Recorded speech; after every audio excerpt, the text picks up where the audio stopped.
Chapter 291. Little Jing Kong looked at Marquis Xianping as if he was looking at an idiot. Little chick. Marquis Xianping realized that he shouldn't have added that word after his name. Otherwise, with this little thing's comprehension ability, he wouldn't know what he would say. Whatever he was afraid of, it would come true. The little thing really opened its mouth. Marquis Xianping had never been so panicked before. He shook his body and said, "Shut up. Swallow the last word back." Little Jing Kong shut his mouth. "Okay. The world of adults is so hard to understand. Not only did he give me such a bad name, he can't even differentiate between chickens and monkeys." Marquis Xianping heaved a sigh of relief. Little Jing Kong put his little hands behind his back and tilted his head. 8. You still said the last word. Marquis Xianping? Marquis Xianping shed blood but not tears. He was never afraid of war, but this little baldy's lethality was greater than thousands of soldiers and horses. Marquis Xianping never knew when he would step into a pit. It was too scary. Marquis Xianping, who had always made others speechless, finally had a day when he was being made speechless. Indeed, he had to pay for what he did. Little Jing Kong sighed. "Sigh, my family does have 7 chicks, but you can't be the 8th one." Marquis Xianping. Was he thinking too much?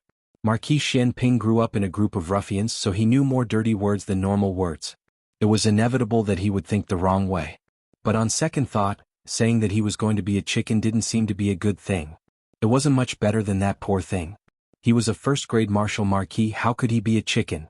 Marquis Xianping felt that he couldn't talk to this little brat anymore. He took a deep breath and said slowly, "If I say that I'm your brother-in-law's biological father, would you believe me?" Little Jing Kong frowned and looked at him strangely. After a while he nodded seriously. "No wonder." "No wonder what?" Marquis Xianping asked. Little Jing Kong rubbed his chin and said with a sudden realization, "No wonder my brother-in-law always gets the last place." He had wronged his brother-in-law. It was not that his brother-in-law was not hard-working enough. It was because his father was not smart. His father did not even know if he was a monkey or a chicken. Marquis Xianping. Marquis Xianping's heart received 10,000 critical hits. He could no longer remember what he came here for. He didn't even recognize his son. He clutched his chest and called Changjing, help me back. Changjing, can't you walk by yourself?" "Marquis Xianping, why would I call you if I could walk? Come on, come here. Why don't you be angered by this little brat?" Changjing didn't want to leave because he saw the marbles on the ground. He wanted to stay and play marbles. However, he could not disobey Marquis Xianping's orders. He resentfully left with Marquis Xianping. Not long after they left, Gu Jiao arrived home. Little Jing Kong's eyes lit up when he saw Gu Jiao walking into the courtyard. He ran over and hugged Gu Jiao's leg. "Jiao Jiao, you're finally back. I missed you so much." He let go of his hand and went behind Gu Jiao. He grabbed Gu Jiao's small basket and said, "Give me the basket. I'll carry it." Gu Jiao took down the small basket and took out the small medicine box. She put the small basket, which was not very heavy, on his back. It was a small basket for Gu Jiao, but it was a big one for little Jing Kong. The basket on his back was almost as tall as he was. He half carried and half dragged it as he made his way into the house. Xiao Lulang was studying arithmetic in the study. Ever since he got little Jing Kong's book that seemed to be the national book of the Yen Kingdom, he would study the contents of the book carefully whenever he was free. Since the book was written in a completely different language, it was still difficult to understand even though there were some annotations. However, the strange characters used to represent numbers aroused his strong interest. The things called formulas that were listed out by those characters and symbols also made him feel amazed. Since the numbering technique was lost, the Zhao kingdom still used the method of cutting the circle to calculate the ancestral rate. However, even if a circle was cut into tens of thousands of sides, it might not be able to calculate beyond 7 digits. The formulas recorded in this book were much simpler, but he had not understood them yet. Xiao Lulang was immersed in the sea of questions until he heard a loud thud. Only then did he raise his head to look out the window. He saw little Jing Kong carrying a small basket on his back as he walked in. Behind little Jing Kong, Gu Jiao was wearing an ice blue dress. She was elegant and graceful like a swallow, which made people's eyes light up. At this moment, Gu Jiao seemed to have sensed something and looked toward the window of the west room. Their eyes met. Gu Jiao slightly curved her lips. Like a budding begonia, it bloomed in the night wind, under the starry sky, and in the softest heart. Xiao Yulong's heart beat faster. His eyelashes fluttered, and he looked away and continued to study hard. Gu Jiao did not seem to want to pretend that nothing happened. She came to the window, put one arm on the windowsill, and looked at him with the other hand supporting her chin. "What are you doing?" The night wind blew gently from behind her, swaying the faint fragrance of her body and covering the ink on the table. Xiao Yulong's heart suddenly felt warm. He did not look at Gu Jiao but looked steadily at the book on the table. "Reading," he said calmly. "Oh." Gu Jiao raised her eyebrows and suddenly leaned into the window. The sudden approach made Xiao Yulong's body stiffen, and his body seemed to be unable to move. She was very close to him, so close that it was as if their cheeks were about to touch. Xiao Yulong's mind suddenly flashed with the image of her being drunk and grabbing him for a kiss. She looked like a seductive kitten. His throat was dry. "You." Just when Xiao Lulang thought that she was going to do something to him, she just reached out and took a piece of paper beside him. After taking the paper, she stood back to her original position. The breath on his cheeks and the tip of his nose dissipated. Xiao Lulang felt an inexplicable sense of loss. He did not know what he was feeling lost about. Gu Jiao took out a charcoal pencil and scribbled a few words on the paper. Then she curved her lips and left a note. She turned around and went back to her east room. Xiao Yulong's face was hot for a long time before it faded. After he calmed down, he saw the note on the windowsill from the corner of his eyes. He picked it up and looked at it. He saw a few large words written on the paper with a charcoal pencil. "Book taken down." Xiao Lulang remembered the meaningful look in her eyes when she left the note. His face that had just returned to normal once again became hot. During dinner, Yao Shi and Gu Yan both had good eyesight. They could see that Xiao Lulang was pretending to be calm. Only Gu Xiaoshen stared at Xiao Lulang in a daze for a while and asked, "Brother-in-law, why is your face red?" She really touched a sore spot. Xiao Lulang said with a straight face, "It's hot." Gu Xiaoshen nodded, "It's quite hot." Yao Shi pursed her lips and snickered. Gu Xiaoshen still wanted to ask something, but Gu Yan stuffed a drumstick into his mouth. "Eat your food." Oh, Gu Xiaoshuan's mouth suddenly became busy. He forgot what he wanted to ask. After dinner, little Jing Kong had no choice but to confess the great feat of shaving half of his head under the strong pressure of his bad brother-in-law. The first one to be shaved was Chu Yu. Xiao Lulang added. Little Jing Kong did not know that Chu Yu's surname was Qin and that he was a prince. Gu Jiao knew about it. Gu Jiao, oh, he even dares to shave a prince? Xiao Lulang. What's with your expression? Why do you look like you're admiring him? Someone must have contributed a lot to raising this child to be so bold. Gu Jiao received Xiao Yulong's death stare. She blinked and silently swallowed the words, "My child is amazing, bold, careful, and capable of doing things." She said to little Jing Kong sternly, "Don't bring a razor to the Imperial College in the future. We can't shave people's heads for free." Xiao Lulang. Little Jing Kong's shaving caused a huge uproar in the Imperial College, but it was the same in the Imperial Palace. When Qin Chuyu walked out of the Imperial College with a round little Luden, the eunuch who came to pick him up was stunned on the spot. Qin Chuyu did not realize that he had done something shocking. He sat on the carriage back to the Imperial Palace and waited expectantly for himself to wake up and become smarter. Actually, with Qin Chuyu's ability, he could not enter the gifted class. It was the crown princess who got him in through the back door. This caused Qin Chuyu to be in a very awkward situation. He was the worst in the class and always ranked last in the exams. The teacher knew his identity. Although he did not dare to speak ill of him, he was 8 years old and was a mature little boy. He also wanted to save face. His desire to become smarter was stronger than anyone else's. Therefore he decisively took the first place to shave his head. He went to Empress Zhao's cunning palace with a bald head. Mother. Empress Zhao was choosing the new materials. Hearing this, she turned her head with a smile and fainted. Then the emperor was alerted. After a while, the entire harem knew about Qin Chuyu's shave. Noble consort Zhuang sent someone to ask if the 7th prince was going to become a monk. The emperor was furious and asked Qin Chuyu, "Who did it? Shaving a prince's head? Did he want to die?" Qin Chuyu thought it was a good thing because he was about to become smarter, so he did not hide anything. It was Jing Kong. Oh. The emperor was stunned. Jing Kong. Qin Chuyu said, "Father, you've seen him before. Have you forgotten? The little miracle-working doctor's younger brother?" The emperor's anger instantly disappeared. Why did he shave your head?" Qin Chuyu said, "I asked him to shave it. I also want to be as smart as him." Then Qin Chuyu told the emperor the whole story. His tone was extremely proud. He was going to become smart soon. The emperor clenched his fists and the corners of his mouth twitched. This stupid boy. Did the books go to the cow's stomachs? Was this how smart he was? In the end, Qin Chuyu was very honored to eat his father's bamboo shoots fried with meat. It hurt so much. Sup. The emperor punished Qin Chuyu behind closed doors. Moreover, the emperor punished him not because he shaved his head, but because the emperor did a spot check on his homework and he did not memorize it. The officials and parents of the shaved children waited for the emperor's statement. In the end, the emperor did not say anything, so they gave up the idea of asking for an explanation. Strictly speaking, that little guy could not be blamed. It did not seem like he did it on purpose. Moreover, even if he did it on purpose, a group of 6 or 7 years old people were fooled by a 4-year-old. Did they have the face to find trouble with him? Wasn't it because they were stupid? From the initial shock, anger, and humiliation, everyone gradually calmed down. Then they realized one thing, that was, their child's head was shaved really clean. There was not even an extra strand of hair. This was professional. My youngest son is almost a month old. I want to find someone to shave his fetal hair. My nephew is 2 years old. He also wants to shave his head, but he can't find a suitable master. The previous one didn't shave his head clean. The master I found is the same. He even shaved his head. Everyone sent the child to the entrance of the Imperial College. They looked at each other and understood each other's thoughts. However, it was better to just think about it. How could they really invite a child to their home to shave someone's head? I don't think it's appropriate. I think so too. Then, let's go?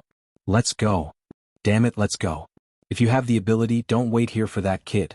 Early the next morning, little Jing Kong valiantly went to school at the Imperial College. As a result, he received a wave of hot and greedy gazes.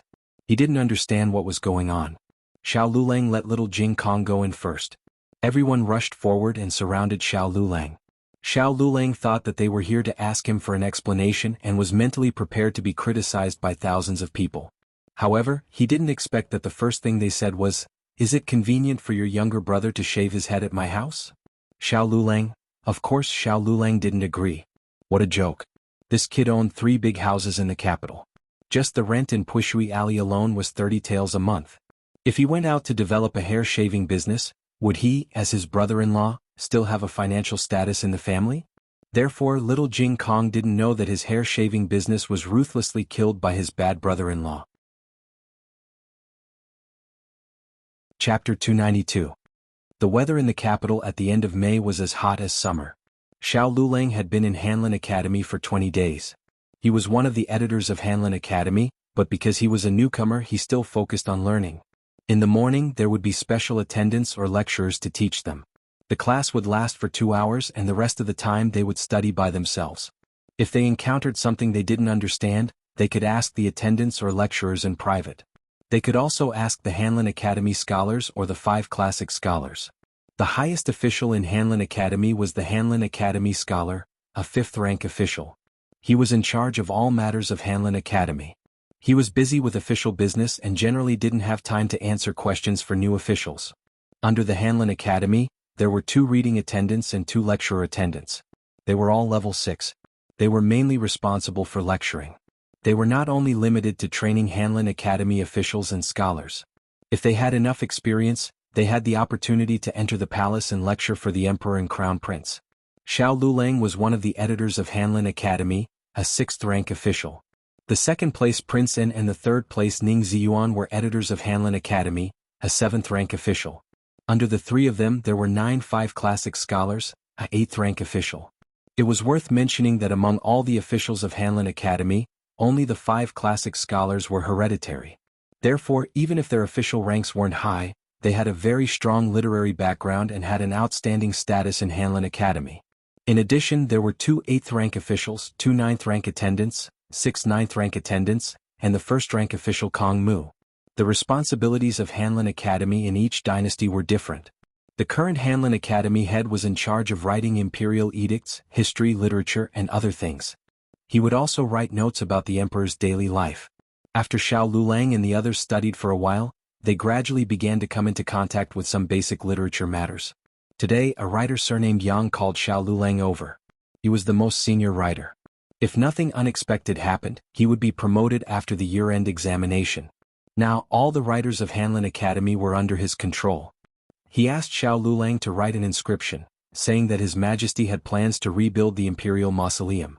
Half an hour later, Xiao Lulang handed the inscriptions he had written to Yang Xiu. After Yang Xiuzhu read it, he frowned in dissatisfaction. "You're the new top scorer and you're only at this level? Look at what you've written. If we show this kind of inscription to His Majesty will definitely be angered." Xiao Lulang paused and asked, "Then may I ask which words will infuriate His Majesty?" Yang Xiu had a look of disbelief on his face. "Can't you tell? Do you still need me to teach you? How did you become the top scholar?" Xiao Lulang pursed his lips and didn't say anything. He went back and rewrote it. In the end, Yang Xiuzhuo was still not satisfied. Xiao Lulang wrote 17 or 18 inscriptions in the morning, but they were all rejected by Yang Xiu. Yang Xiu said angrily, "Why can't you even write a decent inscription? I think you don't need to eat lunch. Stay here and continue writing for me. Write until I'm satisfied." After saying this, Yang Xiu left Xiao Lulang and coldly went to the Hanlin Academy's restaurant. Xiao Lulang took the inscription back to his office and continued to grind, pick up the brush and write the inscription. The weather was stuffy and his office was like a steamer. A thin layer of sweat seeped out of his body and soaked his clothes. Suddenly, a head with an official's hat poked in. He pinched his nose and looked around. After making sure that no one was outside, he quietly hugged the food box and slipped into the office. A dark shadow pressed down on his paper. Xiao Lulang paused his writing and looked up at him. "Why are you here?" Ning Ziyuan put the food box on the table and said, "I brought you food. I just ran into Feng Lin and Lin Qingye at the restaurant. They asked me why you didn't come to eat and I said you already ate." As he spoke, he opened the lid of the food box. It wasn't a good dish. His family was poor and the price of food in Beijing was high. His meager salary wasn't enough for him to spend every month. He brought Xiao Lulang a bowl of yangchun noodles, sprinkled a few green onions and a plate of marinated bean sprouts. It was just that. Xiao Yulang's office was too close to the bedroom. The weather was cold and fashionable and now that it was hot, the smell was a bit strong. He hurried to close the door and windows. The smell was finally better but the room was more like a steamer. "Hurry up and eat," Ning Ziyuan urged Xiao Lulang. Xiao Lulang didn't argue. He took out a bowl and chopsticks and ate the yangchun noodles and marinated bean sprouts. The taste of the yangchun noodles was bland, and the marinated bean sprouts were salty, but he wasn't picky and ate very thoroughly. In such a short time, Ning Ziyuan was already sweating. He really didn't know how Xiao Lulang survived every day.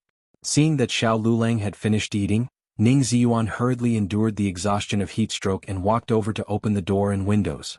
A gentle breeze blew over, relieving the heat, but also ecstasy. Xiao Lulang put away the bowls and chopsticks.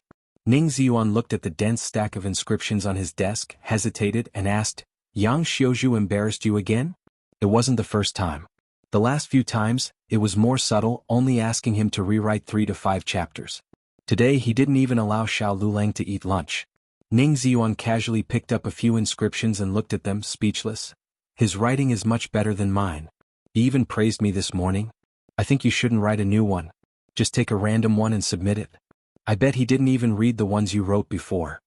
However, it was undeniable that Xiao Yulang's inscriptions were indeed better than the one before, but his first one was already amazing enough.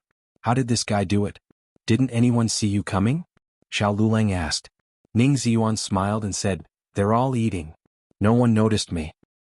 Don't stay too long. Go back early," Xiao Lulang said as he took out a silver coin from his money pouch. "This is for the meal." Ning Ziyuan waved his hand. "I don't want your money. I can still afford a bowl of yangchun noodles." Xiao Lulang thought about it and didn't insist. "Okay, thanks."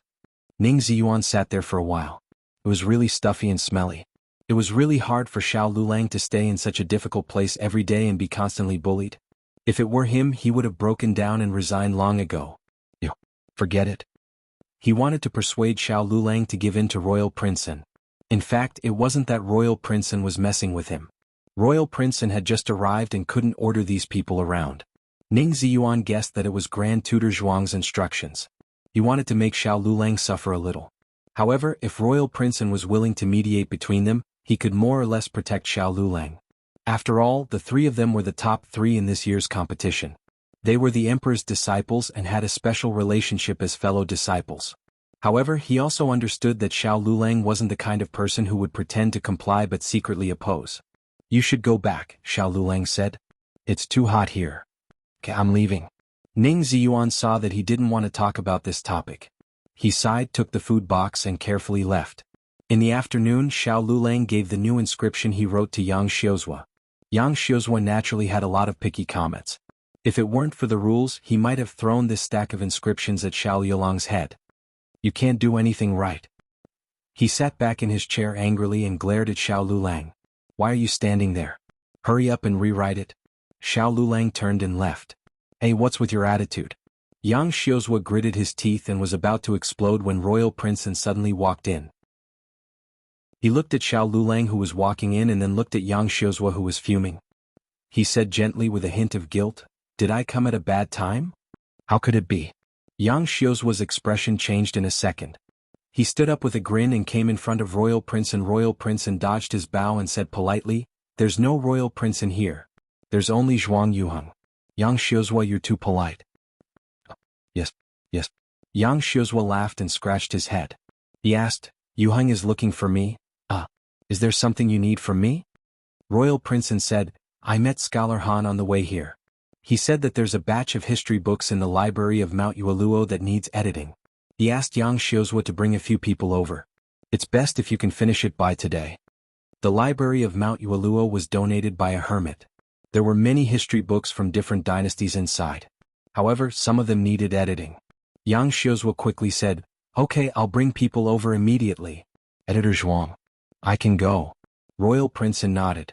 Yang Xiuzhua smiled brightly. Royal Prince looked at Xiao Lulang who had already walked out and said, Bring Xiao Lulang with you. I remember that he's very good at history. Yang Xiuzhua flattered, He can't be compared to you. However, since Royal Prince said so, Yang Xiuzhua temporarily gave up on torturing Xiao Lulang to write the inscription on the tombstone. Instead, he brought Xiao Lulang and Royal Prince to Mount Yueluo outside the capital. Ning Ziyuan didn't go. He was called to do odd jobs by the reading officer in the afternoon. Chapter 293. Yuluo Mountain wasn't too far from the capital. After exiting the South City Gate, it was 10 miles southeast. The library pavilion had 2 courtyards. There were only 2 study rooms where the books were kept, the east and west rooms. The owner of this house probably didn't like to study very much. The books were placed messily without any classification. There were bamboo books and paper books. The order of the books was all out of order. Many of them were eaten by termites. However, these ancient books were very important to the study of history. What they needed to do was to organize them according to different dynasties and eras. The missing pages or damaged pages would be filled in as much as possible. The ones that couldn't be filled in would be marked properly. Later, they would ask the Hanlin Academy's 5 classic scholars for advice. There were 4 editors and 2 editors in the library pavilion. Yang Xiuzhu thought there were enough people. After all, there were only 2 study rooms. However, when he entered the room, he was completely dumbfounded. Was this really a study room? Was this really a storage room? The bookshelves and cabinets were all over the place. Books were scattered all over the floor. The previous servants had probably tidied them up and put them in baskets. However, they didn't know how to read and put them in a mess. Yang Xiuzhu was in a terrible fix. He hated that he didn't bring more people over. Royal Prince also had a headache. The Hanlin Academy scholar reminded him that the task might be a bit heavy. However, he didn't expect it to be this heavy. He held his forehead and sighed, Official Yang, let's move all the books out first and tidy up the room. Yes. Yuheng is right. Yang Xiuzhu didn't forget to curry favor with him. He quickly agreed with a smile on his face. He turned to Xiao Lulang. His smile instantly turned cold. Why are you standing there? Hurry up and move the books. Xiao Lulang and an editor surnamed Tsin went to the west room. The west room wasn't facing well. It was sunny in the afternoon and the weather was hot. It was like a steamer.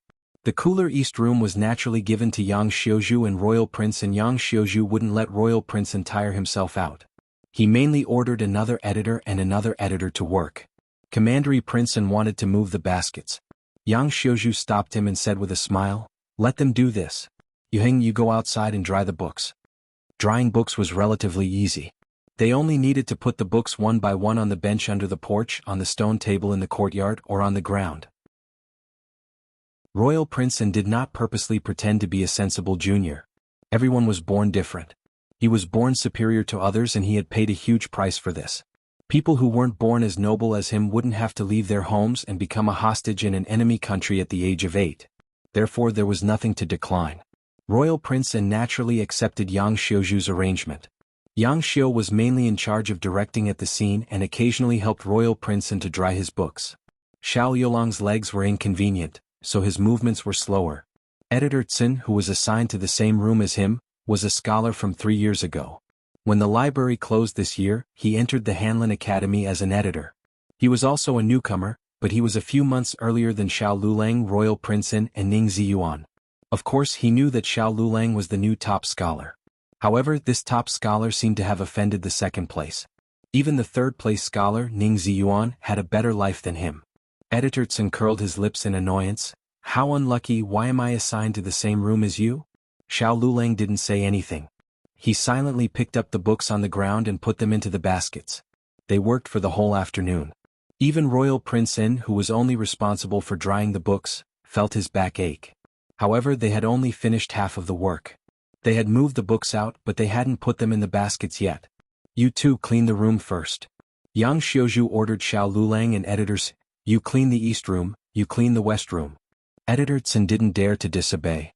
Between the two rooms he chose the east room, which was relatively cooler. Xiao Lulang didn't fight with him. Editor Tsin didn't feel grateful. Instead, he sneered at Xiao Lulang. If I wasn't assigned to the same room as you, I wouldn't be so unlucky. These words were a bit too much. Xiao Lulang was a 6th-rank editor. His official position was higher than his. Today, whether Xiao Lulang came or not, he would have to do the dirtiest and most tiring work. After all, they were both 7th-rank editors. They couldn't let the noble Royal Prince An do it. Why would Royal Prince An care about a 7th-rank minor official? It wasn't because the Zhuang family had grandparents and grandchildren. All the descendants of the Zhuang family had to take the imperial exam and enter the government. They couldn't be officials. Royal Prince An wouldn't waste his talent like this. Editor Tsin didn't have the guts to complain about Royal Prince An, so he vented his anger on Xiao Lulang, who was always being bullied. Xiao Lulang was too lazy to pay attention to him. He took a broom and went to clean the west room. The west room was bigger and messier than the east room. He first straightened the bookcases and shelves. His body was much stronger than it was a year ago. If he was still the little sickly boy who fainted by the roadside from hunger, he wouldn't be able to move these shelves. The young man's body faintly emitted a vigorous masculine strength. His sleeves were gently rolled up. The muscles on his forearms were firm and the lines were distinct. Sweat dripped down his delicate chin. Royal Prince An was resting outside. He inadvertently glanced at the window of the west room. Even though he was a man, he was almost dazzled at that moment. Xiao Lulang finished cleaning the west room. He was surprised to find that this room actually had an attic. The ladder was behind the last row of bookshelves. He rubbed the ladder and looked around. There were also books in the attic. However, probably because it was too hidden, no one had touched it. Other than being covered in dust, it wasn't too messy. Xiao Lulang decided to move the books in first. He would clean up the attic later. Move the books in. It's going to rain. Xiao Lulang went out and said to the others. Royal Prince An looked at the gloomy sky and frowned. Why didn't he notice it earlier? He even spread the books out so much. It was troublesome to put them away. Then hurry up and clean up, he said. However, Xiao Lulang finished cleaning the west room. Editor Tsin's east room was only half cleaned. How did you do it? You still haven't cleaned such a small room. Yang Xiu scolded Editor Tsin. After scolding, he said to Xiao Lulang, go help him clean it up. They originally had 2 coachmen. However, the roof was leaking and the coachman went to fix the roof. They couldn't free themselves now. Xiao Lulang went to the east room. Editor Tsin glared at him indignantly. You did it on purpose, didn't you? You deliberately made me look bad in front of official Yang. What did this have to do with Xiao Lulang? Xiao Lulang worked quickly because he wasn't like most scholars who only studied. Other than the heavy work that Gu Jiao didn't allow him to do, he did everything else. Was this also his fault? Xiao Lulang said indifferently, use your time to throw a tantrum on sweeping. The east room has already been cleaned. You. Editor Tsin choked. After the east room was cleaned, they moved the books in. Just as they finished moving the last basket, it started to drizzle. At this time the roof was also repaired. They let out a sigh of relief. Next they had to organize the books. At this point Yang Xiu didn't bully anyone. He, Royal Prince An, and another editor organized the books in the east room. Xiao Lulang, editor Tsin, and another editor organized the books in the west room. The rain gradually became heavier. The summer heat was washed away and the temperature dropped. The west room wasn't as hot as it used to be. They buried their heads in their work and were all very serious. Xiao Lulang was a newcomer, so the task he was given wasn't heavy. After he finished organizing the 2 rows of bookshelves in front of him, he remembered the attic above. He took a rag and an oil lamp and climbed up the ladder to the attic. The books in the attic didn't look messy, but when he looked carefully they were all in the wrong category. He hung up the oil lamp and cleaned up the dust. Then he organized the books one by one. There were no pens or paper in the attic. When he encountered a damaged book, he first put it aside and repaired it later. He was so engrossed in his work that he didn't notice that it was getting late. When he was alerted by a pain in his back, he decided to go down for a walk. Only then did he realize that the room was already dark. It was drizzling outside. He carried the oil lamp and walked in the silent room. "Is anyone here?" he asked. What answered him was the sound of the rain. Xiao Lulang carried the oil lamp and walked around the courtyard. In the end, he made sure that everyone had left and the front door was locked. Xiao Lulang went to the back door. As expected, the back door was also locked. Although there was no gold or silver in here, they were worried that thieves would come in and destroy the ancient books in the study. Therefore, when they left, they would lock it from the outside. On the way here, Xiao Lulang had observed the terrain. This house was at the foot of Mount Yueluo. The nearest house was a tea shed about a mile away. The tea shed only did business during the day. At night they returned to the village. "It seems that I can't go back tonight." Xiao Lulang looked at the pattering rain. Something flashed through his mind. He frowned, sighed, and turned to step into the corridor. The house had been empty for a long time, so naturally there was nothing to eat. Fortunately, Ning Ziyuan gave him a bowl of yangchun noodles at noon, so he wasn't hungry yet. He was almost out of the oil lamp. He went to the east room and got the oil lamp there. Since he had nothing to do, Xiao Lulang began to organize the books. Because of the heavy workload, they had only organized less than a third of the books. They hadn't even begun to repair the damaged ancient books. Xiao Lulang had been at the Hanlin Academy for less than a month. His good historiography was actually thanks to Elder Feng. Elder Feng had left him many history books in the collection. Emperor Huizong rode his horse to the North Yen Pass. He wanted to cross the Yen River. Xiao Lulang had been lucky enough to read this part in Elder Feng's book. It was about the second emperor of the previous dynasty, Emperor Wen Huizong, who had personally led the army. The weather was bad that day, so it was not suitable to cross the river. Wen Huizong didn't listen to advice and insisted on going. Fortunately, a fisherwoman risked her life to stop him. In the latter half of the night, the rain poured down, the Yen River swelled, and the whirlpool didn't stop. Wen Huizong sighed with emotion that he and the 3 armies had escaped disaster. After returning, Wen Huizong disregarded the opposition of the court and resolutely made the fisherwoman his concubine. It was supposed to be a beautiful story, but the fisherwoman's ending was not so lucky. There were 3,000 beauties in the harem, but only the new ones smiled, not the old ones cried. The fisherwoman had not seen the emperor since the 3rd year she entered the palace. She grew old in the depths of the palace, and before she died she left behind a piece of Ode to the North Yen Pass, to express her loneliness and bitterness. What was missing was the Ode to the North Yen Pass. Xiao Lulang picked up his brush and added the Ode to the North Yen Pass. The next day, a servant who was guarding the house came to the house. He was guarding the house for the original owner and only came once every 3 to 5 days. It had rained last night and he was worried that the roof would leak again, so he came to take a look. He first went to the east study.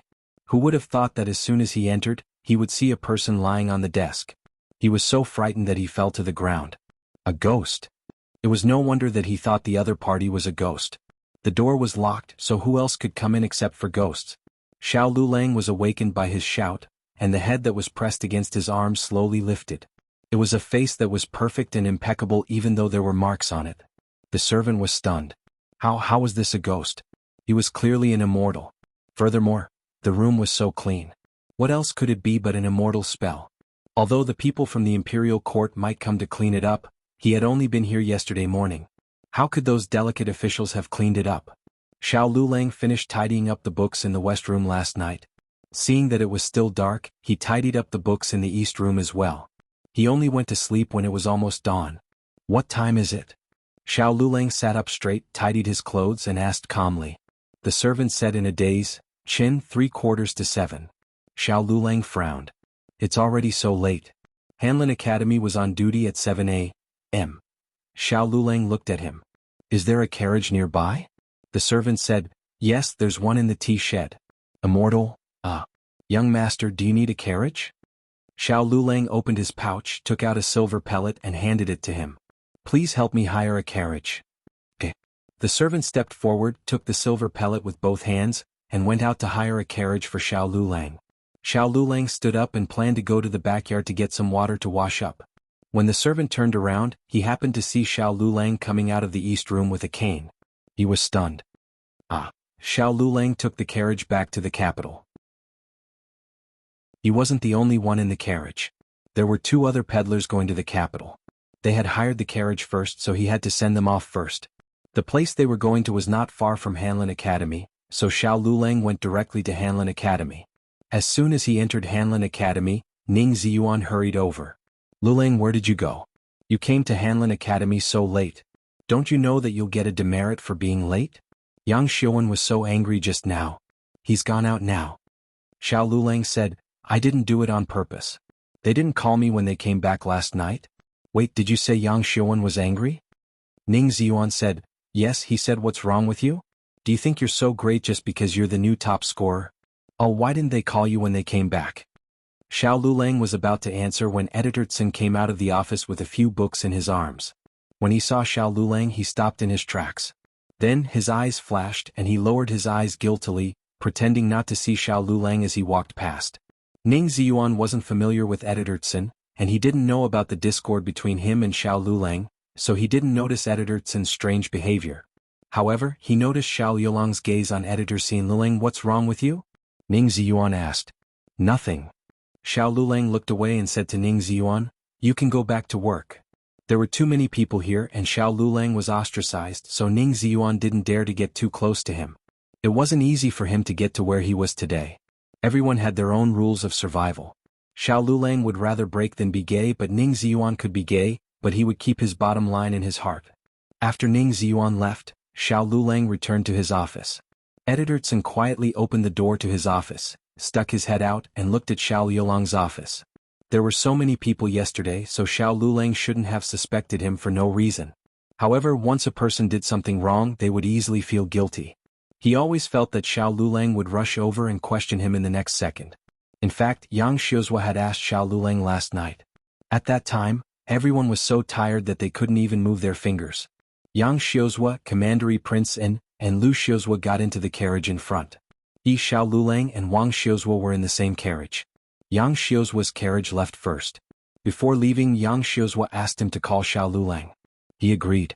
He knew that Xiao Lulang was in the attic. He didn't call him. Wang Xiuzhua thought that Xiao Lulang went to Yang Xiuzhua's office, so he didn't ask. At that time he didn't think too much. He just wanted to teach Xiao Lulang a lesson. Who told him to be unlucky. However, Yang Xiuzhua was so angry this morning. He was afraid that when Yang Xiuzhua confronted Xiao Lulang, he would be exposed. Forget it. At worst, he could say that Xiao Lulang was hiding in the attic and he didn't see him. He thought that Xiao Lulang left early. In order to make this statement more convincing, he went to Wang Xiuzhua's bank and asked him, Wang Xiuzhua, do you remember that Xiao Lulang left early yesterday afternoon? Wang Xiuzhua was stunned. He's not here? I didn't notice. Since Xiuzhua said, I noticed. He left after working for a while. Wang Xiuzhua thought carefully. It seemed that after the sky darkened, he didn't see Xiao Lulang again.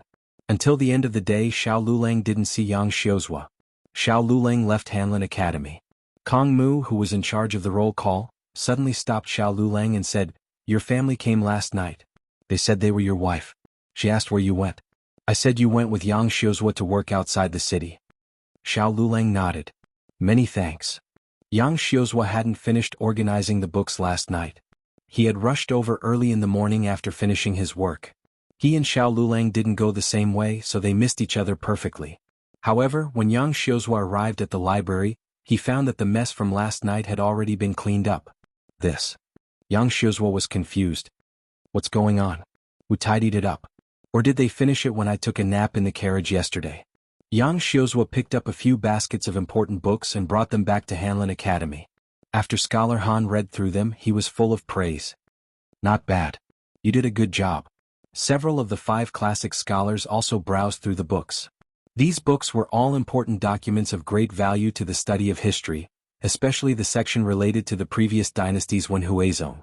Even the complete version couldn't be found in Hanlin Academy's library. Scholar Han picked out a few books and sent them to the cabinet. He had them look through them and see if there were any mistakes. Grand Secretary Yuan was also there. He focused on the ode to the north of Yen. This ode had been lost for hundreds of years. Many scholars had spent their entire lives trying to restore it. Even he had tried before. However, after consulting all the documents, he could only restore the first small section. He thought this ode would have 500 words at most. He didn't expect there to be over 1,000 words. How much effort did this take? Grand Secretary Yuan looked at it as if he was looking at a rare treasure. Even the movements of his hands became lighter. Scholar Han couldn't tell whether it was them who restored it or the previous owner of the library. After all, there were many traces of restoration in the library. Some of the traces were even very new. However, Grand Secretary Yuan could tell that the handwriting was made within 3 days. Scholar Han thought for a moment and said, "That must be Prince Sen. I heard from Yang Xiozhua that it was all thanks to him this time. If it weren't for him, this time wouldn't have gone so smoothly." Among the people accompanying them, Yang Xiozhua only emphasized Prince Sen. He didn't mention Xiao Lulang at all. Grand Secretary Yuan paused. "Are you talking about the grandson of Grand Secretary Zhuang? That prince who is only 18 years old?" Scholar Han nodded. "Right, that's him. Even though he is a prince, he has never considered himself a prince in Hanlin Academy. Yesterday when I went to organize these books, he also didn't complain about the hard work, not uttering a single word of complaint." Grand Secretary Yuan remained silent for a moment. He stroked his beard. "Grand Secretary Zhuang has obtained a good grandson." After pausing for a moment, he then said, "Could you leave these books here for me to admire for a few days?" Scholar Han cupped his hands and said with a smile, "Grand Secretary sir, you can look at them for as long as you want. There is no need to rush."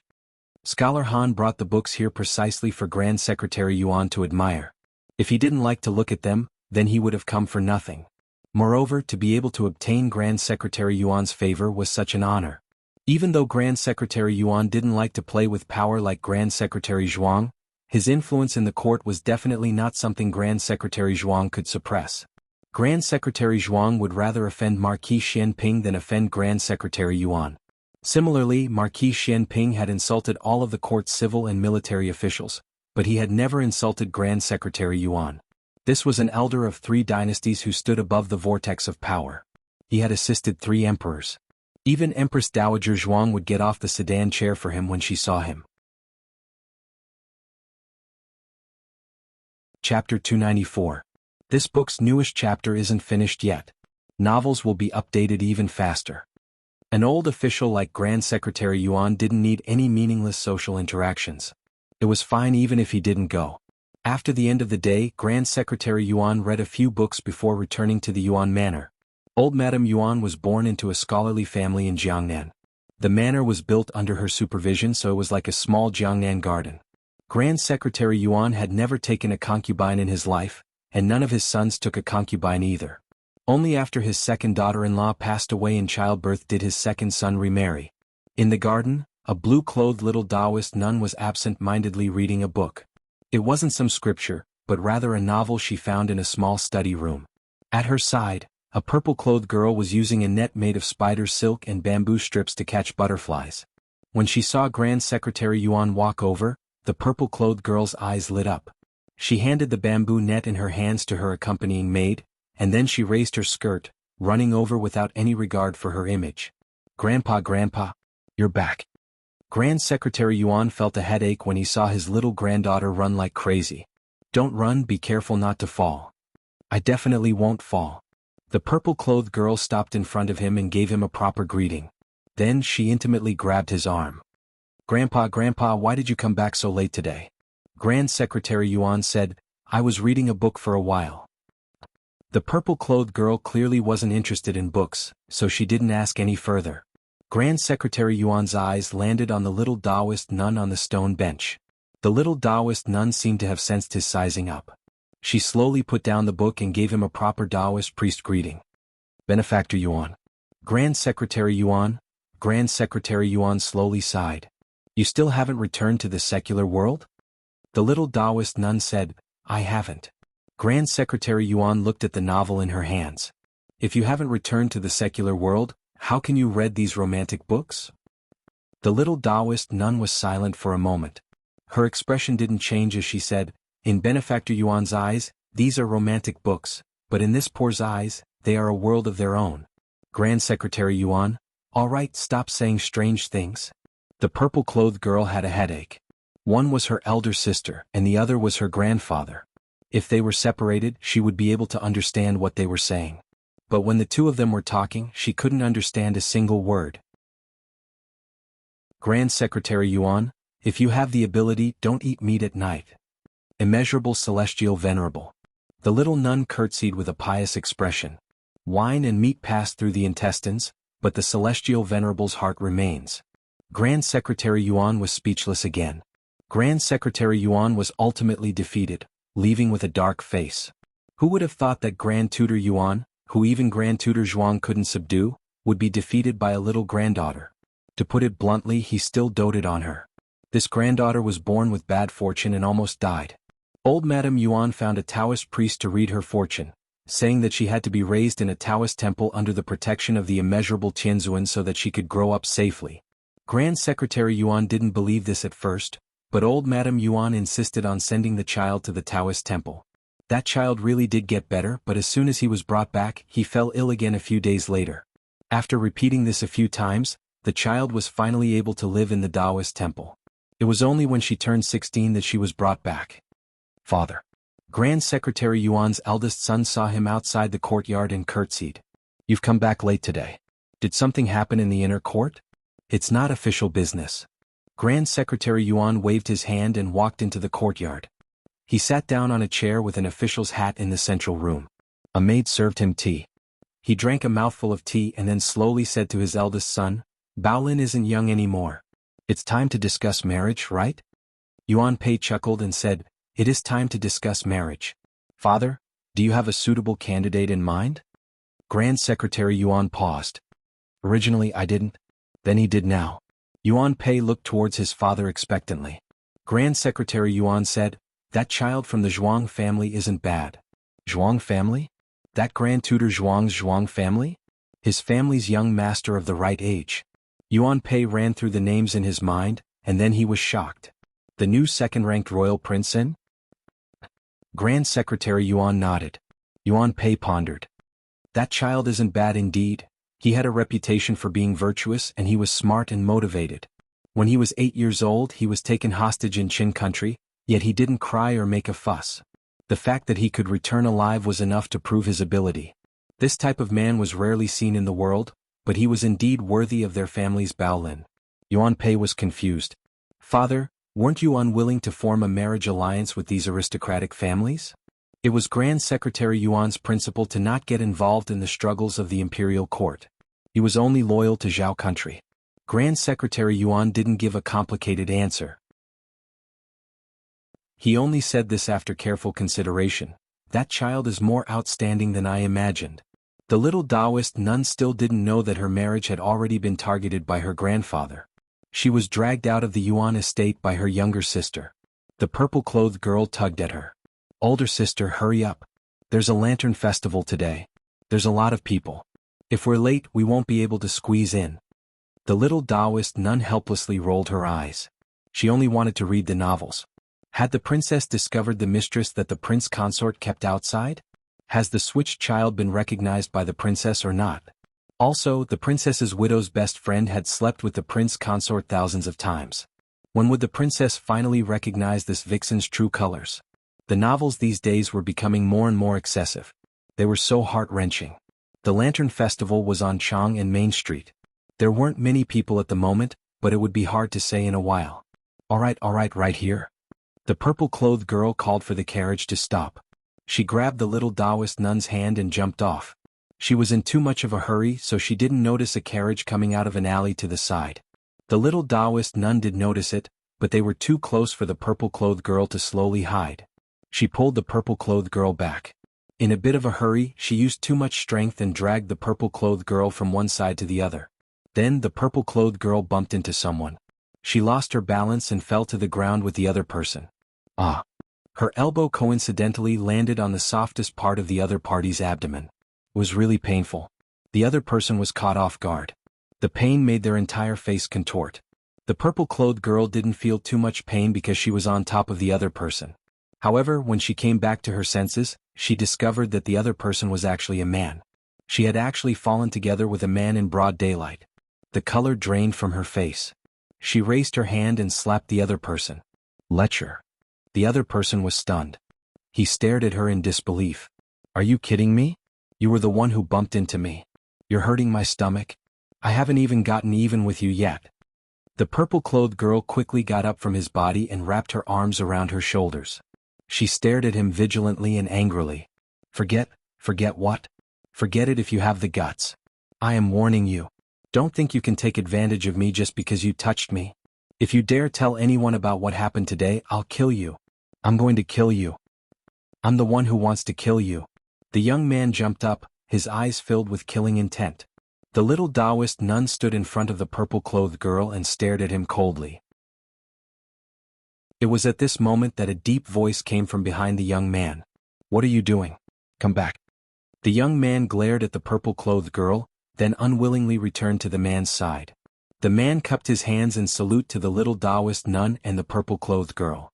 My apologies. My younger brother offended you. The young man pointed at the purple-clothed girl. It wasn't me. It was her. Not to be outdone, the purple-clothed girl pointed back. It was you. The little Taoist nun looked at the handsome man and asked, Who are you? Gu Changqing. Gu Changqing gave it some thought and didn't try to hide it.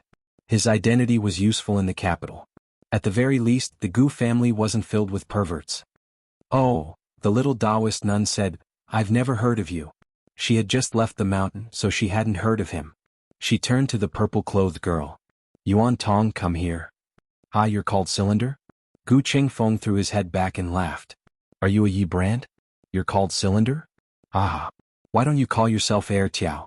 Gu Changqing said sternly. Qingfeng, shut up. This time it was Yuan Tong's turn to laugh. She put her hands on her hips and looked at Gu Qingfeng mockingly. So you're a hornet? No wonder you're so annoying.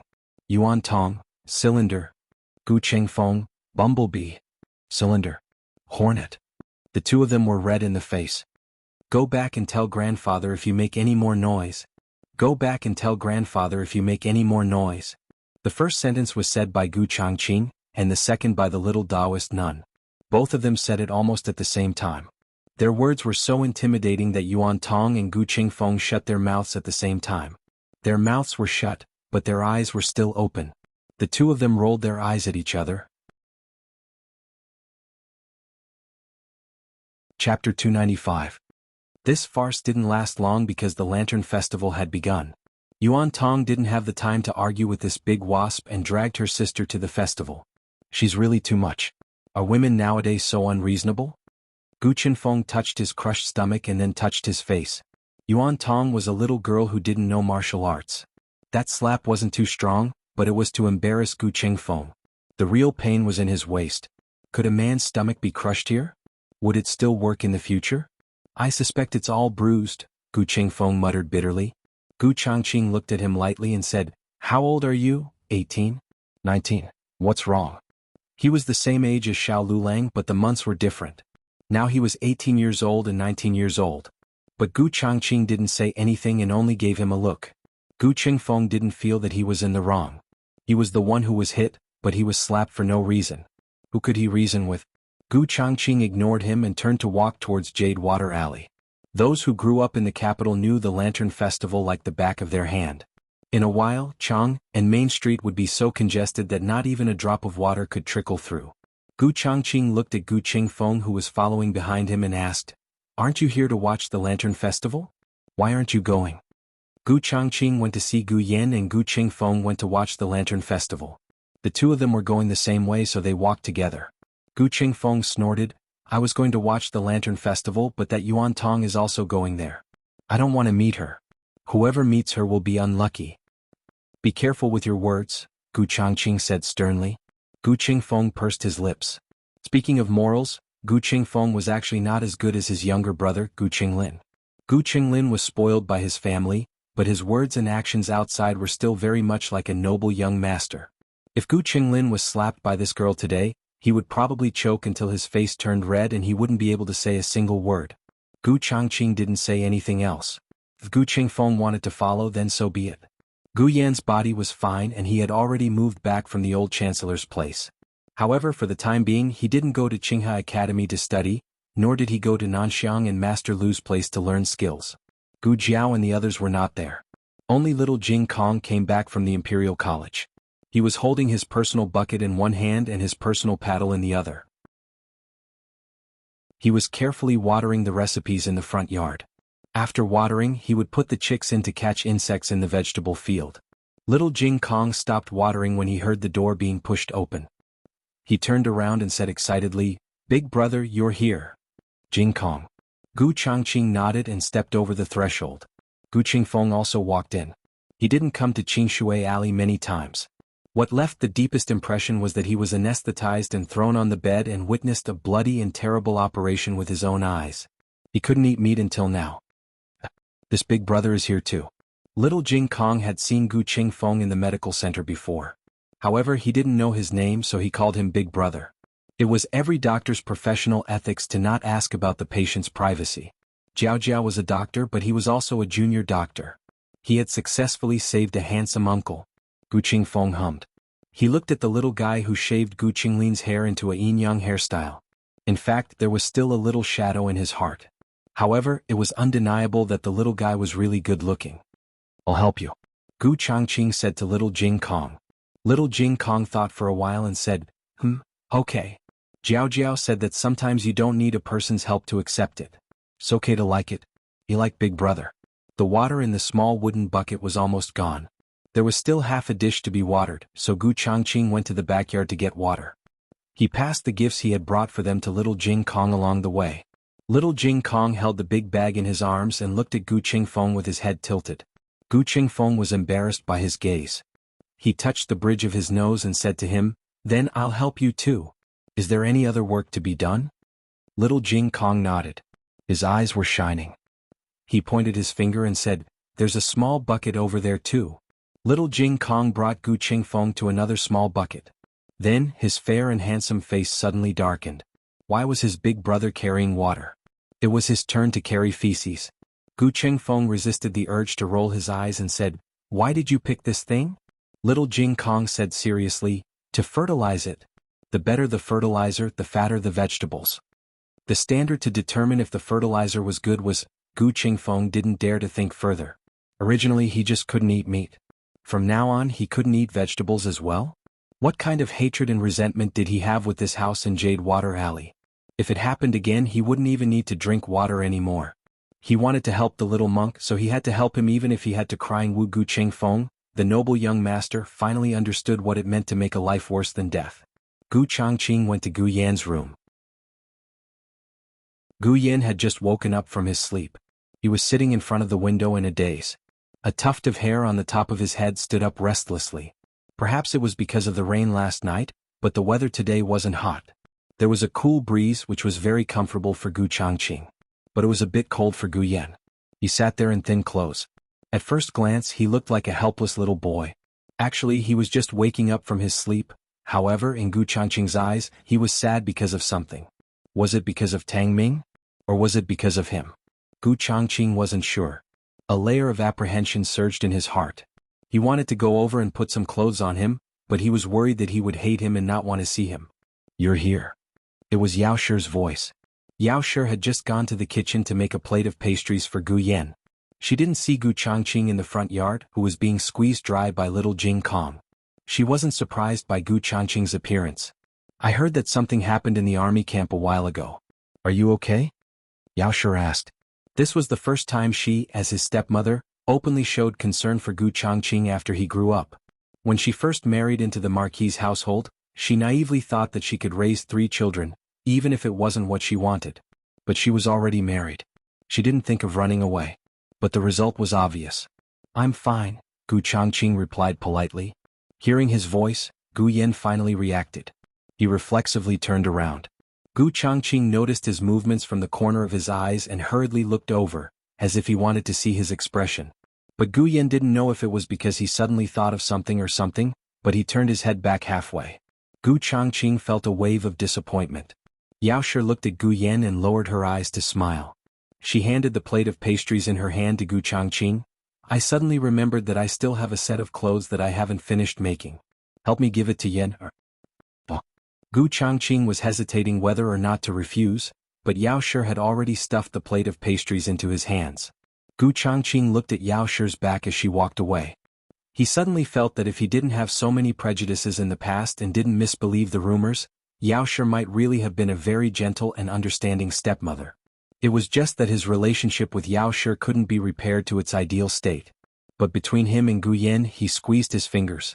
He didn't want to give up. He knocked on the open door. I'm coming in.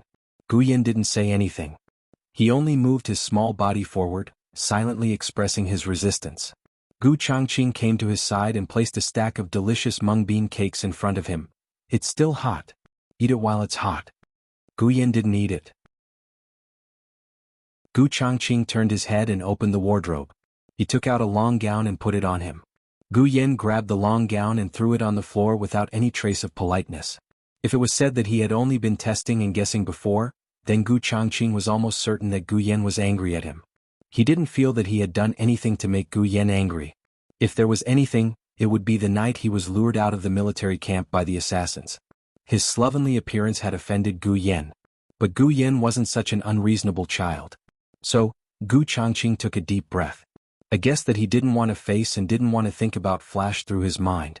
Did you? He closed his eyes. In the end, he didn't ask those few words. If he could go back in time, he wouldn't have rejected the child who hid behind the tree and secretly watched him practice swordsmanship. He wouldn't have deliberately thrown away his handkerchief. He wouldn't have been indifferent when he needed him the most. He wouldn't have vented his father's anger on him. He wouldn't have neglected him. He wouldn't have hurt him. He wouldn't have. There were too many things that he wouldn't have done. Chapter 296. Yao Shi went to the front yard to collect chili peppers and saw Gu Qingfeng sweating in the vegetable field. Yao Shi was slightly startled and thought she had mistaken him for someone else. But she quickly dismissed the idea. It was indeed Gu Qingfeng. Strange, why is he here? And he's doing work here? Little Jing Kong said seriously, you can't just water one place. It has to be evenly distributed. Every vegetable needs to be irrigated with fertilizer. Little Jing Kong asked him to do it? They know each other? Gu Qingfeng was about to tell Little Jing Kong to do it when he turned around and saw Yao Shi. Their eyes met. The two of them were speechless. At dusk, Xiao Lulang finished his duty at Hanlin Academy. Lin Qingye and Feng Lin also finished their studies at Hanlin Academy. Lulang. Feng Lin jumped down from the carriage and called him. After Feng Lin finished his studies at the Imperial College, he couldn't continue to live in the Imperial College's dormitory. The price of living in the capital was high and so were the houses. Fortunately, he knew Lin Qingye, the little rich man. He was now living in Lin Qingye's house and paid Lin Qingye some rent every month. The two of them went to class during the day and studied together at night. They learned a lot. Although Hanlin Academy was part of Hanlin Academy, it was different from Hanlin Academy's officials. In the past, the three of them never met. You're so early today. Didn't those people arrange anything for you? Feng Lin asked. The main purpose of Feng Lin and the other scholars was to study, so they didn't have much work to do. However, Xiao Lulang was going to be an official, so it was different. Moreover, Xiao Lulang was a newcomer. It was normal for him to be asked to do odd jobs. Ning Ziyuan was also often asked to do odd jobs. Except for Prince In, who had a strong background, everyone in Hanlin Academy respected him and didn't dare to order him around. Yes, I don't have anything to do today, Xiao Lulang said. Lulang will send you back. Lin Qingye stuck his head out of the car window and said. Although Lin Qingye had not completely recovered from his stuttering, he was still very happy that he could occasionally spit out 3 words. This was all thanks to Feng Lin. Feng Lin would practice speaking with Lin Qingye every night. This was an inspiration given to him by Gu Jiao. Gu Jiao would help Xiao Lulang practice walking every night. Even after a day, Xiao Lulang did not show any signs of recovery. But Gu Jiao never gave up.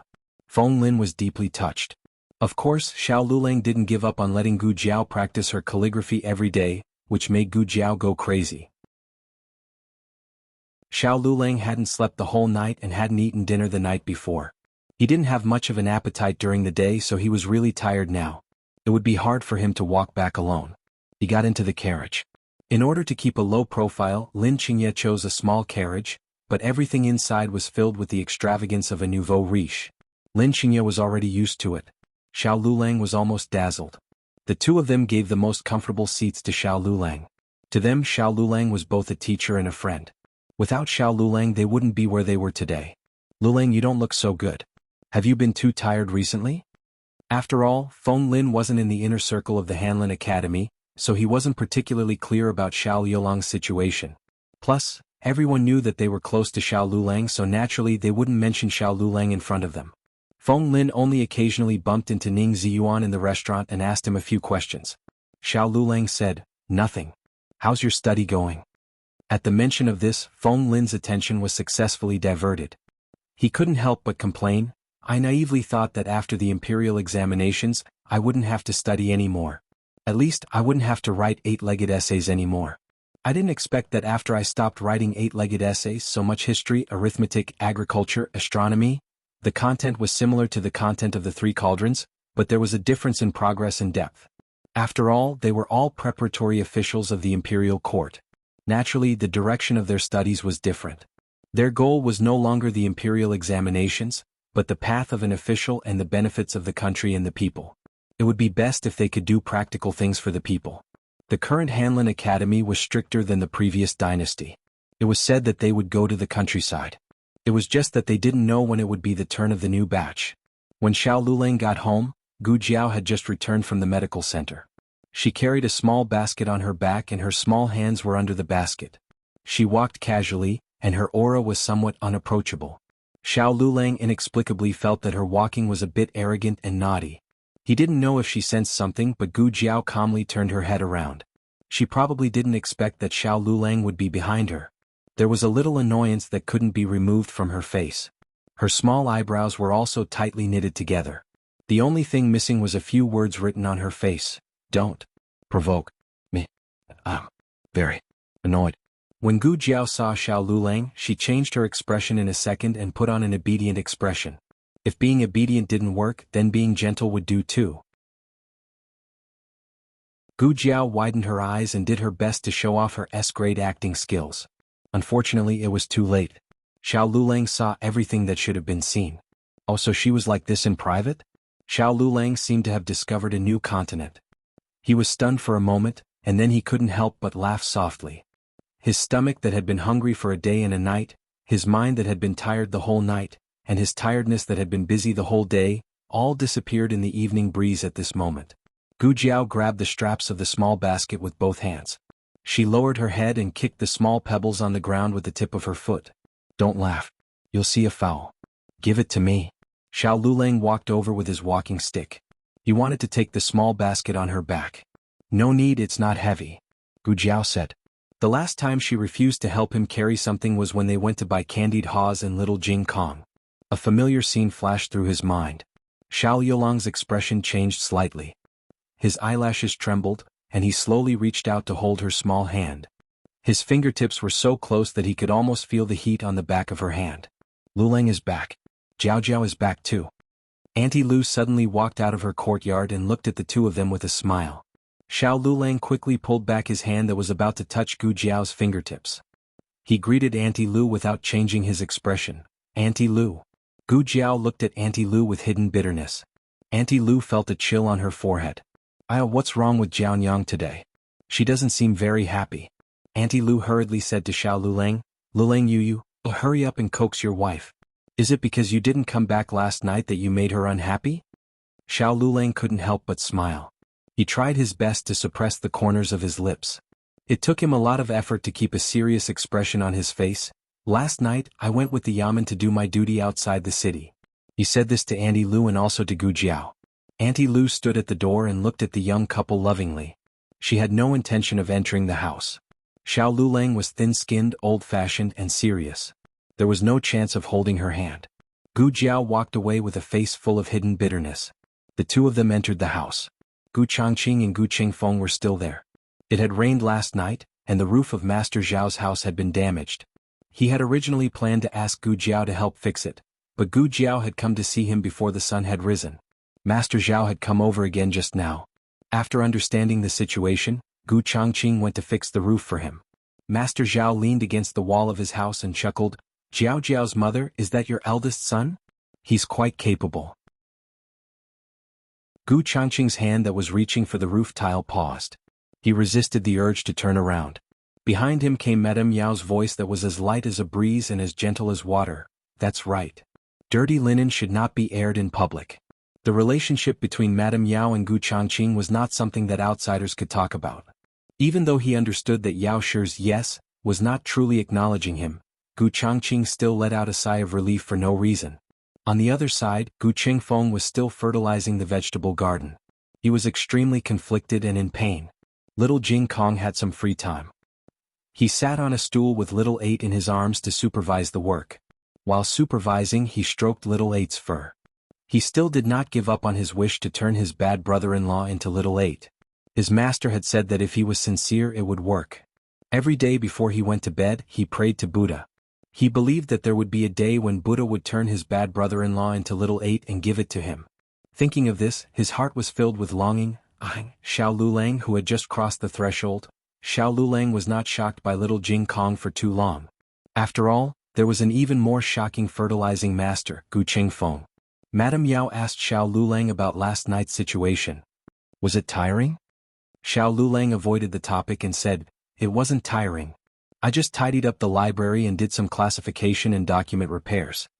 She told him to change his clothes and prepare to eat. She then said to Little Jing Kong, "Jing Kong, go call the young master over to eat." Little Jing Kong put Little Eight down and pattered away. Madame Yao went next door to call Gu Changqing. "Come over to eat first," she said. She paused for a moment and seemed to realize that her invitation was not in line with her relationship with Gu Changqing.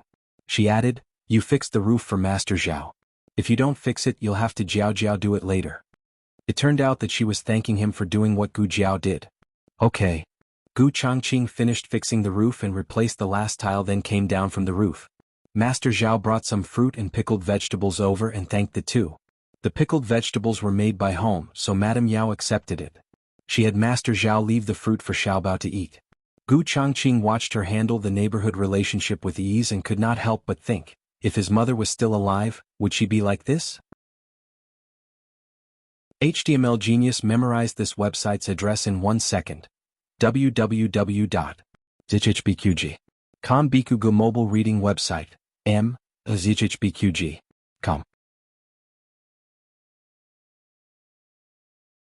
Chapter 297. The next day Xiao Lulang woke up early and went to Hanlin Academy. Hanlin Academy was very lively. From time to time, congratulations and laughter could be heard from another row of office rooms. Xiao Lulang didn't know what was going on at first. When Ning Ziyuan arrived, he whispered to him that Yang Xiuzhu had been promoted. Yang Xiuzhu's promotion was no secret, but he heard that it would be at the end of the year. "Do you know how he got promoted?" Ning Ziyuan asked. "How did you get promoted?" Xiao Lulang wasn't very interested in Yang Xiuzhu's story. He was just trying to satisfy Ning Ziyuan's curiosity. Let's talk over there." Ning Ziyuan pulled Xiao Lulang to the office room that was emitting the smell of ecstasy. "Master Chen was transferred to the Ministry of Revenue early this morning," Ning Ziyuan said. It wasn't rare for the 6 ministries of the imperial court to transfer people from Hanlin Academy. Moreover, Attendant Chen had been chosen by the Minister of Revenue early on and was going to be transferred to work under him. It was because he was going to be transferred that the position of Attendant Chen became vacant, allowing Yang Xiuzhu to be promoted. Master Chen was supposed to be transferred after the new year, but things just happened to be so coincidental. "I heard that your library has been organized extremely well, some of the restored books even obtaining Grand Secretary Yuan's favor." Xiao Lulang organized and restored most of the books in the library, but not all of them. Yang Xiuzhu and Royal Prince had also restored some of them, so Xiao Lulang and Shi Yi hadn't guessed that the restored books would be favored by Grand Secretary Yuan. Ning Ziyuan was even more clueless. He was just lamenting that Yang Xiuzhu was too lucky. He wasn't a good person, so how did he have such a good career? Ning Ziyuan sighed. Master Han praised Yang Xiuzhu greatly. "No, I should call him Attendant Yang now, a 6th rank attendant. He used to be of the same rank as you, but now he's a level above you." Xiao Lulang said carelessly, It's not like I only found out today that he's going to be promoted. Didn't it matter whether he was promoted sooner or later? Attendant Yang was born as a noble scholar, and it took him 5 years to reach the position of Lord Attendant. For a noble scholar this was considered fast. Xiao Lulang was different. He was the #1 scholar. As long as he didn't court disaster, his promotion speed would definitely be faster than the Jinsher of the same batch. Reading Attendant Yang's superiority over him was only temporary. Take a look at this. Ning Ziyuan took out an inscription tablet from his chest.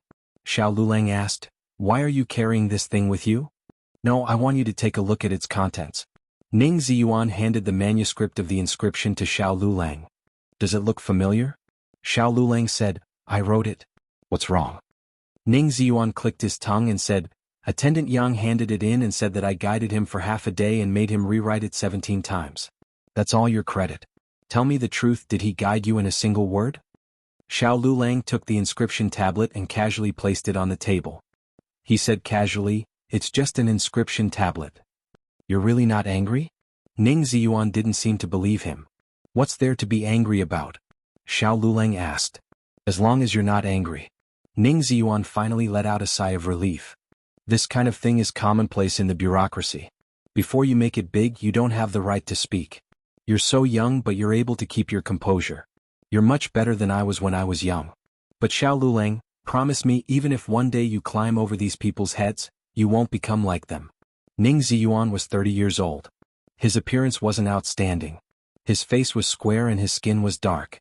But at this moment, he looked at Xiao Lulang with eyes that were bright and full of passion and conviction. It almost made one's eyes burn. Xiao Lulang looked at him steadily and nodded. Ning Ziyuan showed a relieved smile. He patted Xiao Lulang on the shoulder and said with great ambition, "Don't think that I come from a humble background, have no background and have no connections. Occasionally I dream that one day I will climb up. I don't need to climb too high. Becoming a 5th-rank Hanlin Academy scholar is my lifelong dream." As he spoke, he clenched his fists, as if he wanted to force out all the contempt he had received along the way from his bones. "I'm thinking when I have that day when I'm in charge of the Hanlin Academy, I won't appoint people blindly for money, blindly for connections, blindly for people, blindly for people, blindly for people, blindly for people, and blindly for people to make trouble for me." After the rain, the weather in the capital was pleasant. After court, the officials left the palace in succession and headed to their respective yamens. Grand Tutor Zhuang also left the throne room and chatted with a few colleagues he had good relations with. There was nothing to report to the Empress Dowager today, so he planned to leave the palace. He had only taken a few steps when he was stopped by Grand Tutor Yuan. "Grand Tutor Zhuang." Grand Tutor Zhuang turned around with a bit of surprise. "Grand Tutor Yuan?" Grand Tutor Yuan was the #1 official in the imperial cabinet, but the 2 secondary secretaries, the palace secretary, and the 3 imperial cabinet scholars were all Grand Tutor Zhuang's people. That was why it could be said that almost half of the imperial cabinet was under Grand Tutor Zhuang's control. However, the imperial cabinet still respected Grand Tutor Yuan, so his word still carried the greatest weight. However, Grand Tutor Yuan was getting on in years and wouldn't be able to remain as Grand Tutor for many more years. One day, one of the secondary secretaries would take over his position. When that time came, that would be when Grand Tutor Zhuang completely seized control of the imperial cabinet. On the surface, Grand Tutor Zhuang never clashed with Grand Tutor Yuan, but the two of them never interacted much, so it was unknown why Grand Tutor Yuan stopped him today. Grand Tutor Yuan walked forward and looked towards Grand Tutor Zhuang with an amiable expression. Grand Tutor Zhuang's complexion has become better and better recently. Grand Tutor Zhuang said politely, "It's all thanks to you." Grand Tutor Yuan laughed. "Grand Tutor Zhuang is too polite." Grand Tutor Zhuang said bluntly, "Is there something Grand Tutor Yuan needs me for?" Grand Tutor Yuan said, "It isn't anything major.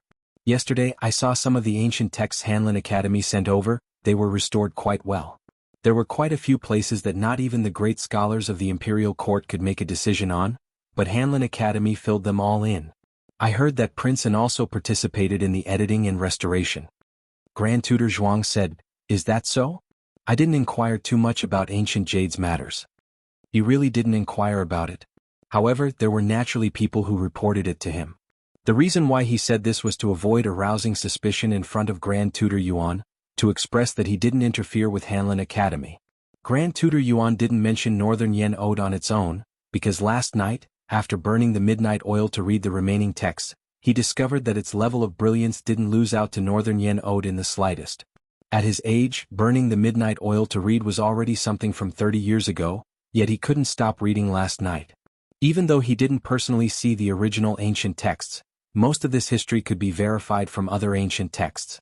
In other words, in order to restore these ancient texts, one needed a vast amount of historical knowledge as a foundation. Moreover, there weren't any mistakes in the handwriting. Even if it was Grand Tutor Yuan himself, it was hard for him to guarantee that under that type of dry state, he wouldn't make a single mistake. Grand Tutor Yuan still didn't know that Xiao Lulang burned the midnight oil lamp to restore it. If he knew, it would be even more shocking.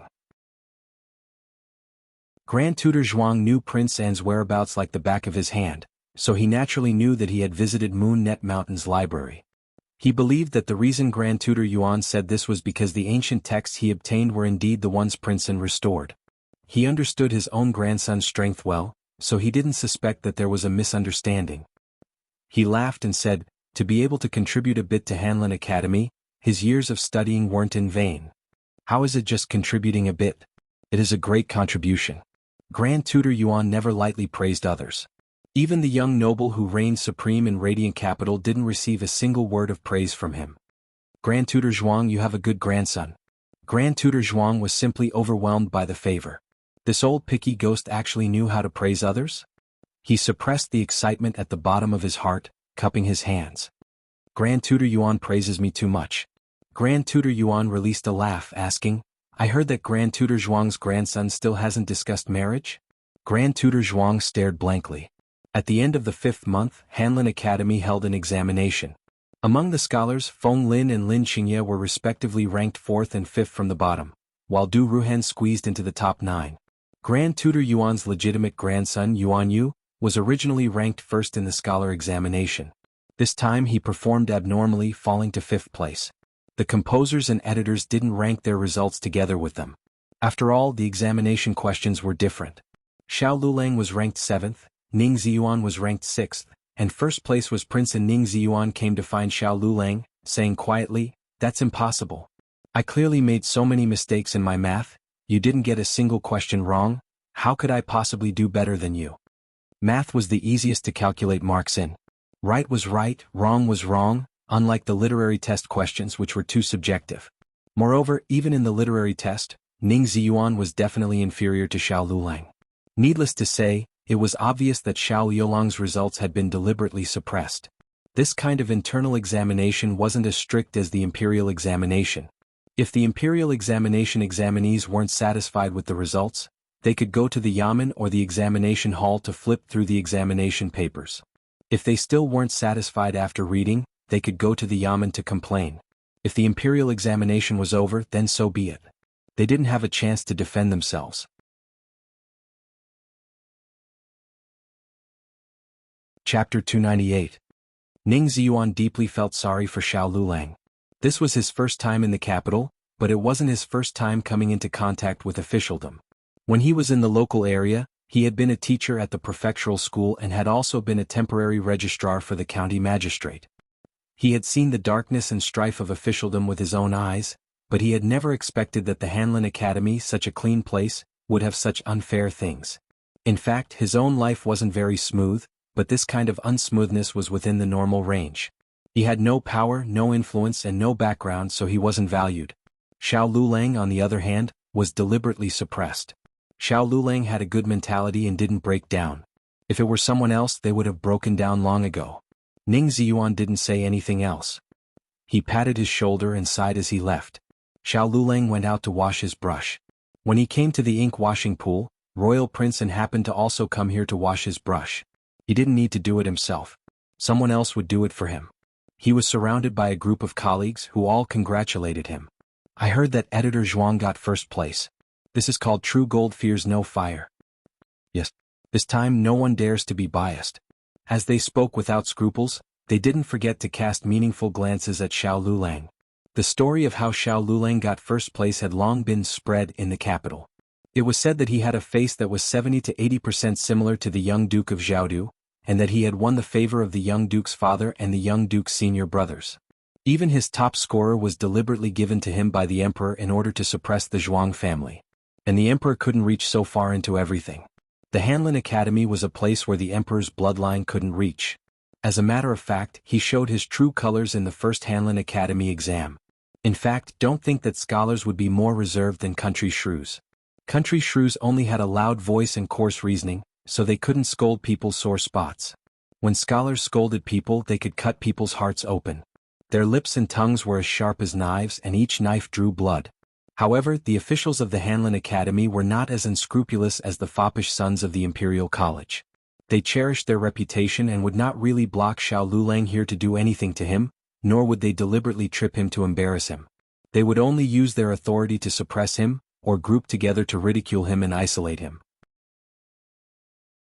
Xiao Lulang's expression didn't change much. After washing the brush, he planned to leave. That should be the case. The correct number is 27. After Royal Prince finished explaining the answer to an editor who asked him for advice on arithmetic, he called out to Xiao Lulang, "Wait a moment." Xiao Lulang stopped and looked at him indifferently. "What's the matter?" Royal Prince said, "Hanlin Academy is a place of fair competition. No matter what others say, I hope you understand that strength speaks for itself here. You know how you became the top scorer. Hanlin Academy won't give Marquis Xianping a chance to interfere. You really shouldn't have sided with Marquis Xianping. If he was a general, siding with Marquis Xianping was still acceptable. But he was a scholar. The banker was the tallest tree." Xiao Lulang didn't respond to Royal Prince An's words. He only glanced at the question in the editor's hand and said, 19. After saying that, he calmly left. Royal Prince An frowned. "What 19? The editor was studying Royal Prince An's solution and didn't dare to eavesdrop on their conversation. Royal Prince An walked over and took the question to look at it again. He suddenly realized that he missed a number on the 7th step. The final result of the calculation was, Royal Prince An took the pen and paper and calculated on the paper. 19. How did he know? Had he done this question before? It couldn't be that he just listened to the editor read the question and then calculated the result in his mind. Impossible. He wasn't that smart. For this kind of huge calculation, an ordinary person would have to calculate on paper for a day. Even the Hanlin Academy scholars who were smarter than ordinary people would have to spend at least an hour. He was exceptionally smart, so he only used a quarter of an hour. But this still required him to write down the complicated and huge calculation steps on paper. And he calculated wrongly. How could Xiao Lulang calculate it correctly using only mental calculation? After his shift, Royal Prince An sat on the carriage to return home. He was surprised to find Grand Tutor Zhuang in the carriage. "Grandfather." Royal Prince An bowed. "Why are you here?" "I was passing by, so I came to see you," Grand Tutor Zhuang said in a good mood. Ever since Empress Dowager Zhuang sent Zhuang Yueshi home from the palace, Grand Tutor Zhuang hadn't shown such a happy expression for many days. Royal Prince An couldn't help but ask, "Grandfather, why are you so happy? Is there a joyous occasion?" Grand Tutor Zhuang looked at him with admiration and couldn't hide his smile. It's indeed a joyous occasion. There weren't many things that could make his grandfather happy. Royal Prince An looked at Grand Tutor Zhuang in confusion. He didn't know why, but he had a bad feeling in his heart. Grand Tutor Zhuang finally stopped keeping him in suspense and smiled at Royal Prince An. "Grand Tutor Yuan is interested in you." Grand Tutor Yuan? Royal Prince An was shocked. Grand Tutor Yuan was a prominent figure in Zhao country. He was the #1 assistant minister in the cabinet. Why would he suddenly be interested in him? It wasn't that Royal Prince An looked down on himself and felt that he didn't have the ability. It was just that his reputation had spread out long ago. If Grand Tutor Yuan wanted him, he would have done so long ago. If it was because of this imperial examination, he only got 2nd place. Above him was Xiao Lulang, the new top scholar. Grand Tutor Zhuang smiled. "When you went to Mount Yuluo to organize the library, he saw the ancient books you organized and was very satisfied with you." Royal Prince An was also very satisfied with the ancient books he organized. He had read a lot of books since he was young and never slacked on his studies in Qin country. He was also quite good at history. He didn't organize many ancient books that day, but he was confident that he organized them the best. "Grand Tutor Yuan loves to study ancient books," Grand Tutor Zhuang said. "I see." Royal Prince An was enlightened. No wonder he suddenly liked him. "Then, does he plan on taking me as his disciple? It would be great if he could take Grand Tutor Yuan as his master." Although they were all considered the emperor's disciples after passing the Jinshi exam, No one would dislike having such an excellent master. In his opinion, only 4 people in the 6 countries were qualified to be his master. One was the deceased elder Feng, one was Yan country's layman Han Shan, one was Zhao country's Sir Lian Yun, and the last was Grand Tutor Yuan. Even his 4th uncle Zhuang Xianji wasn't qualified. As for Chancellor Hua, he didn't get along with Empress Dowager Zhuang. Royal Prince and naturally didn't like him that much. Not a disciple but a grandson-in-law. Grand Tutor Zhuang said. Royal Prince frowned. Grand Tutor Zhuang said, he wants to betroth you to his granddaughter who grew up in the Taoist temple. That girl's talent is quite good. Grand Tutor Yuan values her but she's a woman and can't inherit Grand Tutor Yuan's legacy. If you really marry her, you'll be no different from Grand Tutor Yuan's disciple. How was there no difference? There was a generation difference. Royal Prince didn't say this. His marriage wasn't up to him to decide. However, if he didn't marry the girl he liked, then wouldn't it be the same no matter who he married? After Attendant Yang was promoted, he was busy teaching the scholars in Hanlin Academy and temporarily didn't have time to make things difficult for Xiao Lulang. Xiao Lulang finished his duty on time. He packed his things and left Hanlin Academy. As soon as he left, Editor Tsun also came out of his office. He had been hiding from Xiao Lulang for the past 2 days. Firstly, he felt guilty for scheming against Xiao Lulang. Secondly, he was observing when Xiao Lulang would confront and complain to Attendant Yang. Xiao Lulang headed west after leaving Hanlin Academy. He clearly remembered that Xiao Lulang always headed east. Could it be that he really went to complain to Attendant Yang? The west happened to be the direction of Hanlin Academy. Xiao Lulang did go to Hanlin Academy, but he didn't go to Attendant Yang. Instead he went to find Feng Lin and Lin Xingye. Last night, he sorted out some astronomy and mathematics questions that should be suitable for their current progress. Sun Wei followed him sneakily. When he saw Xiao Lulang heading in the direction of Hanlin Academy, his heart jumped to his throat. However, he did not expect that Xiao Lulang would be stopped by someone on the way. It was a woman. The woman was dressed beautifully, her eyebrows were delicate, and her hair was full of pearl hairpins. Although she wore a veil, it was still difficult to hide her charm. Editor Tsun only took one look and felt his eyes pop out of their sockets. The woman didn't go forward. It was the young maid beside her who walked over and said something to Xiao Lulang. From Tsun Wei's point of view, he could only see Xiao Yulang's back. He didn't know what Xiao Yulang's expression was and he couldn't hear their voices. Then Xiao Lulang left. The young maid and the woman slightly bowed to Xiao Lulang.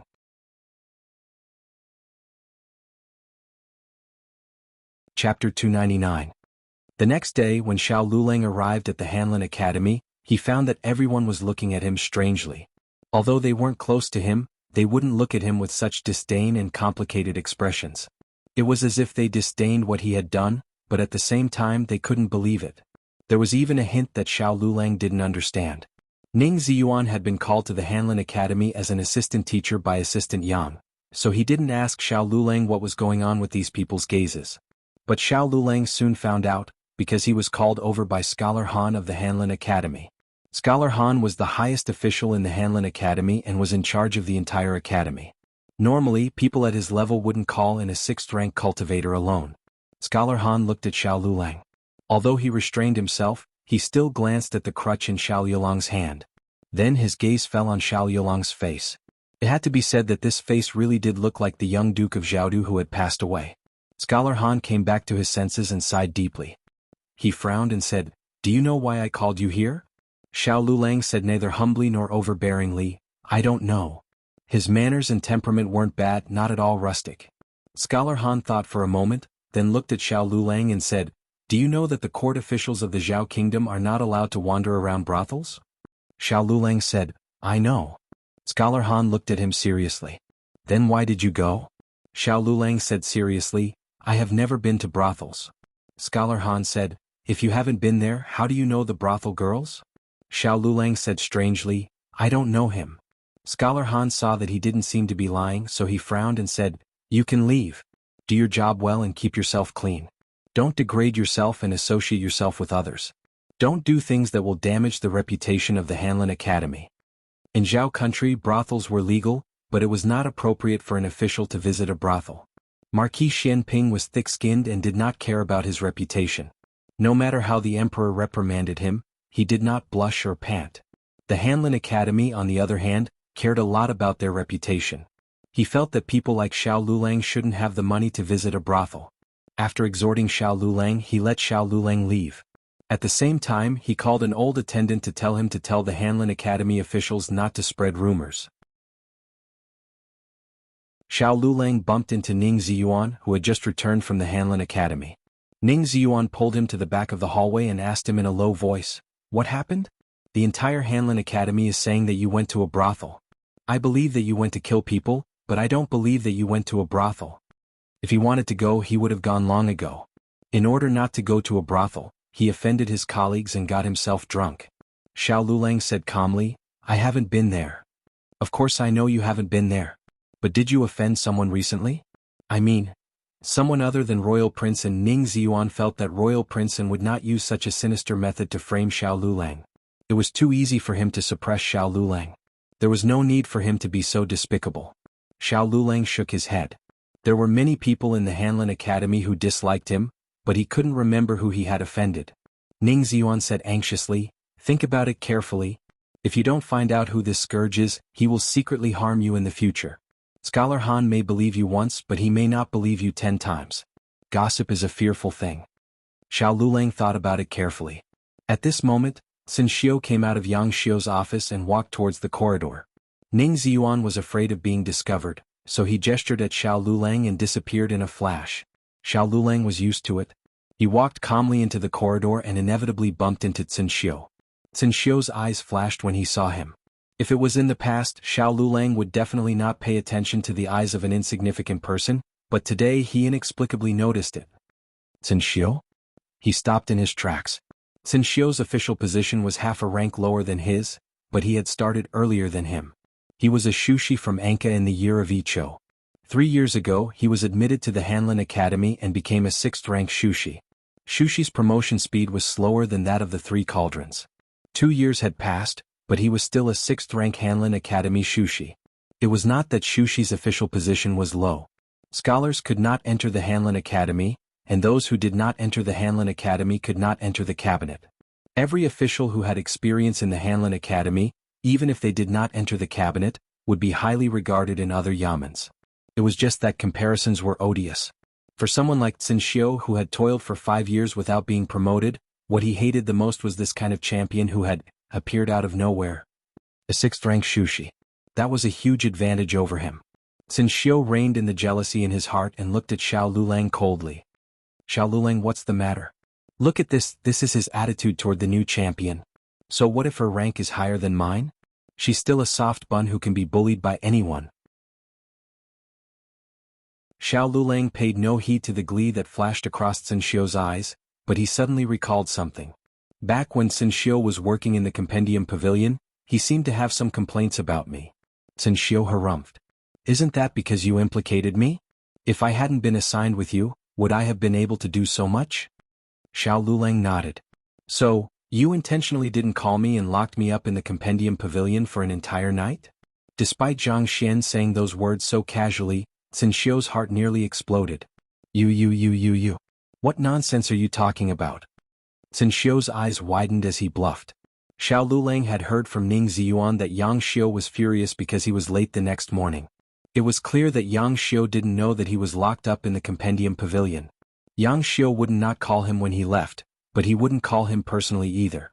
That left only Wang Xiu and Xin Xiu who were in the same room as him. Wang Xiu didn't act strangely with him these past few days, but Xin Xiu was always sneaky and evasive. "Don't slander me." Xin Xiu was furious. Xiao Lulang calmly said, "You were the one who spread the rumors about the brothel, right?" Xin Xiu's face paled. You. Don't talk nonsense. Don't slander me. What brothel rumors? I've never heard of them." Xiao Yulang's expression didn't change as he said, "Sirhan already said it was you." Xin Xiu suddenly froze. He didn't dare to look for Sirhan to confront him. Xiao Lulang saw the look in his eyes and knew the answer in his heart. He faintly looked at Xin Xiu and said, "Xin Xiu, do more work and stop spreading rumors." After saying that, he ignored him and walked past him. Xin Xiu was reprimanded by a country bumpkin and felt indignant. He turned around and called out to him, "I spread rumors? What rumors did I spread? Didn't you secretly meet with the girls from Immortal Music House yesterday? You guys dared to do it in public, you're simply shameless." Girls from Immortal Music House? Xiao Lulang stopped and looked at Xin Xiu strangely. What Immortal Music House? Immortal Music House was a brothel that had only emerged in the last 3 years, but it had already reached the position of the leader, even suppressing Soft Jade Pavilion. Xin Xiu panicked and secretly scolded himself for spilling the beans. Thinking about it, it didn't make sense. Why did he talk to those 2 girls? But he didn't know they were from Immortal Music House. They clearly looked like they were having an affair. How could Xin Xiu know that they only asked Xiao Lulang for directions and didn't say anything about their origins? Xiao Lulang didn't remember this matter at all, so he didn't guess that they were 2 passers-by. Xiao Lulang strangely looked at Xin Xiu and didn't talk nonsense with him.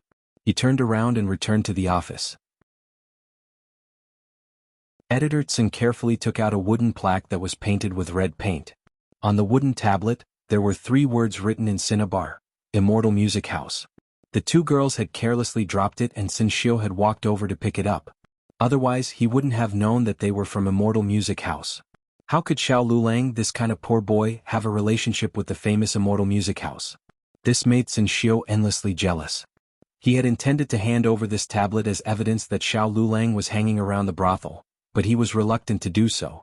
After hours, Xin Xiu took the tablet and went to Immortal Music House. Immortal Music House was located southeast of Qingfeng Lu and was only 100 steps away on foot. It had the reputation of an immortal palace, not only because it was decorated like an immortal palace, but also because every girl inside was as beautiful as a fairy. And its courtesan was called Chang'e of the Moon Palace. Inside the carriage, Xin Xiu changed out of his official robe and wore a navy blue brocade robe. He was about the same age as Ning Ziyuan in his early 30s. His appearance was much better than Ning Ziyuan's and he was a handsome young master. Immortal Music House was a place where ordinary people couldn't enter. Money wasn't easy to use. It wasn't that they didn't accept money, but that money wasn't enough. Editor Xin handed the token to the female guard at the door with a tentative attitude. Who knew that he really went in? The one who led the way was a girl who was as beautiful as the moon. The girl smiled sweetly and said, "So it's Sister Qinshue's distinguished guest. Please come to the room." Xin Xiu was flattered. He looked at the girl in front of him and couldn't help but smile. The rumors are true. You really are as beautiful as a fairy. The girl heard him and laughed. I'm not a girl in the house. I'm just a servant girl. Oh. Xin Xiu was shocked. A servant girl was so beautiful. How beautiful would the girls in the house be? As soon as he thought about it, he heard the little servant girl who led the way smile and greet him. Miss Lan Xen. Editor Xin raised his head when he heard this. A beautiful woman dressed in purple slowly walked down the steps. Her skirt fluttered across the wooden steps, and her figure seemed to touch a purple glow. She was elegant and outstanding, and her smile was brimming with radiance. Xin Xiu felt that his soul was about to leave his body. He held the handrail of the stairs and almost knelt on the ground because of his weak legs. How shameless. Miss Lan Xen sneered and went down the stairs. Her cold smile revealed endless charm, but it was charming and extraordinary, making people's hearts sway. The little servant girl said, "Young master, please." The little servant girl led Xin Xiu to the room. "Miss Qinshui, your guest is here. Please come in." A voice that sounded like the sound of nature came from inside. It was indescribably quiet and ethereal. Xin Xiu only heard the voice and felt his whole body go limp. He didn't know how he walked into the room. By the time he reacted, the door was already closed. It was the girl he saw yesterday. The girl was holding the token that she had lost and recovered. She raised her hand and took off the veil on her face. Xin Xiu only took one look and even stopped breathing. What did he mean by as beautiful as a fairy? This was the real Nine Palaces Moon Fairy. Despite his knowledge and experience as a Hanlin Academy editor, he couldn't find a suitable word to describe the beauty of the girl in front of him. Who are you? After the girl saw Xin Xiu's face clearly, her eyes turned cold and she put the veil back on her face. Xin Xiu came back to his senses and thought that she was asking about his background. He quickly bowed and said, "I'm Xin Guangjia. Greetings, Miss Qinshui." The girl asked with a smile, "Why is the token in your hands?" Xin Xiu was dazzled by her smile. His heart was beating wildly and he said with a red face, "Mrs. Token was lost. I accidentally picked it up and recognized that it was from Immortal Music House. That's why I brought it here." "Ah, you personally picked it up?" The girl smiled slightly. "Did anyone else see it?" Xin Xiu shook his head. "No." The girl lowered her head and smiled. "Why did you trouble yourself to bring it here?" How embarrassing. Sun Xiu said shyly, "It's a small matter. It's not worth mentioning." The girl said with a smile, "But you saw my appearance. It's enough to mention." Sun Xiu was stunned. However, without waiting for him to react, the girl's face turned cold. "Drag him out and kill him." Sun Xiu's whole body trembled. Ant didn't come out. His mouth was covered by a black-clothed man and he was dragged out like a sack. "It's so dirty." The girl threw the token in her hand to the ground in disgust. Her personal maid hurriedly used a copper basin to fetch water. "Mississippi," the girl fiercely dipped the hand that had touched the token into the water and angrily said, "I'm so angry. I'm so angry. What a mess of a stinky man. Why didn't he pick it up? Why did he let others pick it up?" Her personal maid sighed. "Yes, it's a pity that Mrs. Good intentions were wasted. You deliberately dropped a token for him, but he turned a blind eye and walked away, letting others take advantage of you." Konbikugo mobile reading website, m.azhbqg.com.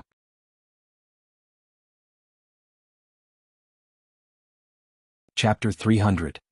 Xiao Lulang didn't know anything about the token. Naturally, he didn't know that Editor Tsin would take the token to Immortal Music House. That was a veritable brothel. The Qinglu Yamen, such as the Hanlin Academy, could never step in without permission. Who would have thought that Editor Tsin would be so bold? However, for the next 2 days, Editor Tsin didn't come to Hanlin Academy for duty, nor did he send anyone to ask for leave. On the first day, everyone was puzzled, but they didn't think of the worst. They only thought that he might be sick, or that something urgent had happened at home, so he couldn't report to Hanlin Academy. The second day was the same. Editor Yang had the mentality that he used to be my subordinate, so he sent someone to Editor Tsin's home. Editor Tsin was an ordinary scholarly family in the capital. Father Tsin was a scholar who opened a private school to support the family. Mother Tsin was a concubine's daughter from an old official's family, so she had some family property. The Tsin family wasn't considered wealthy in the capital, but they had a house to live in and servants to order around.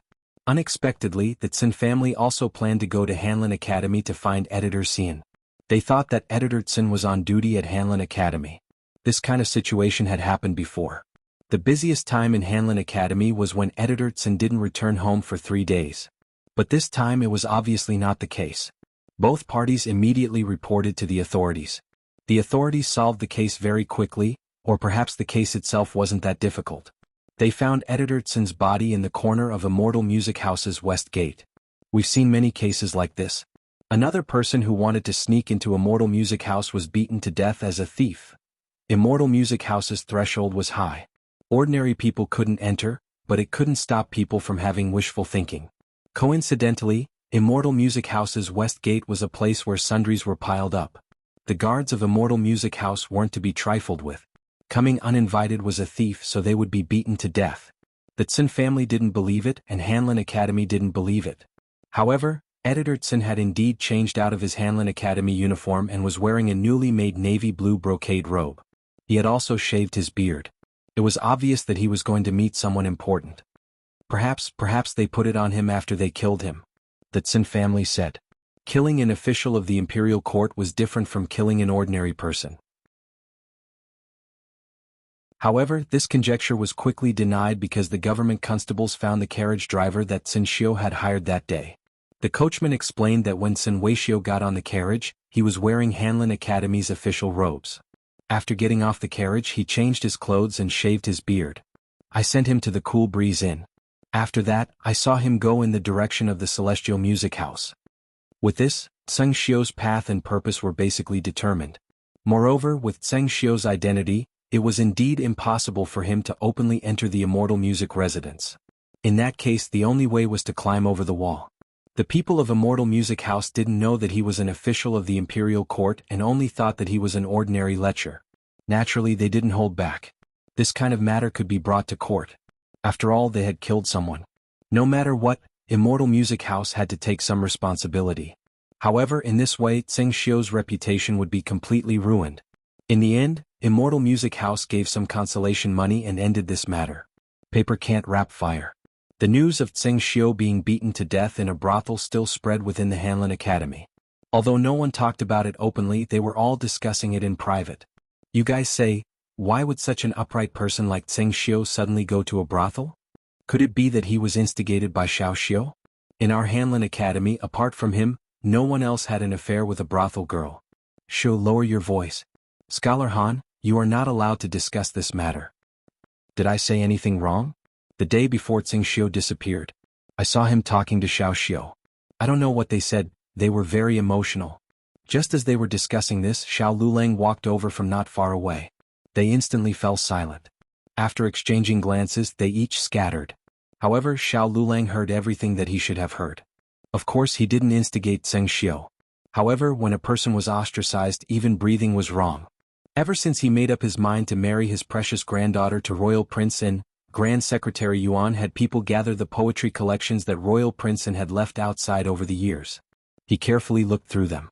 He was indeed a talented and ambitious person. Many of the poems that had been passed down to this day were written when he was a hostage in the Qin country. Although he was still young and inexperienced, he was in a foreign land, shouldering the lifeline of a country, enduring humiliation, and still having such youthful lofty sentiments. He was indeed a rare talent. Grand Secretary Yuan had people deliver the poetry collections to his granddaughter. He understood that his granddaughter was talented and arrogant. She didn't like ordinary people, but a gifted scholar like Royal Prince N should be able to enter her eyes. Grand Secretary Yuan didn't know that the little Taoist nun's face was as black as charcoal when she saw the poems on the table. Why did he want her to read poems? She only wanted to read novels, alright. Speaking of which, it had already been so long. Why hadn't the third book of Chronicles of the Cloud Court come out yet? Wasn't it supposed to be one book a month? It had already been 1 month and 3 days. Had he become arrogant? In Jadewater Alley, the old chancellor had just finished writing the last word when he put down his brush and sneezed fiercely. Achoo. He had just taken over the directorate, so his salary wasn't high. The main reason was that all his savings had been robbed by the old matriarch and he wanted to get a new carriage. In order to cope with his increasing expenses, he had no choice but to return to his old profession and write novels. He hadn't written for many years. His previous pen name had long been forgotten, so he used a new pen name, Zui Xingmeng Di. Just hearing it made one feel very emotional. His first comeback novel told the story of a sick and weak hostage of an enemy country who caused chaos in the imperial court and a love and hate relationship with the princess of the Great Xia dynasty. In order to avoid unnecessary trouble, he indicated at the beginning that this was a dream of the hostage. However, even so, it still made people unable to stop chasing after it. The first 2 books sold very well and he made a small profit. The third book should have been handed in a long time ago, but there had been a lot of things to do at the directorate recently, so he had delayed it. In order to express his apology, he decided to personally send the original manuscript to the study room that he was working with. Today, the little nun also went to the study room to rush the manuscript. The old chancellor couldn't help but prick up his ears to listen. Behind the bookshelf, the page boy was introducing other novels to the little nun. The little nun flipped through a few books in boredom and said, "Not good. It's not as exciting as the story of Zui Xingmeng Di." The old chancellor thought that she would say that his story had new ideas, but unexpectedly she said that it was exciting. The old chancellor cleared his throat. It seemed quite exciting. The little nun said, "The part where the princess royal divorced the prince consort was quite good. The princess of the imperial family shouldn't have suffered such grievances. The princess royal was actually just an unremarkable supporting character in the novel. The plot about her wasn't written in detail and the divorce of the prince consort was only briefly mentioned. He didn't expect her to have such a deep impression. She was a soulmate." The old chancellor coughed lightly and couldn't help but have some interest in communicating with the other party. Perhaps he might be able to find more inspiration. This Taoist priest also likes this book? The little nun said, "It's okay. The writing is passable." The old chancellor thought, "I'm the chancellor of the directorate, but I'm only passable in writing?" However, in order to lower the threshold of the audience, he did deliberately weaken his writing style and added a large amount of vernacular to ensure that it was easy to understand. However, in order to cater to the aesthetic of scholars, he also added a lot of original poems. Usually, this kind of part would be skipped by ordinary people and wouldn't affect the progress of the plot. The old chancellor asked again, "What do you think of the character Prince Li?" Prince Li was the main character in the book, the sickly hostage who subverted the entire Great Xia dynasty. The little nun curled her lips and casually flipped through a novel she took off from the shelf. "He's good at scheming but not at love. He's blind." The old chancellor. The little nun sighed. He doesn't want the great general of Great Xia and wants the sixth princess. If he's not blind, then what is? He's so black-hearted and sickly. He and the mighty and cold General Fu are a match made in heaven. Doesn't he see that General Fu is infatuated with him? The old chancellor's mouth twitched. When did General Fu become infatuated with Prince Li? Why didn't I know? The little nun sighed. And the Empress of Great Xia, she's also blind. How can she like the Emperor of Great Xia when Concubine Hua is so good to her? Isn't it good to be together with Concubine Hua? Concubine Hua flirted with her so many times. The old chancellor.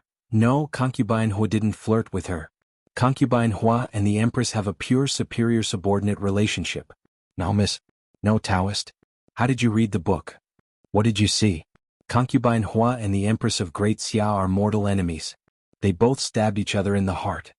Wait, that's not the point. The point is that they are both women. General Fu and Prince Li are both men. You. Is it okay for a little girl like you to have such a strong taste? The old chancellor's heart was pierced by thousands of arrows. He felt that he could no longer look at this book in the eye. In the blink of an eye, it was June and summer had completely arrived in the capital. Last winter the capital was exceptionally cold. This year it was exceptionally hot. Because some daughters fainted in class, the girls' school even had a few days off. The news of the little nun of the Yuan family returning to the capital quickly spread in the capital. But what really made the news was the marriage between the little nun and Prince N. It was said that Grand Tutor Zhuang intended to marry the Yuan family and had already sent someone to collect the marriage invitation. After the marriage invitation, as long as the two's birth characters did not clash, the marriage could be discussed. This year, the little nun of the Yuan family was not the only daughter to be discussed. Zhuang Yueshi, Du Xiaoyun, Gu Jinyu and the other daughters were all of marriageable age. Their families had already started to deal with it. Gu Jinyu also ended her life at Ciu Zhuang and returned to the manor to wait for the marriage arranged by old Madame Gu and concubine Shu. Old Madame Gu furrowed her white eyebrows when she saw that Gu Nianji was tanned and looked haggard. How did you end up like this? Didn't you say that you were only going to stay at the manor for a few days? What have you done? How can I bring you out in this state? Gu Jinyu did not speak. She did not curry favor with old Madame Gu like before. Old Madame Gu was furious and said impatiently, "Don't go out these few days. Stay in the boudoir and recuperate." Gu Jinyu said softly, "I want to visit mother." It would have been better if she did not mention this. Now that she mentioned it, old Madame Gu was furious. That damned Yao Shi used her to deal with concubine Ling and moved out of the manor. When others asked her, she could only vaguely say that she moved back with Gu Yan.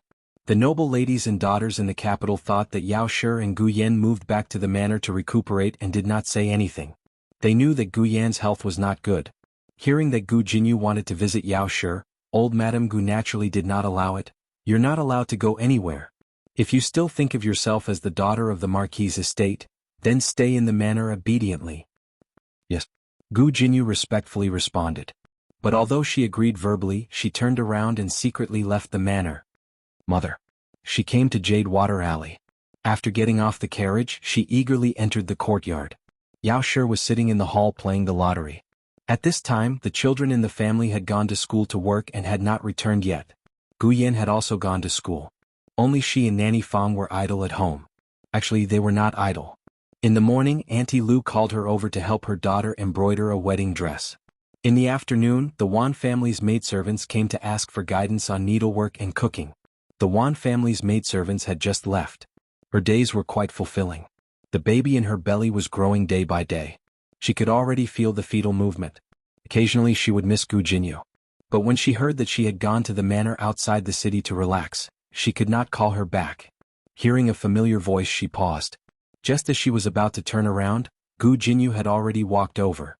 He planned to throw himself into her arms as usual, but he suddenly saw her slightly bulging belly. When the weather became hot, it was easy to show off one's belly if one wore less clothes. Yao Shi's body was thin, making her 5-month pregnant belly look very prominent. Gu Jinyu glared at her. "Mother, you're back?" Yao Shi smiled knowingly and took her hand. She nodded and said, "And mother is pregnant. It's been 5 months. In that case, concubine Ling was pregnant when she was still in the manor." Halfway through her words, Gu Jinyu realized that she had mentioned someone she should not have mentioned. She said guiltily, Sorry, mother. I shouldn't have mentioned that person. Concubine Ling had harmed Yao Shi for more than 10 years. Yao Shi was indeed unwilling to mention her. Yao Shi skipped this topic and patted the chair beside her. Sit down. Let mother take a good look at you. Gu Jinyu sat down. Yao Shi raised her hand and stroked her hair. She said with heartache and shock, "You've become tanned and your hands have become thicker. Have you had a hard time in the manor these past few months?" Marquis Ding An's manor had many manors. There were quite a few outside the capital. Yao Shi did not know which one she had gone to. Gu Jinyu lowered her eyes and did not speak for a while, but a tear fell onto the back of Yao Shi's hand. Yao Shi immediately panicked. "Jinyu, what happened to you?" Gu Jinyu did not reply. Instead, she stood up and knelt in front of Yao Shi. She choked out, "Mother, Jinyu was wrong." Yao Shi was completely confused by her actions. Her heart also began to panic. "Get up and speak. What happened to you? Did something happen to him? Don't scare mother." Gu Jinyu shook her head with tears in her eyes. She held onto Yao Shi's hand that was about to help her up. She sobbed and said, "Mother? I've let mother down." Yao Shi panicked. What happened to you?" Second young miss is too much. Isn't it just not visiting madam for a while? Madam is your mother. Would she mind this?" Granny Fong walked out of the kitchen with a smile. In her hands was a plate of fried peanuts. She said to Yao Shi, "Wasn't madam craving for this just now? It's done."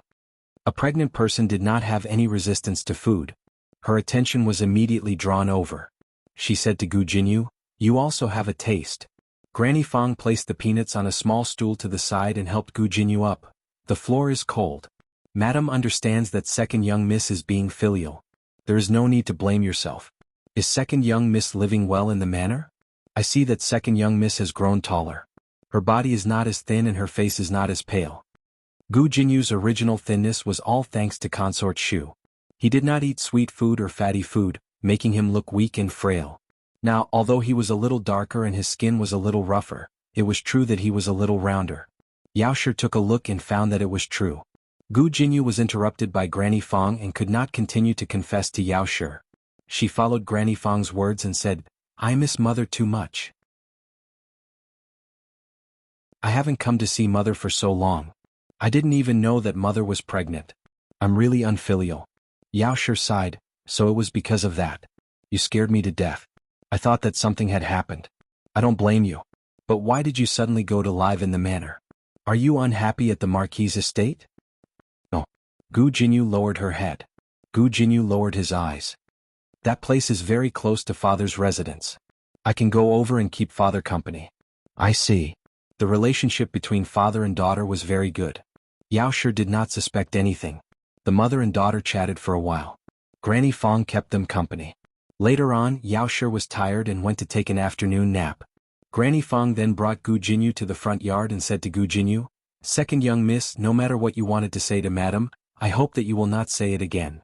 Gu Jinyu was stunned. Granny Fong said, "Madam suffers from very serious depression.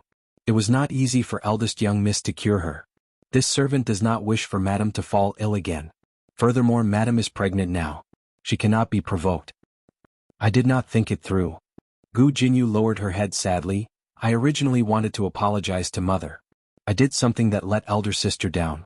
I stole elder sister's credit and caused elder sister to be hurt. I don't want to hide it from mother anymore." Granny Fong naturally knew about these things, but she did not expect Gu Jinyu to have the courage to admit it.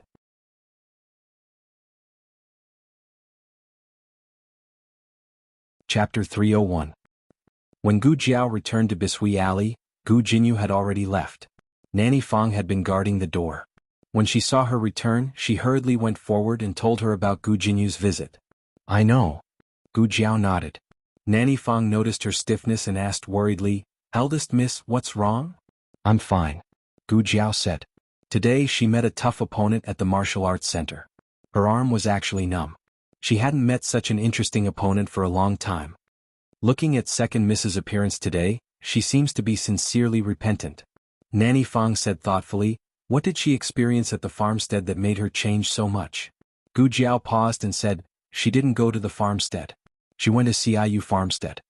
Nanny Fong was surprised. "Eldest miss, has seen her before?" "Yes, I happened to see her once." Gu Jiao told her about her visit last time. She actually went to that kind of place to suffer. Nanny Fong suddenly didn't know what to say. Nanny Fong had watched Gu Jinyu grow up. Nanny Fong could tell whether she was sincerely remorseful or putting on an act. Second Miss seemed to have really changed. Then, would eldest Miss forgive her? Gu Jiao didn't say anything and stepped into the house. After June, the sky turned dark late. When Xiao Lulang returned from Hanlin Academy, the sky was still bright. Little Jing Kong went for a walk with chickens. Gu Jiao was arranging rooms for people next door. Before the old lady regained her memory, in order to make it easier to rob the old chancellor of his private money, she asked the old chancellor to connect the two houses and open a door on the wall of the backyard. As soon as Xiao Lulang arrived at the backyard, he saw Gu Jiao carrying several clean mattresses over. He stopped her. Is there a guest at home? Gu Jiao said, it's Gu Yan's secret guards. Not only had they arrived, but they had also brought Yu Ye from the hot spring villa. This was Gu Jiao's order. Gu Yan had lived in the farmstead for so long, but the only servant he hadn't chased out was Yu Ye. Even Nanny Fong had been chased out by him once. There were more and more things to do at home. Gu Jiao thought that it would be good to have a clever maid. Fortunately, there were many empty rooms next door. After the two families were connected, they could be considered one family. Thus, senior servant Fong had already moved in and didn't have to squeeze in the same room as Madame Yao. Xiao Lulang also helped to move some things. The two secret guards were usually nowhere to be seen. Yu Ye was at the scene the entire time. It was her first time seeing Xiao Lulang. She was so excited that her eyes almost popped out. Yeah. Was this the son-in-law? Son-in-law is so handsome. Gu Jiao tilted her head. Oh, I think so too. Yu Ye's explicit praise didn't affect Xiao Lulang, but Gu Jiao's understated words made Xiao Yulong's heart feel strange. He cleared his throat and said calmly, I'll go see if the people from Jing Kong are back yet. After saying that, he turned around and left. Looking at his strange walking posture, Yu Ye quietly moved closer to Gu Jiao and asked with an indescribable expression, but eldest miss, why does the son-in-law walk with his hands and feet in the same direction? There was no need to learn martial arts today. When Gu Yan returned from Qinghe Academy, he saw the secret guards and Yu Ye, whom he hadn't seen in a long time. Young master, do you still remember this servant? Yu Ye asked happily. He had almost forgotten Yu Ye's name. After a long time he frowned and said, Bean Sprout? Yu Ye's face darkened. All of a sudden everyone came back. After dinner, Xiao Lulang checked the children's homework as usual. He didn't bring his experience in Hanlin Academy back home. He restrained himself and tidied up his emotions. He patiently tutored little Jing Kong, who had been arguing with him the entire time, as well as Gu Yan and Gu Shaoshun, who had been daydreaming all night. At night, when everyone was asleep, he took out the ancient book and continued to study the formulas. Gu Jiao gently pushed open the unlocked door. Can I come in? Come in, Xiao Lulang said. Gu Jiao pushed open the door and entered with a bowl of lotus seed soup in her hand. The weather was hot, so the lotus seed soup had been chilled with well water to cool down and relieve the heat. Xiao Lulang was wearing thin pajamas. Because he had sweated a little, the pajamas stuck to his body and inadvertently outlined the contours of his body. His young body exuded a vigorous masculinity that perfectly combined with his youthful aura. Gu Jiao's eyes grew on his body. Xiao Lulang coughed softly and said, It's so late. Why aren't you asleep? Gu Jiao placed the lotus seed soup beside his hand. Lotus seed soup. Xiao Lulang, have you eaten? Gu Jiao shook her head. Xiao Lulang, then do you want to what? Eat together? Or do you want to eat first? There was only a bowl and a spoon. You eat. Xiao Lulang quickly pushed the bowl in front of her. Gu Jiao sat down in front of him and looked at him with her chin in her hands. I don't want to eat. I made it for you. If Xiao Lulang continued to refuse, it would be inexcusable. He paused, took the bowl and tasted it gently. The bitter lotus seed heart was picked, and mint and osmanthus sugar were added. It was cool and sweet but not greasy. Is it delicious? Gu Jiao asked. It's delicious, he said. Gu Jiao curved her lips. Xiao Lulang finished the bowl of lotus seed soup. Gu Jiao kept looking at him with her chin in her hands. Actually, the weather was hot and she didn't wear much. She wore a thin summer shirt over her pajamas. She didn't grow much in the past 2 months, but her figure became more exquisite. Xiao Lulang swore that he didn't mean to peek, but she was sitting in front of him. He inadvertently glanced at her. Gu Jiao's lapel was slightly open, revealing a small section of pink undergarment lace. This was supposed to be a normal attire, but in the darkness of the night, it gave off a sense of privacy and charm. "Why are you sweating?" Gu Jiao tilted her head and asked, "Is the lotus seed soup not cold enough?" It was strange that he could sweat while eating something cold. Xiao Lulang didn't know how to explain. He wasn't just sweating. His heart was beating faster. This had nothing to do with the feelings between a man and a woman. It was purely a man's instinct. In the middle of the night, a man and a woman alone, she was so gentle and quiet. Although this girl was very likely to be an irritable kitten who liked to explode, she was too deceptive at this moment. Just when Xiao Lulang didn't know how to answer, Gu Jiao suddenly stood up and leaned towards him across the table. The distance between them was shortened. Her warm breath and fragrance assailed his nostrils. The pink undergarment lace was right in front of his eyes. He quickly closed his eyes, but the blood rushed to his head in an instant. Gu Jiao gently wiped his sweat. He still didn't dare to open his eyes. Suddenly he heard Gu Jiao chuckle softly. Then the sound of clothes sliding could be heard. "The clothes are done. You can open your eyes now." This. Xiao Lulang suddenly didn't know whether to open his eyes or not. Gu Jiao couldn't stop laughing. If she wasn't afraid of waking up little Jing Kong, she would have laughed out loud. Xiao Lulang didn't feel the shadow in front of him leave for a long time. He could still smell her fragrance and breath. He was a normal man. It was impossible for him to be indifferent when a woman was so close to him in the middle of the night. He took a deep breath. He wanted to tell her to go back to her room and rest. Before he could say anything, he heard her say, "Look, what's outside the window?" He turned his head, opened his eyes and looked at the moonlight outside the window. Everything was as usual. "There's nothing," he said as he turned his head. At this moment, Gu Jiao supported herself on the table and moved forward. When Xiao Lulang turned his head, he saw Gu Jiao's movement. However, it was too late for him to avoid it. "Jiao Jiao," little Jing Kong's sleepy voice suddenly sounded from inside the curtain. Gu Jiao retreated. Xiao Yulong's lips touched the air. He wanted to avoid it when he couldn't, but if he really avoided it, Gu Jiao came to the bedside and lifted the curtain. Little Jing Kong didn't wake up, but he seemed to want to pee. He covered his little butt and said, "Jiao Jiao? Let me do it." Xiao Lulang came over and carried the half-asleep little guy to the backyard to pee. Some things couldn't be continued once they were interrupted. Xiao Lulang put the little guy back on the bed. The weather was too hot. Little Jing Kong only wore a small red doo-doo and slept on the mat. Xiao Lulang closed the curtain and said to Gu Jiao, "It's getting late. Go back to your room and rest." Gu Jiao said, "Oh." She took the bowl out, washed it and went back to the east room. Xiao Yulong's mind kept flashing with images that he shouldn't have. It took him a lot of effort to calm down. He forced himself to study for an hour. He thought that he could clear his mind and reduce his desires. However, as soon as he put down the book, the thoughts that he shouldn't have had came back again.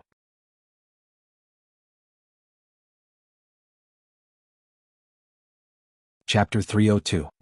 What's wrong with me? Although I've been restless before, I've quickly suppressed it. This time, this feeling of not being able to control himself made Xiao Lulang feel at a loss and even a bit irritated. Could it be that after reading so many sage books, in the end he only became a beast? He shook his head and forced himself to get rid of these distracting thoughts from his mind. The effect was not satisfactory. It was as if the more he forced himself to suppress it, the more it was like boiling lava, burning his entire chest until it was boiling hot.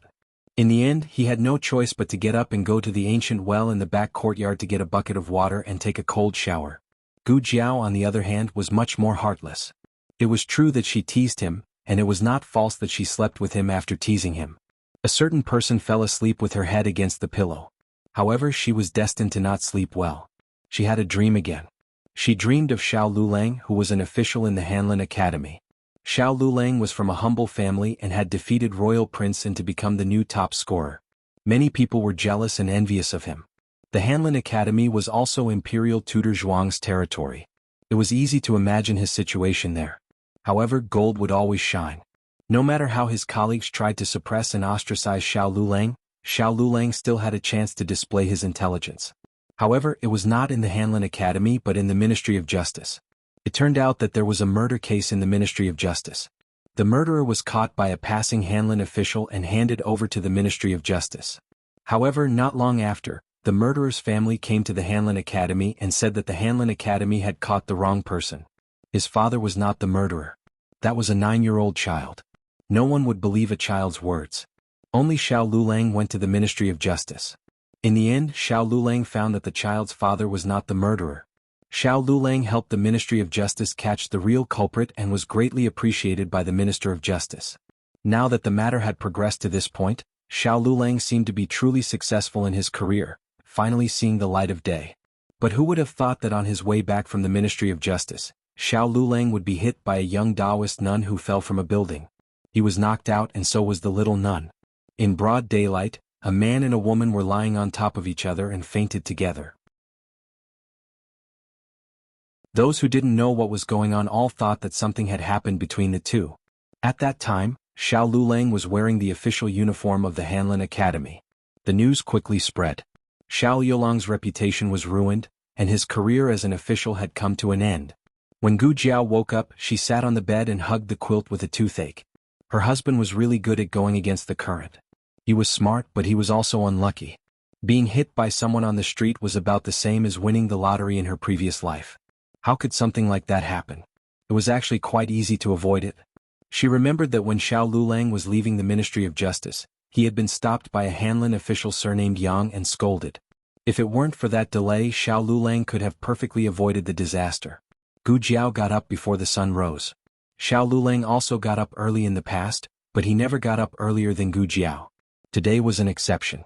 He was fetching water from the back courtyard. First, he fetched water from the ancient well, then he carried buckets back to the kitchen and poured them into the water jar. Looking at his sweaty appearance, it wasn't hard to guess that he had been working for a long time. "Why are you so early? You didn't sleep last night, did you?" Gu Jiao asked in a strange tone. He had too much energy and needed to do some physical work to burn it off. Otherwise he would be too hot. Of course Xiao Lulang didn't say this. He said seriously, "I slept. It was a little hot, so I got up early." It was quite hot, especially since the ancient people wore a lot of clothes. Gu Jiao felt that the capital was hotter than the countryside. She slept and her pajamas were soaked in sweat. She fetched water and went back to her room to take a bath. Listening to the sound of the water, Xiao Yulang's blood was boiling in his chest. He felt that he had wasted the whole morning. Little Jing Kong didn't go to school today. He practiced martial arts in the back courtyard for a while. After breakfast he went to play with Zhao Xiaobao next door. Gu Yan and Gu Xiaoshun were also on vacation. They slept in their room. Gu Jiao didn't tell Xiao Lulang what she saw in her dream. She went to the medical center as usual. Xiao Lulang went to the Hanlin Academy. As soon as he entered the main entrance, he saw many Hanlin officials standing in the open space in front of the hall. The atmosphere was so intense that he didn't know what they were discussing. He always had nothing to do with the crowd. He didn't plan to join them, so he went to his office. But before he took 2 steps, he saw Ning Ziyuan at the corner of the corridor waving at him. He thought about it and went over. Ning Ziyuan pulled him to the other side of the corridor and gossiped in a low voice. "Did you hear? Royal Prince An made a great contribution this morning." Xiao Lulang answered perfunctorily. He wasn't interested. "Hiss," Ning Ziyuan gasped, "he's your opponent? Aren't you curious about what he did? You're the top scholar and he's the second. Logically you should be faster than him. If he's faster, well, it's normal to be faster than you. You can't beat him in terms of family background." This was the truth. A poor student might not be able to reach the starting line of others even if he worked hard for 8 to 10 years. Some people were born at the end of their lives. But Ning Ziyuan still wanted to say, "There was a murder on Beifang Street. It was reported in the middle of the night. The murderer was arrested this morning." "Royal Prince An arrested him?" Xiao Lulang asked. Ning Ziyuan said, "That's right. He was on duty. When he passed by the Ministry of Justice he met his uncle, the Assistant Minister of the Ministry of Justice. The Assistant Minister of the Ministry of Justice told him about it. Based on the bloodstains at the scene, he led his subordinates and arrested the murderer. He can't leave the Ministry of Justice now, so he asked someone to come to Hanlin Academy and ask for leave. He said he'll come back in the afternoon. Why do you think he's so powerful? Not only was he born into a good family, he was more outstanding and hardworking than ordinary people. How could ordinary people live like this?" The entire Hanlin Academy was shocked by Royal Prince An's case. At this moment, there was a sudden commotion outside the door. "You got the wrong person. My father is not the murderer. It's not him." It was a child's voice. Xiao Lulang looked in the direction of the voice. Ning Ziyuan said, Let's go and have a look. He thought Xiao Lulang would refuse. After all, he wasn't the kind of person who liked to watch a show. Who knew that Xiao Lulang would actually follow? There was a commotion outside the door. A child dressed in cotton clothes, less than 10 years old, was thin and small, and his clothes were messy. Perhaps because he had been running all the way, he was sweating profusely and one of his shoes had fallen off. He tried to rush in but was stopped by Kong Mu of Hanlin Academy. His eyes were red, but he held back his tears. Your Hanlin Academy has caught the wrong person. My father is not the murderer. He didn't kill anyone. He was a child after all. When he heard that a Hanlin official had helped solve the case, he thought that his father had been arrested and brought to Hanlin Academy. He screamed at the top of his lungs, but no one present believed him. Kong Mu was a little impatient. How would we know if your father is the murderer? Even if you want to make a scene, you should go to the Ministry of Justice. Hanlin Academy is not the place to hear cases. Where is the Ministry of Justice? I finally found Hanlin Academy. The child finally couldn't hold back and cried in despair. It was obvious that he couldn't walk anymore. The soles of his feet were covered in bloody blisters. The child of a murderer. Not many people really sympathized with him. Just as he was crying uncontrollably, a tall and slender figure came in front of him. I'll take you to the Ministry of Justice. His crying stopped abruptly. He raised his teary eyes and looked at the handsome face in disbelief. Really? Everyone looked at Xiao Lulang as if they were looking at an idiot. Helping the child of a murderer? Was he crazy? I'll take a leave of absence, Xiao Lulang said to Kong Mu. Kong Mu was probably shocked by his behavior and didn't say a word. Xiao Lulang hired a carriage and took the child to the Ministry of Justice. The child's narrative ability was quite clear. Xiao Lulang learned from him that he had abdominal pain in the middle of the night. His father went out to find a doctor for him, but he didn't return for the whole night. The next day he heard that his father had been arrested as the murderer. His mother had fainted.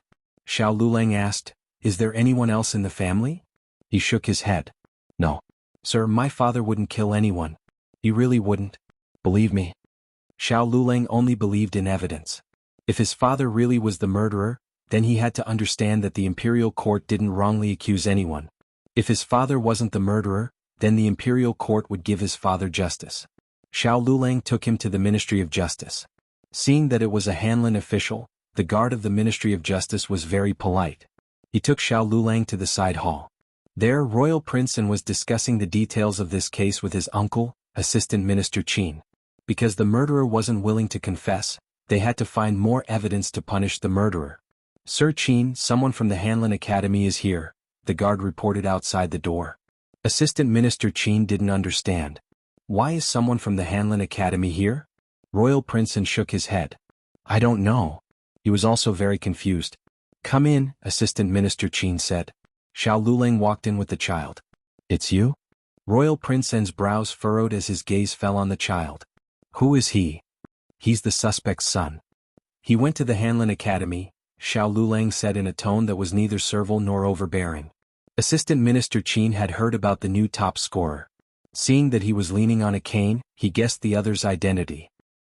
It was this brat who stole his nephew's top scorer position? The child said, My father isn't the murderer. He didn't kill anyone.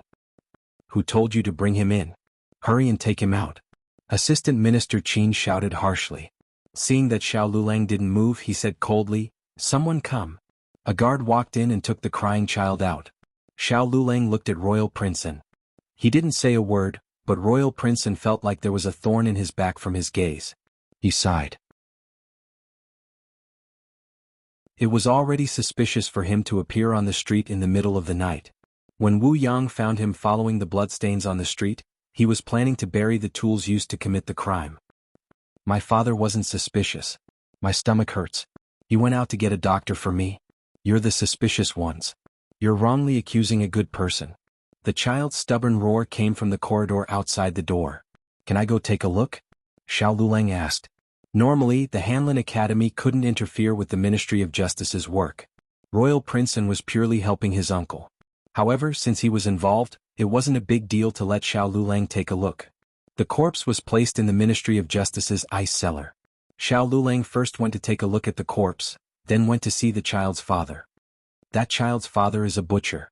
Royal Prince said to Xiao Lulang. It was as if he was telling Xiao Lulang that people who killed more often seem to have an easier time killing people. You've got the wrong person. The murderer isn't him, Xiao Lulang said. Assistant Minister Qin was so angry that he laughed. You think it's not him just because you say so? Xiao Lulang said, the wound is on the right lower abdomen of the deceased. The back of the knife is above and the blade is below. The tip of the knife is slightly tilted to the left of the back. This is an oblique stab wound. It's not easy to stab with the right hand at this angle. The murderer used his left hand to hold the knife, so his dominant hand is most likely his left hand. Royal Princeton frowned. You're saying that he's left-handed? Xiao Lulang nodded. Royal Princeton said, that butcher? Xiao Lulang said, I've tried. He's not left-handed. Royal Prince Anne's expression became serious. Assistant Minister Qin sneered. What nonsense are you talking about? How could the Royal Prince catch the wrong murderer? Assistant Minister Qin wasn't like this in the past.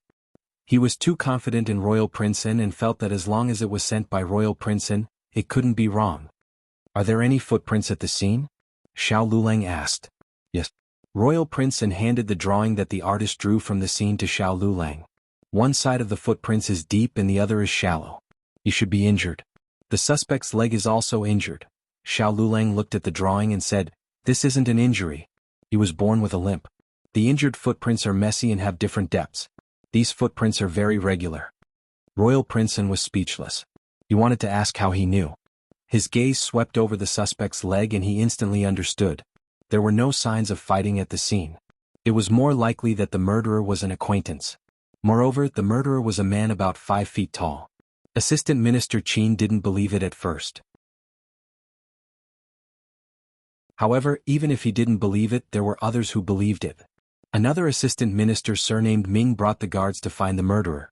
According to the characteristics provided by Xiao Lulang, the murderer was arrested and brought to justice without any effort. Assistant Minister Ming's eyes were crooked from smiling. Oh my God, this was simply a merit that fell from the sky. Who would have thought that you could catch a fake murderer? He patted Assistant Minister Qin's shoulder and said with a smile, the one who makes the first move doesn't necessarily have the upper hand, right? Assistant Minister Qin's mouth was about to fly off. Assistant Minister Ming went to the Minister of Justice to ask for credit. Of course, he didn't forget to bring Xiao Lulang along. The Minister of Justice was very surprised. How do you know all this? Hanlin Academy wouldn't teach this, right? Xiao Lulang paused and said, my eldest brother was a coroner. In order to support his mother and young Xiao Lulang, Brother Xiao gave up the opportunity to study and became a coroner. The Minister of Justice suddenly understood. He had heard about the background of this new top scorer. He heard that he came from a poor family. However, he didn't expect that he had a brother who was a coroner. The Minister of Justice asked, your brother is now, Xiao Lulang said in a low voice, he passed away. Ah.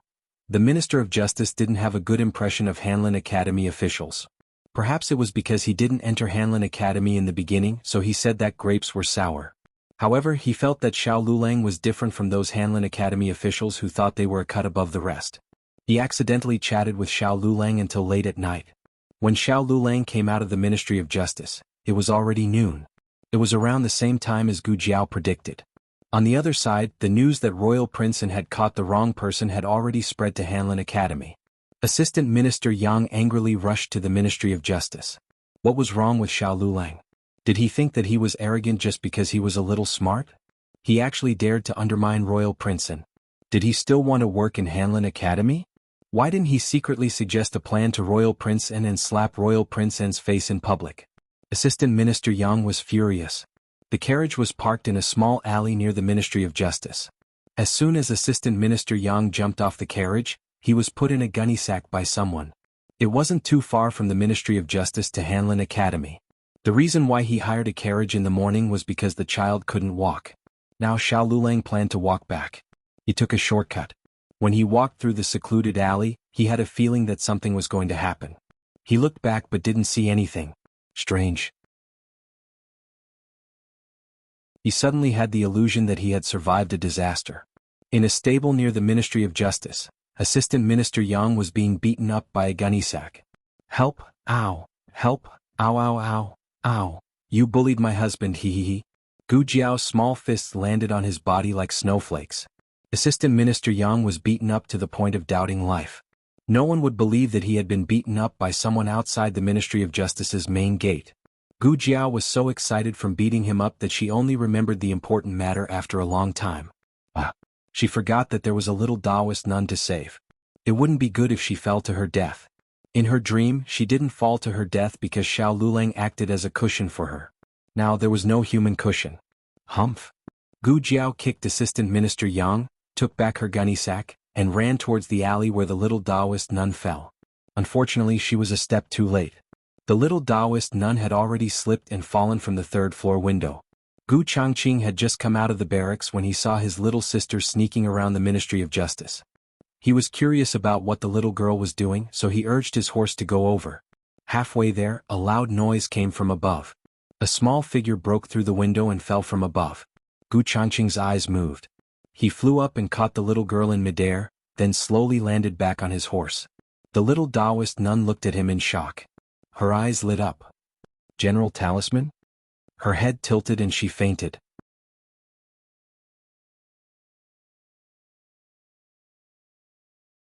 Chapter 303. When the little nun opened her eyes again, she was already lying on a bed in the clinic. She froze for a moment, then remembered that she had just fallen down the stairs. She might have fallen to her death. The little nun closed her eyes. Since she was already dead, she might as well sleep. No. Suddenly, a proud young man's voice came from outside. Then a deep and magnetic voice said, "Then let's ride a horse? Do you want to ride a horse?" What kind of beautiful voice was this? And what kind of spoiling tone was this? The little nun was so engrossed in her novel that she threw off the quilt, got out of bed and opened the window. She saw a well-built man in dark light armor. His hair was as black as ink and his thick eyebrows were slanted to his temples. His facial features were deep and stern, and his temperament was cold. His eyes were filled with endless tenderness and love. This was the General Fu from the novels. She looked at the young man opposite the General Fu. He wore a light blue robe and his body was thin. His cheeks were pale and sickly, but his features were exquisite and as handsome as jade. Most importantly, his temper was especially stinky, especially black-hearted. The sickly hostage, Princely Yunting. Didn't she say they were a good match? The scene was so beautiful. The little nun looked at the two people under the tree and swallowed her saliva. Creak. The door was pushed open. Dr. Song came in with a bowl of medicine. Miss, you're awake? Shoo, don't be noisy. The little nun stared at the two people in the courtyard. Dr. Song strangely walked forward and followed her gaze. He smiled and said, "So it's the two young masters, Gu.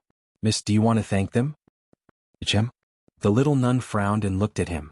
Dr. Song thought she didn't hear him clearly, so he repeated his words with a pleasant expression. "Miss, do you want to thank them?" The first sentence. The little nun said.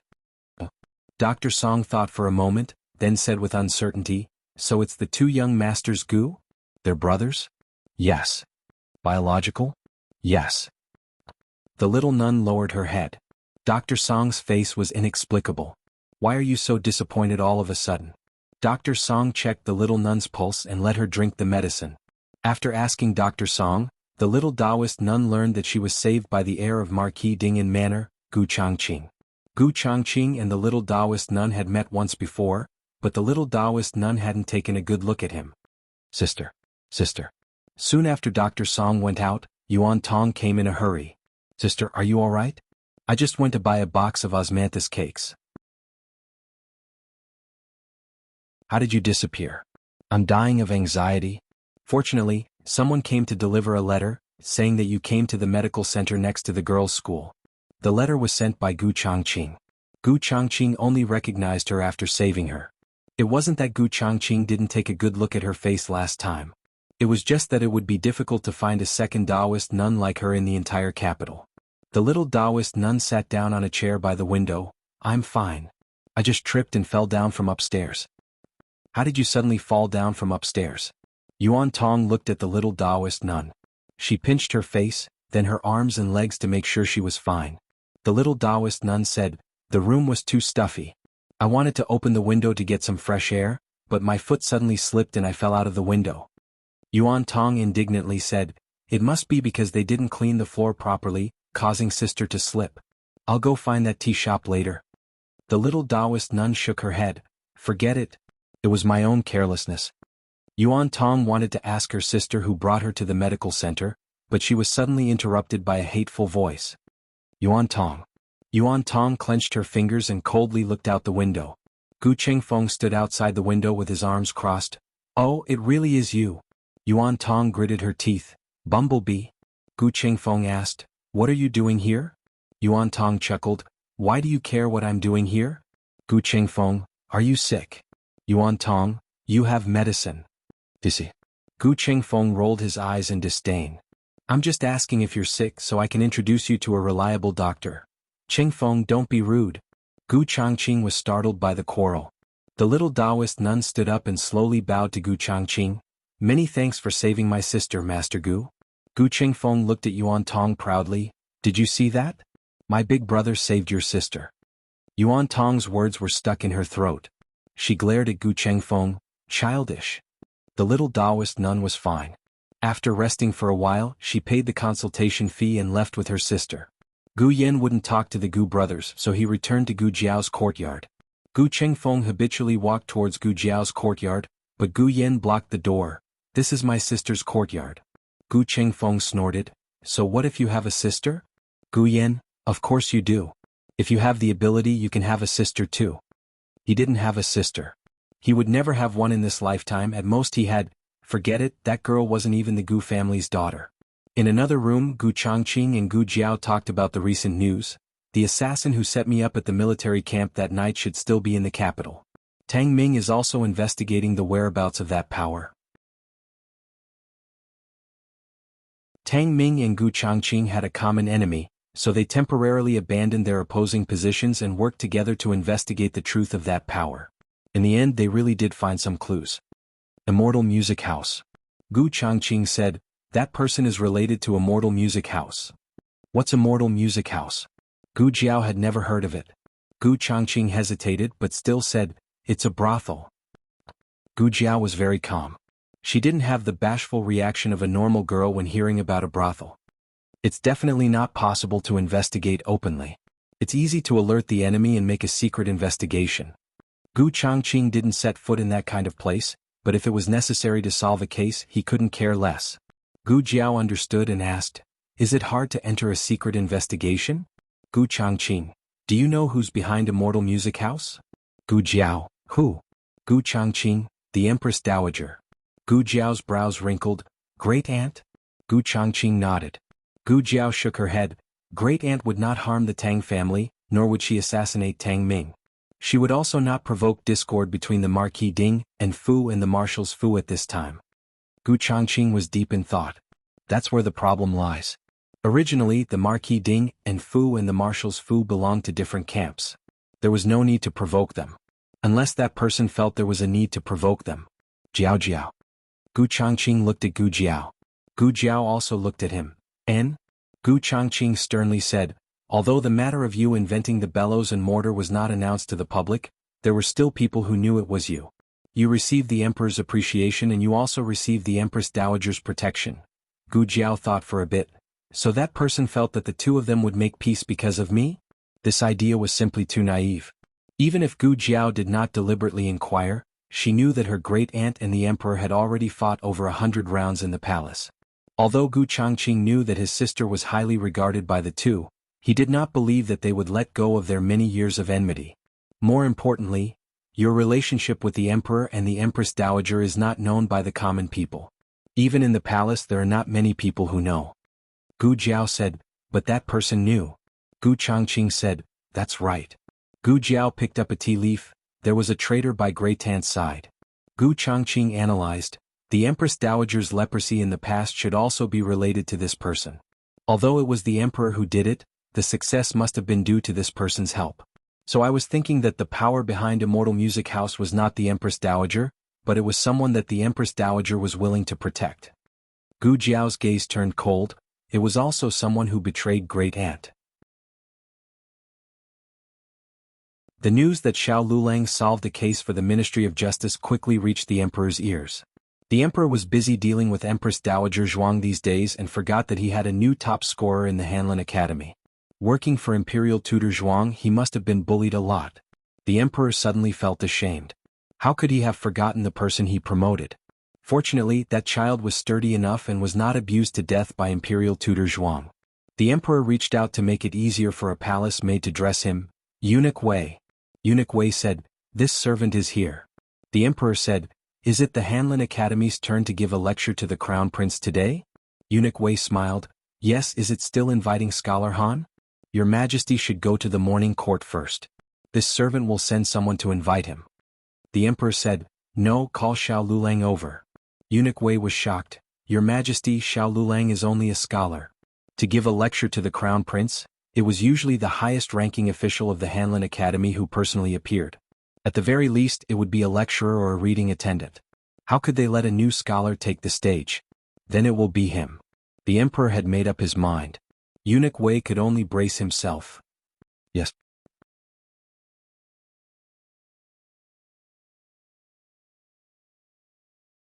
Chapter 304. The princes of the imperial palace of an appropriate age had to go to the study every day to study. The study was located in a side hall of the throne room. In the country of Zhao, only third-rank officials and above had the right to go to the throne room for morning court. Therefore, teaching the princes was the only opportunity for officials below third rank to set foot in the throne room. But they still couldn't enter from the front door. Xiao Lulang was led by Eunuch Wei to the throne room from the side. They walked through the corridor and arrived outside the study. "The other princes have already finished their homework. You will be teaching the crown prince alone." Eunuch Wei reminded him. The princes and the crown prince had classes together. The teachers were all highly respected officials. The difference was that the crown prince had more work to do than the other princes. After the princes finished their classes, he still had to continue. The crown prince had classes with the teachers in the morning. In the afternoon he had classes with the emperor. He was occasionally sent out for training. The only prince who didn't need to attend classes was the eldest son, Ning Wang. When Xiao Lulang arrived outside the upper study, he coincidentally bumped into the princes coming out. The third prince, Rui Wang, had a sickly complexion. It was clear that he was having a hard time in class. The fourth prince was distinguished and elegant, light and indifferent. It looked like he knew everything. The fifth and sixth princes had serious expressions. It was unknown if the homework was too difficult or something else. Xiao Lulang bowed slightly. He didn't look sideways. He was neither servile nor overbearing. Eunuch Wei bowed to the princes. Rui Wang stopped and asked, "Eunuch Wei, who is this?" Eunuch Wei smiled and said, "Replying to your highness Rui Wang, this is Xiao Xiuzhua from the Hanlin Academy. Today he will be teaching the crown prince." "So young?" Rui Wang's eyes widened. He didn't say his rank was so low. In comparison, his rank was nothing. This teacher looked like he was only 17 or 18 years old. He was already teaching the crown prince? And he looked so familiar. Rui Wang stared at Xiao Yulang's face. Xiao Lulang calmly let him look. After all, Rui Wang was not the crown prince and was not close to the young Marquis of Jianghu for a while. He could not see that Xiao Lulang resembled him. "Third brother, are we leaving or not? Didn't you say you were going to bring me and fourth brother to your residence to play?" The sixth prince urged. Coming. Rui Wang didn't think about Xiao Lulang anymore and left in a hurry. "Xiao Xiuzhua, please." Eunuch Wei gestured. Xiao Lulang stepped inside. His younger brothers had all finished their lessons, and he was the only one who stayed behind to continue learning. The crown prince was already somewhat unhappy, and when he saw that the Hanlin official giving the lecture was actually Xiao Lulang, his entire being felt unwell. "Why are you here?" He almost stood up in shock. Xiao Lulang calmly cupped his hands and said, "This humble subject is here to lecture the crown prince on the orders of his majesty." "You are lecturing me?" What was Imperial Father thinking? Why would he send this guy to lecture him? Did he already have no place in Imperial Father's heart? What kind of knowledge could a brat who was still wet behind the ears have? The crown prince's face turned green and white. It was truly wonderful. On the other side, Gu Jiao also entered the palace. She had come to visit her great-aunt. She had the Rinshou Palace token that her great-aunt had given her, so she smoothly entered the palace. When she walked past the throne room, she didn't know that Xiao Lulang was inside. She just unconsciously glanced in the direction of the throne room. The throne room was too grand. It stood towering above 100 steps of stairs and stood loftily under the bright sky. It was grand and imposing, and the heavy aura of history assaulted the face. It was solemn and dignified, and it caused others to be unable to help but feel reverence in their hearts. The throne room was a place that every official of the Zhao country dreamed of. Only by entering the throne room could one truly be called an important official of the court. To get to Rinshou Palace, one had to pass through the imperial garden. Gu Jiao had just walked there when she was stopped by a familiar and gentle voice. Older sister. It was Gu Jinyu. Gu Jinyu walked briskly towards Gu Jiao. She asked in surprise, older sister also entered the palace? Did you come to visit imperial concubine Shu? Gu Jiao looked at her coolly. Gu Jinyu was used to Gu Jiao's indifference. She smiled and didn't take it to heart. She explained, imperial concubine Shu is ill. Grandmother heard the news and couldn't eat or sleep well. So she had me enter the palace to visit imperial concubine Shu on her behalf. Gu Jiao and Gu Jinyu had not interacted much, but she remembered that she used to call old Madame Gu's daughter, Gu Gu Gu. Seeming to sense the change in her attitude, Gu Jinyu lowered her head and smiled bitterly. Older sister probably doesn't know. Not only did I falsely claim credit for the bellows, I also almost stole older sister's glutinous rice mortar. I told imperial concubine Shu that I had an even better invention. In the end, it was exposed and caused imperial concubine Shu to be embarrassed in front of his majesty. I heard that I also implicated the fifth prince. Right now, imperial concubine Shu probably doesn't want to see me at all. Gu Jiao had no intention of chatting with her and didn't respond. Gu Jinyu said, older sister is going to see imperial concubine Shu. Why don't you come with me? Gu Jiao was about to say that she wasn't here to see imperial concubine Shu, but before she could speak, she was interrupted by a youth's stern shout. You're that wild girl from the countryside. Gu Jinyu's expression changed slightly. She turned and bowed to a youth in embroidered robes. Greetings to His Highness the Fifth Prince. The fifth prince was 17 this year. He was the same age as Gu Qinglin but 2 months younger. He had inherited imperial concubine Shu's beauty and was considered outstanding among the princes who were already very good-looking. However, his domineering and arrogant attitude did not please Gu Jiao. Gu Jiao didn't even lift her eyelids. She only glanced at him carelessly. The fifth prince stood in front of the two and looked at her in surprise. What's with your attitude? Why aren't you bowing when you see me? Logically speaking, she was supposed to kneel and pay her respects. However, since they were relatives, she was allowed to do a curtsy. Gu Jinyu reminded Gu Jiao in a small voice, older sister. Gu Jiao was indifferent. The fifth prince's anger flared. You're very bold. Gu Jinyu quickly stepped forward and said softly, Fifth prince, older sister has just entered the palace and is not familiar with the palace rules. I will properly explain it to older sister later. Fifth prince, please forgive older sister this once for the sake of grandfather and eldest brother. When the old duke and Gu Changqing were mentioned, the fifth prince's expression softened. No matter how insensible he was, he understood that his maternal grandfather and eldest cousin brother were his backers. On the surface, his maternal grandfather had resigned, but he was secretly working for imperial father. His eldest cousin brother must have had some accomplishments in the military camp. However, the fifth prince still had no intention of letting Gu Jiao off so quickly. He said coldly to Gu Jiao, were you behind what happened last time? Gu Jiao looked at him strangely, completely unable to understand what he was saying. The fifth prince scoffed. You're too much. Since you could invent those things, why didn't you tell my imperial mother in advance? You caused so many misunderstandings. Even my homework was questioned by imperial father. It's all your fault. What kind of tyrannical bandit logic was this? What did she know and what she didn't know? What right did she have to tell consort Shu, who had nothing to do with her? Gu Jiao crossed her arms and looked at the fifth prince like he was an idiot. Gu Jinyu quickly mediated. Fifth prince, it's not older sister's fault. Older sister already told me. I didn't tell imperial mother. Gu Jiao also didn't deliberately tell Gu Jinyu. Gu Jinyu's words were clearly pushing the blame onto himself. But the fifth prince didn't buy it. Don't speak for her. I've always heard about her. She clearly returned to the capital, but she didn't move back to the manor and didn't come to pay respects to my imperial mother. Older sister is married. How can a married daughter move back to her maiden home? As for paying respects to imperial mother, isn't she here now? Gu Jinyu continued to give Gu Jiao meaningful looks, indicating for Gu Jiao to give in. Gu Jiao remained indifferent. The fifth prince's hair stood on end again. See. She has no sincerity at all. She clearly doesn't care about imperial mother and me. The fifth prince had been sullen recently.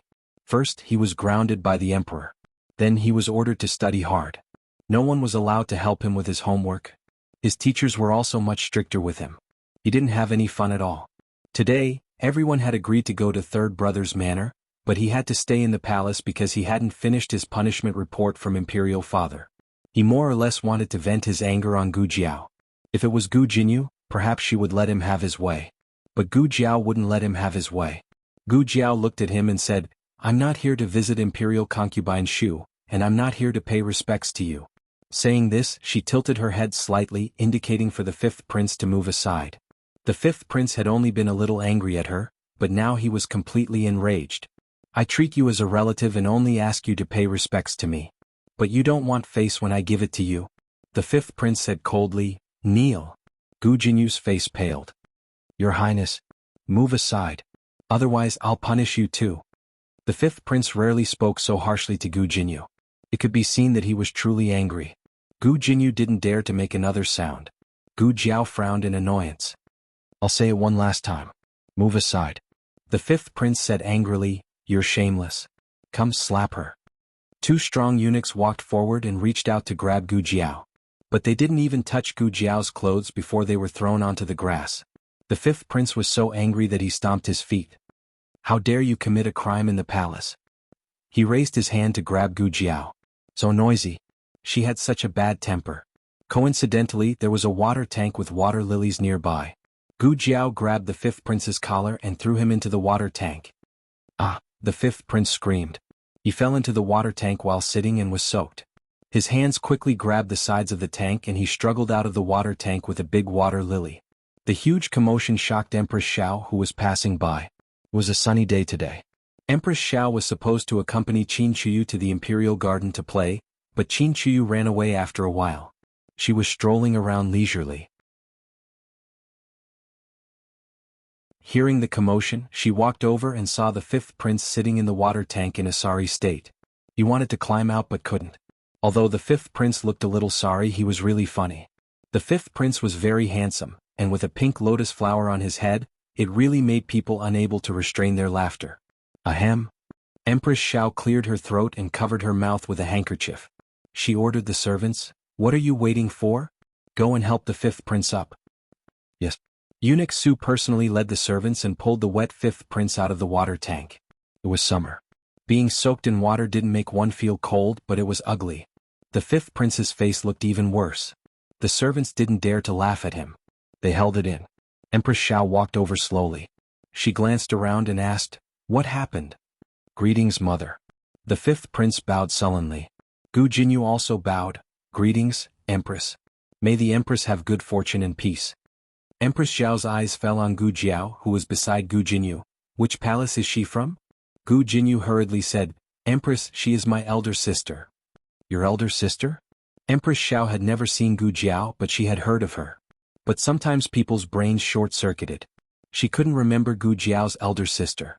Besides, Gu Jiao's appearance was really unsightly. Empress Xiao frowned and withdrew her gaze from Gu Jiao. "What happened?"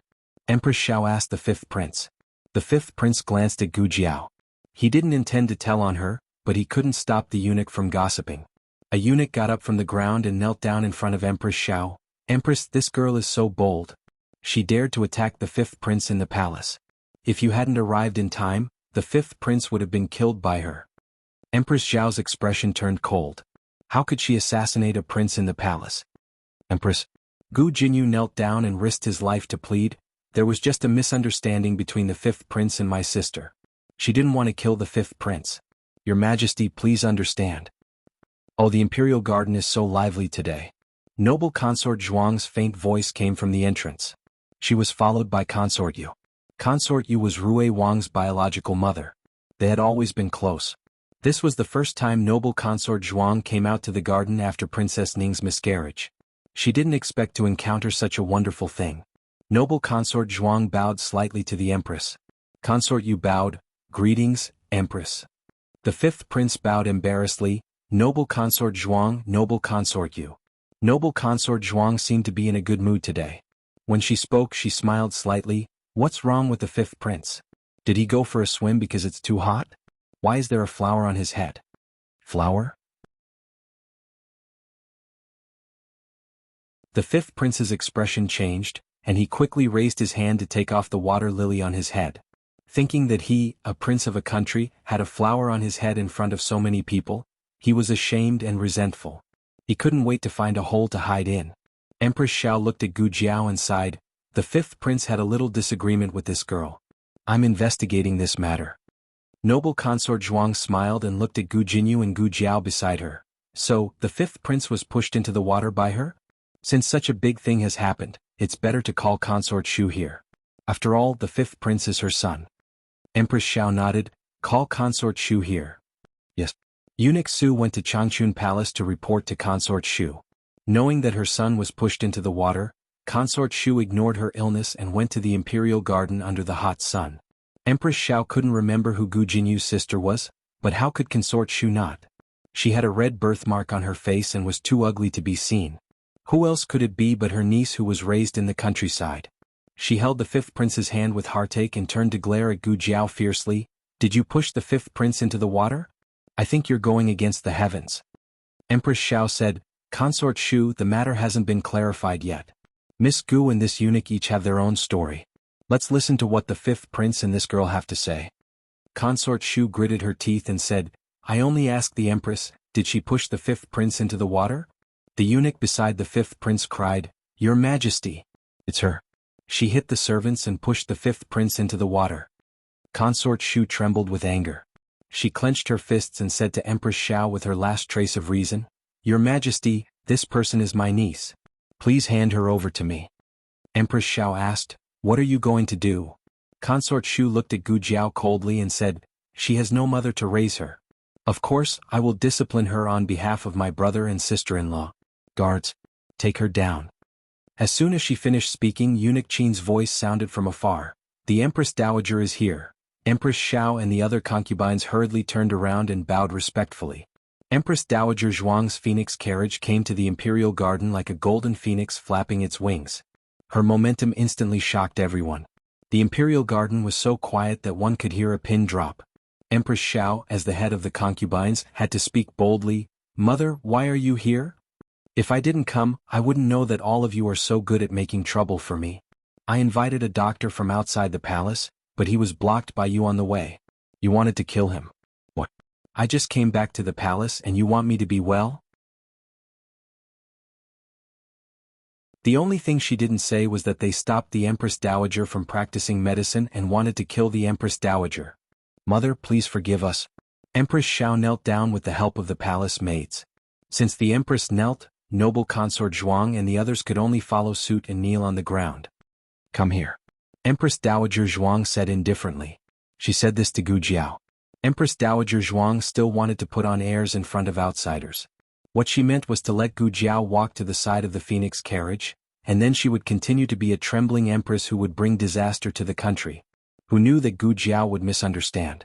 She supported herself with one hand, got on the phoenix carriage, and sat very obediently next to her grandaunt.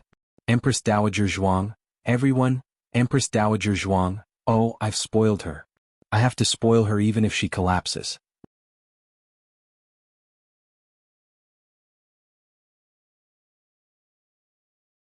Chapter 305.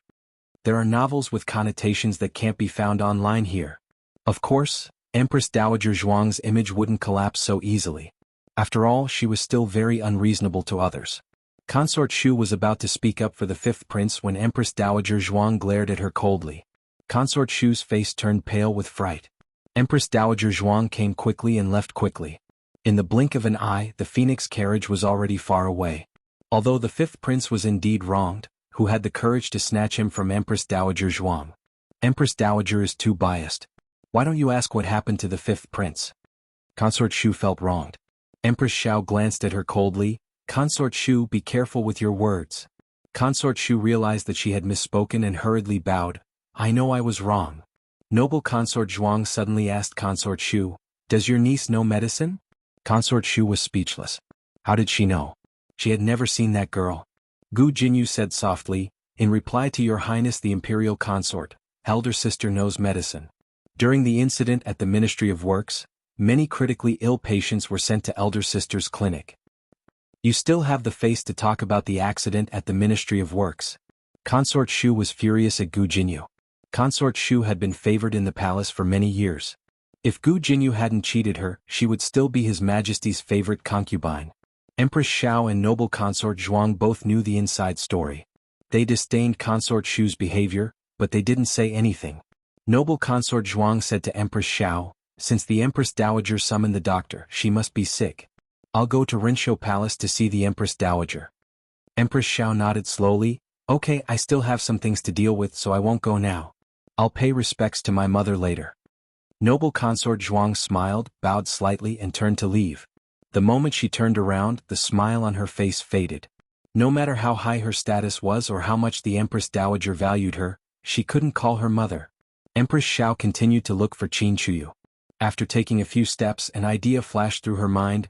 Eunuch Su, that girl, couldn't be the one who invented the bellows and glutinous rice mortar, right? It's her. Eunuch Su nodded. Empress Xiao broke into a cold sweat for herself. His Majesty thought highly of that girl. Fortunately, he didn't have time to punish her. But then again, how did that girl become Empress Dowager Zhuang's guest? She seemed to be very familiar with Empress Dowager Zhuang. It seemed that this was not the first day they had met. Does His Majesty know about this? On the other side, Empress Dowager Zhuang and Gu Jiao returned to Rinshou Palace.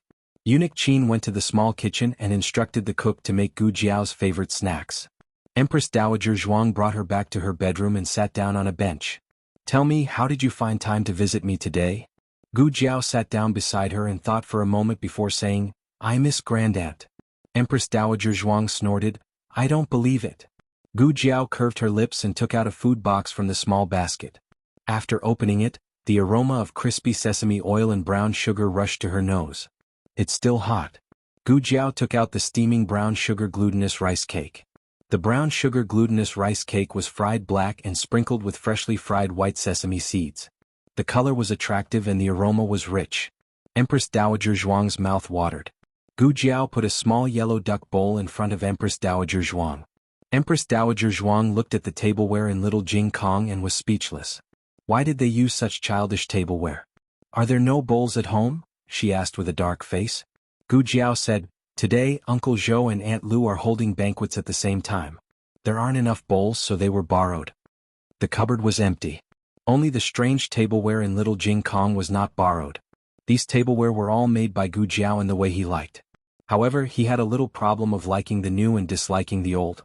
As long as Gu Jiao made new ones, he would not want the old ones. He was now obsessed with kitten bowls and did not use the small yellow duck bowl. "Empress Dowager Zhuang, so you not only gave me the tableware that the little monk used, but also the tableware that he did not want?" Aijia's heart is bitter. Aijia will not say it. The temptation of the brown sugar glutinous rice cake was huge. Although she disliked the small yellow duck bowl, Empress Dowager Zhuang still enjoyed the food Gu Jiao brought. She only ate 3 before Gu Jiao did not allow her to eat any more. "There are 3 more. Empress Dowager Zhuang said with grievance. "Those are for Eunuch Qin." Gu Jiao said. Empress Dowager Zhuang, "Oh, anyway, Qin Kuan's food will be mine later." Gu Jiao, "I will bring them to Eunuch Qin and watch him eat." Empress Dowager Zhuang. When noble consort Zhuang arrived at Rinshou Palace, the brown sugar glutinous rice cake episode was over. Gu Jiao was taking Empress Dowager Zhuang's pulse. The two were sitting in chairs. The sun shone through the window, shining on Empress Dowager Zhuang's silver hair and on the young girl's black hair. The scene was somewhat peaceful and beautiful. Noble consort Zhuang was stunned. She thought she might be seeing things. For a moment, she actually saw a trace of kindness in her aunt's eyes. The most unkind person in the world was her aunt. The emotions in Empress Dowager Zhuang's eyes had been restrained, leaving only a domineering and majestic face. "What are you doing here?" Noble consort Zhuang smiled. "Didn't Aunt invite a doctor from the common people?" "I came to see Aunt." After all, she was her niece. Empress Dowager Zhuang was not bad to noble consort Zhuang. Otherwise she would not have come in so quickly. Even the Empress had to wait outside for a while when she came to pay respects. Empress Dowager Zhuang said, "Aijia is fine. I just asked someone to check your pulse." "I see. Then I am relieved." Noble consort Zhuang said and sat down on a stool slightly below Empress Dowager Zhuang. Gu Jiao sat next to Empress Dowager Zhuang and took her pulse. Empress Dowager Zhuang didn't restrict Gu Jiao with the rules of the palace. so Gu Jiao didn't know that this bench was Empress Dowager Zhuang's special seat. Ordinary people were not qualified to sit on it. When the imperial doctors took Empress Dowager Zhuang's pulse, they all knelt on the ground. Noble consort Zhuang naturally didn't know that Gu Jiao had even slept on Empress Dowager Zhuang's phoenix bed. She slept horizontally, slept on her stomach, slept with drool, and slept in all kinds of ways. Gu Jiao finished taking Empress Dowager Zhuang's hand and gently put it back. I said Ijia is fine, right? Empress Dowager Zhuang snorted. She didn't really call her to Rinshou Palace to be a doctor. Gu Jiao said, "You are not allowed to eat candy secretly." Empress Dowager Zhuang choked. Ijia, when did Ijia eat candy secretly? Is it Qin Kuan, that dog? Halfway through her words, she realized that noble consort Zhuang was still here. She changed the topic and said coldly, Ijia doesn't eat candy. Only children eat things. Then it seems that you don't need to give this. Gu Jiao took out the candied fruit from her pocket and silently put it back. Empress Dowager Zhuang, not allowed to go back.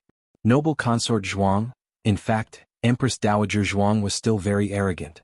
This didn't change much before or after returning to the palace, whether it was her grandaunt or Empress Dowager Zhuang. Even when she spoke to Gu Jiao, her tone wasn't very good. But when she liked someone, she couldn't hide it. When she looked at that person, there would be light in her eyes. The last time noble consort Zhuang saw her aunt like someone so much was when Princess Ning and was in the palace. Although Princess Ning and wasn't her aunt's biological daughter, she was more like her own flesh and blood. Her aunt almost doted on her. Unfortunately for a man, Princess Ning and ignored Empress Dowager Zhuang's dissuasion and married far away to the bitter cold of the northern border. Her aunt once told her that if she dared to walk out of this door, she would cut off all ties with her. His aunt had the power to overturn the imperial court. She could control the universe and play with the world in the palm of her hand. However, she could not control the marriage of her daughter. Because she cared too much, she had a weakness. When Princess Ning and threatened her with death, her aunt still lost. Noble consort Zhuang would never forget the night many years ago when Princess Ning and, wearing a bright red wedding dress, kowtowed 3 times with tears in her eyes outside the silent Rinshou Palace in the cold wind and snow. Aken is unfilial. I can't serve Imperial Mother. I can't take care of Imperial Mother for the rest of my life. Imperial Mother, please take care of yourself. Ken bye-bye. Princess Ning and got married. Her aunt fell ill. She almost lost her life. After that, his aunt cut off the last trace of humanity and turned into a demon empress who could bring calamity to the country through and through. After consort Shu brought the 5th prince back to Changchun Palace, she felt that something was wrong. She called Gu Jinyu over. Why didn't you mention that girl's medical skills before? Gu Jinyu lowered her eyes and said, Your Highness didn't ask. Imperial concubine Shu gasped. Consort Shu frowned and asked, When did she know the Empress Dowager? Gu Jinyu shook her head. I don't know. You don't know anything. What use are you? Consort Shu couldn't get anything out of Gu Jinyu and impatiently let her go. The more consort Shu thought about it, the more she felt that something was wrong. Wasn't that girl one of His Majesty's people? She had His Majesty's appreciation, so why was she so close to the Empress Dowager? Could it be that she sought refuge with the Empress Dowager? Consort Shu suddenly sneered. Very good. She was worried about how to deal with this girl. She was really giving her a pillow. Come. Your Highness. A palace maid walked over. Where is His Majesty? Consort Shu asked. In the imperial study. The palace maid replied. Consort Shu raised her eyebrows. Prepare a sedan. I want to go to the imperial study. She wanted to put righteousness before family and expose this girl to His Majesty.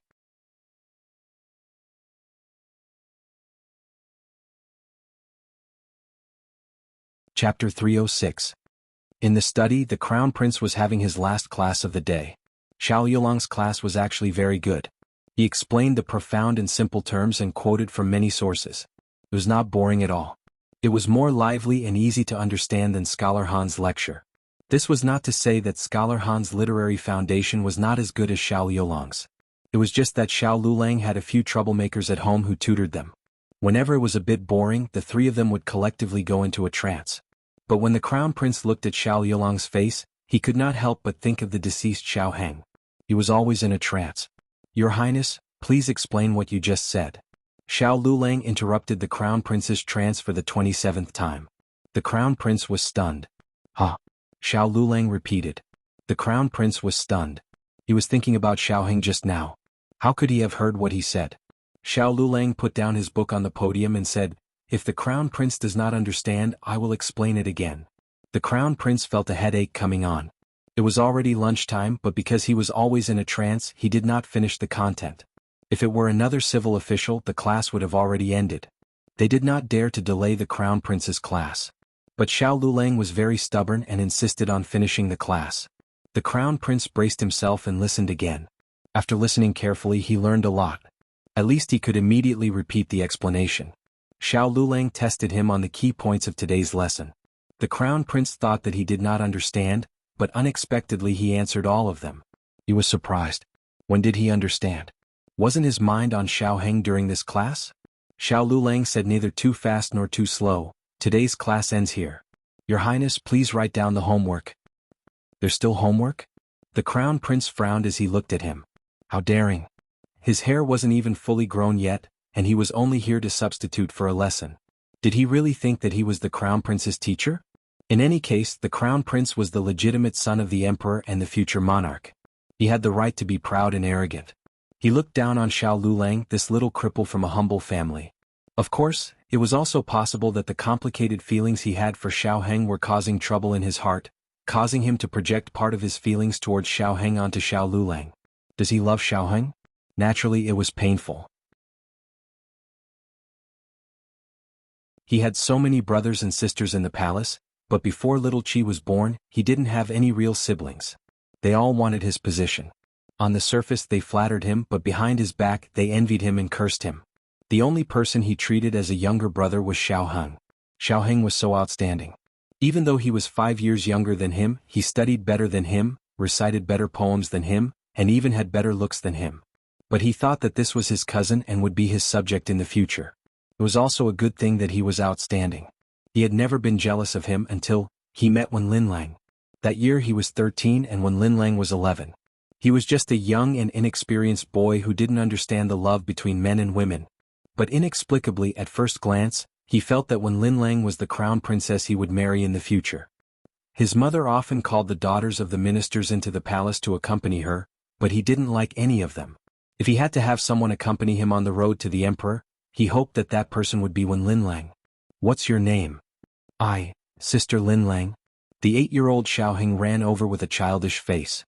He tilted his little head and looked at Wen Linlang, then looked at him. Brother Crown Prince, you're here? Let me introduce you. This is Sister Linlang. Sister Linlang, this is Cousin Crown Prince. Greetings, Your Highness. She quickly knelt down and bowed.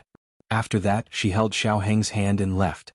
While walking, she wiped away the sweat on Xiaoheng's forehead. He heard her gently advise him, don't climb trees in the future. It's very dangerous. But I want to pick fruit for you to eat. Don't you like to eat it? But I prefer Aheng to be well. I don't want Aheng to get hurt. Oh. He returned to the palace and told his imperial concubine mother that he liked Aheng's sister Linlang. However, his imperial concubine mother very seriously told him, she is Aheng's fiancée. She saved Aheng's life. The marriage was set a long time ago. You are the older brother. You cannot steal your younger brother's marriage. Your Highness, Your Highness. Xiao Yolang's voice interrupted the Crown Prince's thoughts. The Crown Prince was so shocked that he began to sweat. He guiltily glanced at Xiao Lulang. This was too frightening. This person was too similar to Xiaoheng. What was Father Emperor thinking? To have him give him lessons, was he not afraid that he would have nightmares? The Crown Prince calmed himself down and maintained his good self-control. Suppressing his impatience and discomfort, he said in a normal tone, I did not remember the homework just now. I will have to trouble Xiao Xiozhua to repeat it. Coming out of the study, the Crown Prince's entire body was soaked. The palace servant waiting outside immediately went forward and handed him a handkerchief while fanning him. Fortunately, it was currently summer, so sweating was not strange. Only the Crown Prince understood that the majority of the sweat on his body was cold sweat. Xiao Lulang calmly walked out of the study. The Crown Prince glanced at his walking stick. Xiaoheng was very vain and cared a lot about how others looked at him. When he was young, he had lost 2 front teeth and he did not speak in front of others for half a year. He definitely would not allow himself to be disabled. With him, he would rather sit in a wheelchair than limp around in broad daylight. He was not Xiaoheng. He was not. On the other side, imperial concubine Shu sat in a sedan chair and left Changchun Palace. The emperor was reading memorials in the study when he suddenly heard eunuch Wei report, "Your Majesty, consort Shu is here." The emperor frowned. Now. It was lunchtime. The emperor glanced at Empress Xiao, who was silently waiting for him. He cleared his throat and said to eunuch Wei, "Let consort Shu in." Yes. Eunuch Wei walked out. Empress Xiao did not say anything. She silently sat on the chair across from the emperor and sipped her tea. Qin Chu was rolling on the ground. He was practicing the toad fighting technique, which was what the three scumbags of the Imperial College saw in a novel. It was said that this technique was very powerful and could beat away many bad people after learning it. He was showing his skills to his father and telling him that he was someone who could protect him. The emperor did not think that his son was practicing. He only thought that his son was too fat and should lose weight. Rolling on the ground was also a form of exercise, so he did not scold him. Consort Shu thought that the emperor was the only one in the study. Unexpectedly, when she entered, the whole family of three was there. "Your Majesty, Your Majesty." Consort Shu suppressed her embarrassment and bowed to the two. Empress Xiao smiled. The emperor said, "Little Qi." Qin Chu, who was rolling on the ground, turned his head and glanced at his father. "Father?" Then he saw Consort Shu. Consort Gu?" He stood up and bowed to Consort Shu politely. Little Qi greets Consort Gu. "Good boy," Consort Shu said with a smile. How could he roll on the ground like this? The empress had learned all the rules. How could she teach her son like this? "Consort Shu, do you need something?" The emperor asked. She did need something, but how could she say it in front of the empress and the seventh prince? "Eunuch Su, take little Qi out," Empress Xiao said. She was going to stay here by herself. "Your Highness, I'll go outside to play marbles with you," Eunuch Su said with a smile. Qin Chu was obsessed with marbles, so he went with Eunuch Su. "You can leave too," the emperor said to the maids who were fanning him and Empress Xiao in the room. "Yes."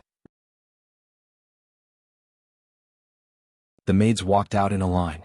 Eunuch Wei was guarding the door. "Tell me what's the matter?" the emperor asked concisely. Consort Shu looked conflicted. Empress Xiao smiled. "It seems that it's inconvenient for me to hear. Then I'll come to visit your Majesty another day." No. Consort Shu didn't have the guts to talk to his Majesty behind the empress' back. It didn't matter if she didn't expose it, but it was against the rules if she said it out in the open. Consort Shu said with a smile, "I'm not hiding anything from the empress. I was just thinking about how to say it. When the empress asked me, I was enlightened and knew where to start. Speaking of which, I need the empress to testify for me." Empress Xiao picked up the teacup and gently stirred the tea with the lid. She said, "Oh? What do you need me to testify for?"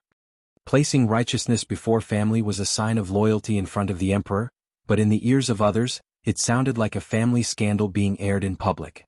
Of course, Consort Shu didn't want the empress to see her as a joke, but the arrow had already been knocked. She could only bite the bullet and expose Gu Jiao. Qinxia only found out today that the girl was acquainted with the Empress Dowager. Consort Shu did not take sides in the palace. She did not curry favor with Consort Zhuang and did not rely on Empress Xiao. But there was one thing she was very careful about. That was, she could not get too close to Empress Dowager Zhuang.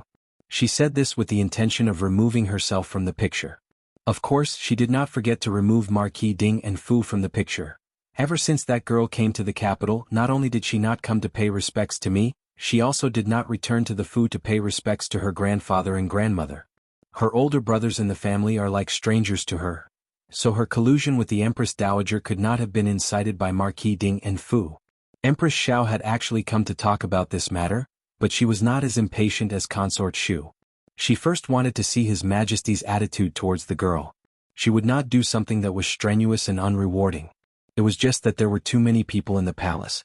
Even if she didn't say it, the matter of the Imperial Garden would reach His Majesty's ears sooner or later. At most, it would be due to the fact that she did not report it. Empress Xiao was the mother of the country. She did not need any merit to sit firmly in the position of empress. On the contrary, she could not make a mistake. Otherwise, she would implicate the crown prince. Empress Xiao did not expect that the first person to report to the emperor would be Consort Shu. That girl was Consort Shu's niece. That was true. She was not close to Consort Shu. Her invention of the bellows and glutinous rice mortar had received His Majesty's appreciation. But not only did Consort Shu not benefit from her glory, she had also been punished because of her. Today the fifth prince had been pushed into the water by her. With the old and new grudges added together, it would be strange if Consort Shu did not want to tear that girl apart. Empress Xiao calmly drank her tea and did not make a single comment. The emperor's face sank. He looked towards Empress Xiao. Did the empress also see it? Empress Xiao put down her teacup and sighed, saying, Qinxie did see her follow the Empress Dowager to Renshou Palace. I heard that the Empress Dowager was not feeling well and invited a doctor from the common people. Once the doctor was invited, the emperor's expression relaxed. He knew the little miracle-working doctor's medical skills. The reputation of the Miracle Hall had gradually spread in the capital. It was not surprising that the Empress Dowager would invite him to the palace. Consort Shu hurriedly said, But how can a doctor from the common people sit in the Empress Dowager's phoenix carriage? Few princesses have sat in it. Empress Xiao smiled and did not speak anymore. The emperor knew Empress Dowager's character. She would never let a doctor who she had only met once or twice sit in her phoenix carriage. Consort Shu was right. Few princesses had sat in it. She was a heinous old woman. Did she bribe the little miracle-working doctor? The emperor said in a low voice, You go back to the palace first. I still have something to deal with. Consort Shu understood that the emperor was going to verify the truth of the matter. She was not afraid of the emperor's investigation. She was afraid that the emperor would not investigate. So many pairs of eyes had seen that girl and Empress Dowager were very close. At first glance it was obvious that there was something fishy. At night, the emperor called eunuch He from the imperial household and ordered him to take people to investigate the relationship between Gu Jiao and Empress Dowager Zhuang. The relationship between Gu Jiao and Empress Dowager Zhuang was not difficult to investigate. No one had found it before because no one suspected them at all. Eunuch He carried a burden and pretended to be a peddler to Qingshui Alley. Then everything came to the surface. The candlelight in the imperial study swayed. The emperor's face was lit up and then dark. He clenched his fists and said, What did you say? She saved Empress Dowager Zhuang? Yes, Empress Dowager Zhuang is her and Xiao Xiuozuo's grand-aunt. Xiao Xiuozuo went to the capital to take the exam. They also followed him from the countryside. But, eunuch He paused. He did not know if he should say that Empress Dowager Zhuang's behavior in Qingshui Alley seemed to be different from that in the palace. If he had not confirmed the characteristics in the portrait, he almost thought that the grand-aunt Jiao Jiao in the neighborhood was a real old lady from the countryside. After all, Empress Dowager Zhuang was a person who never suffered losses. Eunuch He continued, I also inquired about the time when Empress Dowager Zhuang went to their house. It was not long after Empress Dowager Zhuang disappeared from Leprosy Mountain. Our people lost track of Empress Dowager Zhuang in Qingchuan Town. They are also from Qingchuan Town. The emperor fell into the chair dejectedly. His face was full of disbelief and hurt. So, before she met me she met Empress Dowager Zhuang? Eunuch He sighed, I'm afraid so. The emperor said again, Was she the one who cured Empress Dowager Zhuang's leprosy? Eunuch He said, I don't know. But I'm afraid so. The emperor laughed self-mockingly. His eyes were full of pain. She can even cure venereal disease. Why can't she cure leprosy? I should have expected it. In the world, except for her who can cure Empress Dowager Zhuang's leprosy. I just don't want to guess it was her. Your Majesty. Eunuch Wei looked at the emperor's almost crazy expression and felt worried. The emperor's eyes turned red. His feelings for Gu Jiao were very special. It was definitely not the love between a man and a woman, but it was also not a normal doctor-patient relationship. This little girl carried too many expectations of him. He was grateful to her, appreciated her, valued her, and even cherished her. When he saw her he would be happy. But he never expected that she was actually the Empress Dowager's person. People's standpoints and perspectives were different. They had different prejudices so they would see things from different angles. In the same way Gu Jiao and her husband saved Empress Dowager Zhuang and took her in. In Grand Tutor Zhuang's eyes, Xiao Lulang had turned to the emperor and knew that the other party was the Empress Dowager. All the redemption and shelter were just to put the Empress Dowager under house arrest. But in the emperor's eyes, it was Empress Dowager Zhuang who deliberately hid her identity and used the image of an innocent old woman to cheat Gu Jiao and her husband's sympathy and trust. She also used Xiao Lulang to go to the capital for the imperial examination as an opportunity to return to the capital. She is so despicable that she can use an imperial examination candidate. She is so shameless that she can scheme against her own savior. She is a vicious woman who will do anything. The emperor could tolerate other things but he couldn't tolerate this. The emperor's eyes were like torches. Why did everyone around me betray me? The little magic doctor did it and so did Ningyan. What was wrong with me? How did I lose to her? Eunuch Wei and Eunuch He didn't say anything. They understood that the emperor was thinking of Princess Ningyan again. Princess Ningyan was the daughter of concubine Jing. The emperor had been raised by concubine Jing since he was a child, so he had a close relationship with Princess Ningyan. The two grew up together. The Empress Dowager had a good relationship with concubine Jing's children in the early years. Otherwise, she wouldn't have supported concubine Jing's adopted son to the throne. But the emperor was dissatisfied with Empress Dowager Zhuang's regency after he ascended the throne, so he distanced himself from Empress Dowager Zhuang. In the end, they broke off their relationship. Between the emperor and Empress Dowager Zhuang, Princess Ningyan chose Empress Dowager Zhuang. It wasn't that she had framed the emperor for Empress Dowager Zhuang, but that her protection of Empress Dowager Zhuang made the emperor feel bitterly disappointed. In the end, Princess Ningyan married to the northern frontier for her sweetheart, causing Empress Dowager Zhuang to fall seriously ill and almost die. The emperor felt a faint twisted pleasure in his heart. You took Ningyan away from me back then and now she is taken away by someone else. Have you tasted the pain that I suffered back then? The emperor was so depressed that he felt like he couldn't breathe in the palace. He decided to take a walk outside the palace. He changed his clothes and went to Marquis Xuanping's estate with Eunuch Wei. He wanted to have a drink with Marquis Xianping, but the Marquis went to the soft jade pavilion. The emperor then secretly went to find the old Marquis, but the old Marquis wasn't at home either. The emperor was confused. Did these two people make an appointment to anger him today? The emperor misunderstood the old Marquis. The old Marquis didn't know that the emperor had left the palace and went to the martial arts center. Gu Jiao also went to the martial arts center. Gu Jiao had lost to someone a while ago. After hearing the news, the old Marquis came to watch Gu Jiao fight. Gu Jiao's opponent was still a young swordsman from last time. Her opponent was about 27 or 28 years old and was at the peak of his strength. On the other hand, Gu Jiao was still young, so she was inferior to her opponent in terms of strength. Of course, the most important thing was the moves. Gu Jiao learned how to kill people in the organization, but she couldn't kill people in the martial arts center. The old Marquis saw the problem after watching half a round. Best of 3, Gu Jiao lost the first round. The old Marquis called Gu Jiao to the backyard. Little brother Gu, use the moves you used on him to attack me again. After saying that, the old Marquis imitated the swordsman's moves on the spot. Every move was exactly the same. Gu Jiao exclaimed in her heart. Was the old man so powerful? He could learn it with just one look? Gu Jiao went to attack the old Marquis, but she lost even more miserably than in the arena. The old Marquis said, "Your moves are very messy. You're using fist moves and palm moves on the spot. Where did you learn from?" Gu Jiao took out a small notebook and wrote, "No master, I fought blindly." The old Marquis's mouth twitched. She could fight blindly like this. The old Marquis thought for a while, then demonstrated and said, "If you want to use fist moves, you can use these moves. If you want to use palm moves," with his guidance, Gu Jiao won 2 rounds in a row after entering the arena and clinching victory in this competition. The old Marquis was very satisfied. This child's talent was really too high. She was not inferior to Gu Changqing at all. Gu Jiao won the fight. She touched the small mask and looked up at the old Marquis. The old Marquis went downstairs and called her to the armory of the martial arts center. He said to her, "You've never used a weapon. Actually, you're at a disadvantage. I originally thought that you didn't like to use weapons." Now she knew that he didn't know how to use weapons at all. Gu Jiao thought, "I'm very good at shooting, the kind that can explode the head with one shot." The old Marquis looked at the weapons in the room and said, "Pick one." Gu Jiao didn't have much interest in cold weapons.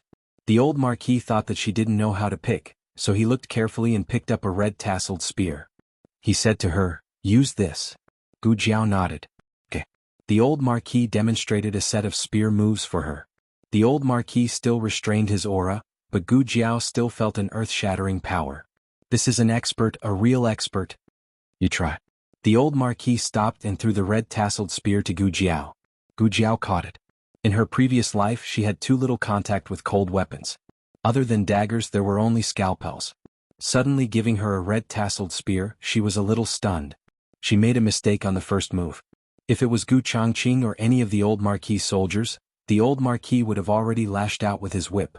But with little brother Gu, the old Marquis seemed to be especially patient. He himself didn't know why. When Gu Jiao made a mistake for the 7th time, the old Marquis's temper couldn't be controlled anymore. Gu Jiao looked at him cutely, her eyes full of innocence. The old Marquis, forget it, forget it. She's still young. I'll teach her slowly. I'll show you one last time. Watch carefully. If you make a mistake again, I won't teach you anymore. After the 18th demonstration, this is really the last time. The old Marquis was about to collapse. This child was here to torture him. Why did she learn so quickly barehanded, but she couldn't even play with a red-tasseled spear? Just as the old Marquis was about to vomit blood, Gu Jiao finally demonstrated a complete set of spear moves. The old Marquis was paralyzed on the ground, only feeling that he was about to collapse. Who was the one training who? Why did he have to take the extra step of teaching this kid martial arts? He had almost lost his life from the training. Let's stop here today. His arms and legs were about to break and his old waist was also sprained. Gu Jiao hadn't played enough. She had tasted the sweetness. But seeing that he really was about to collapse, she felt a twinge of conscience and decided not to squeeze the old man dry. She took out a small notebook and scribbled, "Then let's practice again next time?" The old Marquis's temples suddenly throbbed. Next time? There's a next time? The old Marquis's face was full of rejection. Gu Jiao thought for a while, then took out 2 small jade-like fingers and gently pinched his sleeves. Under the mask, the pair of watery phoenix eyes looked at him very innocently. The old Marquis gave a vague Gu Jiao shook her little head happily. The old Marquis looked at the little head shaking in front of him and inexplicably wanted to spit.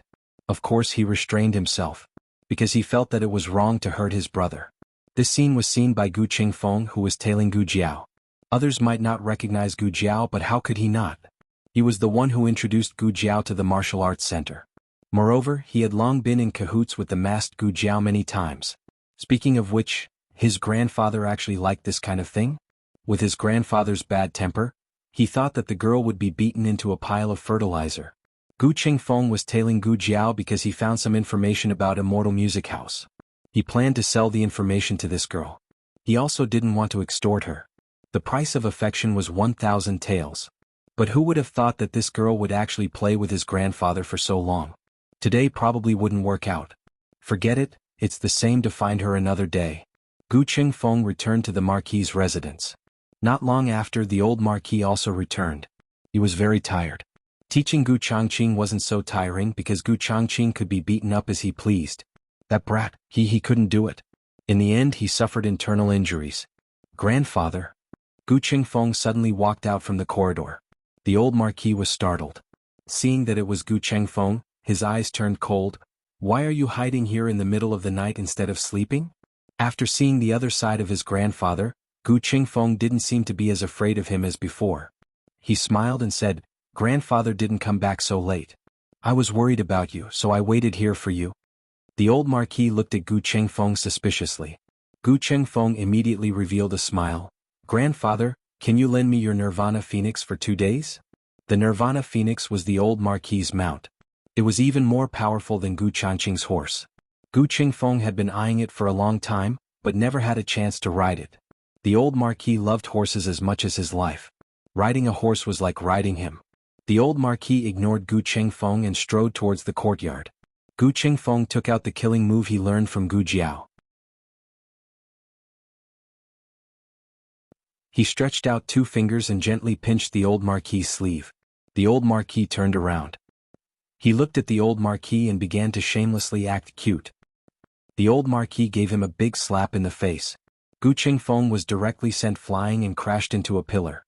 He stuck to it for a long time before slipping to the ground. Gu Qingfeng, what went wrong? Why was he always the one getting hurt? The same small action, Gu Jiao did it softly and cutely. When Gu Qingfeng did it, the old Marquis felt that he was a sissy. The old Marquis got goosebumps. Before he could react, his hand had already reached out. Gu Qingfeng couldn't take care of himself for the rest of the night from this slap. He was especially miserable and had to be carried back by the servants. After Gu Jiao came out of the martial arts center, she saw that it was already so late and decided to go straight home. She took a shortcut, so it was inevitable that it was a bit remote. When she passed by a quiet and deserted street, she suddenly heard the sound of metal clashing, followed by a familiar voice. "You dog! How dare you block my way?" It was Eunuch Wei's voice. Gu Jiao's eyes turned cold.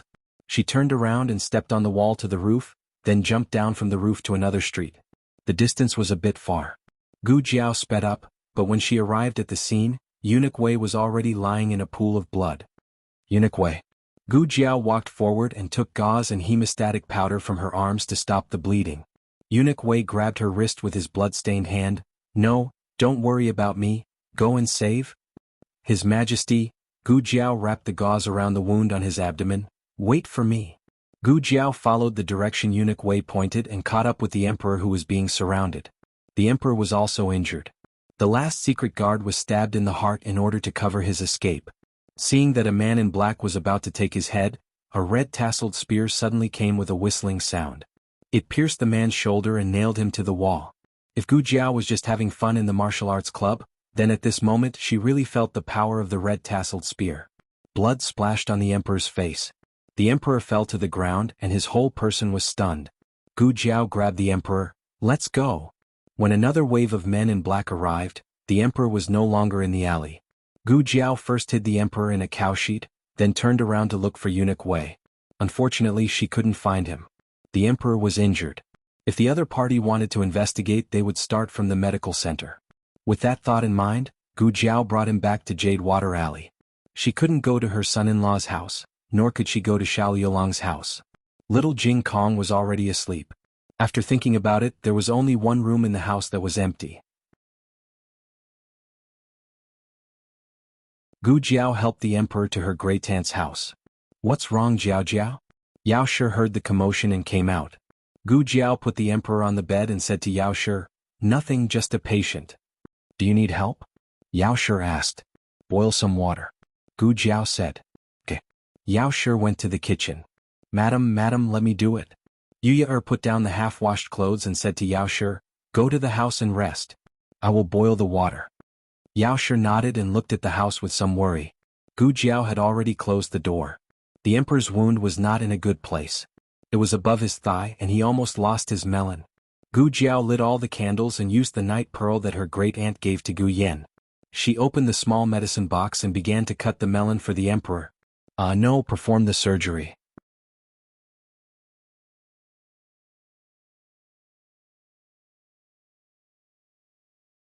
Chapter 307. The novel will be updated faster. When the emperor saw Gu Jiao holding the scissors and sharpening the knife, his expression changed. I don't want it. He had to take it even if he didn't want it. With a click, the emperor's pants were cut open and the bloody cloth was torn off by Gu Jiao from his wound. The emperor only felt a chill between his legs and endless embarrassment rose from the bottom of his heart. The embarrassment even overshadowed the pain of the wound, making him feel ashamed and angry. The emperor was very weak due to the loss of blood and couldn't resist. He bit his lips and every strand of hair on his body silently expressed his refusal. Gu Jiao, I can't see it. The emperor gritted his teeth. You. Gu Jiao put down the scissors, changed into a clean pair of gloves and took out the infusion bottle and the intravenous needle from the small medicine box. The moment the emperor saw the cold gleam of the needle, the fear of being injected surged from the bottom of his heart and spread to his limbs and bones. He panicked. I don't want to be injected. Be good. You'll get better after the injection. Gu Jiao pinched his hand and inserted the needle into the back of his hand without pressing the pulse tube. She was getting more and more skilled. The emperor looked at the cold thing on the back of his hand and was so scared that his whole body trembled. Being cut by a knife was not as scary as being cut by it. He struggled. Gu Jiao said with a straight face, don't move. If you miss the needle, I'll give you a second injection. I'm serious, I'm super fierce. The emperor suppressed the urge to struggle and turned his face away with grievance, not looking at the needle in his hand. In the past, Gu Jiao gave the emperor intramuscular injections. This was the first time she gave him an intravenous drip. In order to prevent him from moving around and missing the needle, Gu Jiao took a small wooden board that was only used for injections for little Jing Kong. Gu Jiao tied the small wooden board under the emperor's hand and fixed it with a bandage. After that, Gu Jiao took out a razor. The emperor's expression changed again. You still want to shave my hair? Gu Jiao said, just a little will do. The emperor's face turned red. Don't touch my red-crowned crane. Gu Jiao said seriously, it's leg hair. There were also some superficial wounds on the outside of his tibia. The wound was a little deep and needed to be sutured. Of course, the biggest wound was at the base of the leg, but there was no need to shave it. But even shaving his legs was not much better. His legs had been injured by hidden weapons, and there were more than 10 wounds of various sizes. Most of them were not deep, and most of them did not even require stitches. However, they still needed to be disinfected and applied medicine. The emperor was placed in all sorts of embarrassing positions so that Gu Jiao could easily clean his wounds, disinfect his wounds, administer local anesthesia, stitch him up, and apply medicine on him. It was too dark for Gu Jiao to see clearly. She said softly, "Spread your legs." The emperor was speechless. He was too ashamed to face anyone. "Ooh, this is too shameful." After Gu Jiao finished the operation on the emperor had already fainted. It was unknown whether he fainted because of excessive blood loss or because of shame. Gu Jiao tidied up the room and walked out with the medicine box. Seeing Gu Jiao come out, Xiao Luleng walked forward and stepped on the steps under the corridor. He took the medicine box from her hand and said, "Mother said that there was an injured person in the house." Xiao Luleng had already been waiting in the courtyard for a while. He had just gone to Lin Qingye's house. When he came back, he saw the bloodstains on the ground. He also saw Yao Shi anxiously walking back and forth in the courtyard. After asking, he found out that Gu Jiao had brought back an injured person. The injury seemed to be quite serious. Gu Jiao had been in there for almost an hour. Xiao Luleng had Yao Shi go to rest. He waited outside for Gu Jiao. Xiao Luleng called Yao Shi mother. Gu Jiao was her biological daughter. She could not call her that if she had a knot in her heart. Xiao Luleng was her son-in-law. If he did not call her that, Yao Shi would feel that he was an outsider. Gu Jiao had already accepted Yao Shi in her heart. Thus, when Xiao Luleng called Yao Shi mother, it was quite pleasing to her ears. It was just that she was a little embarrassed to say it. It was as if she called her that, the bond between them would not be severed. She still needed time. She had to completely walk out of the shadow of her previous life. Gu Jiao understood that Xiao Luleng was curious as to why he did not send the injured person to the medical center. Instead, he directly brought him home and lived in his great aunt's room. It had to be known that that was the Empress Dowager's room. Normal people could not live there. Gu Jiao turned around and gently pushed open the door. A pair of eyes that seemed to be able to speak blinked as she looked at him. Xiao Luleng walked into the room and used the light from the oil lamp to see the other person's face clearly. His Majesty? He was astonished. He encountered an assassination? No wonder he didn't send him to the medical center. It was very dangerous to send him to the medical center in this kind of situation. The emperor had already fallen asleep and his injuries had been treated. However, it was not hard to see what kind of danger he had experienced from his pale face. Xiao Luleng closed the door for the emperor and looked at Gu Jiao. "Are you all right?" The emperor had encountered an assassination and she had coincidentally picked him up. It was hard to not worry if she had also encountered a wave of danger. Why did she use the word picked up? It was mainly because Gu Jiao liked to pick up people at home too much. She had picked up an Empress Dowager by accident. Then she had picked up a little monk by accident. Then she had picked up an old chancellor of the Imperial College by accident. All right, the old chancellor wasn't picked up by her. It was her great aunt who picked him up. Gu Jiao wanted to say that she was fine. However, when the words were at the tip of her tongue, she rolled her eyes and stretched out her small hand. "My hand hurts a little." "What's wrong with your hand?"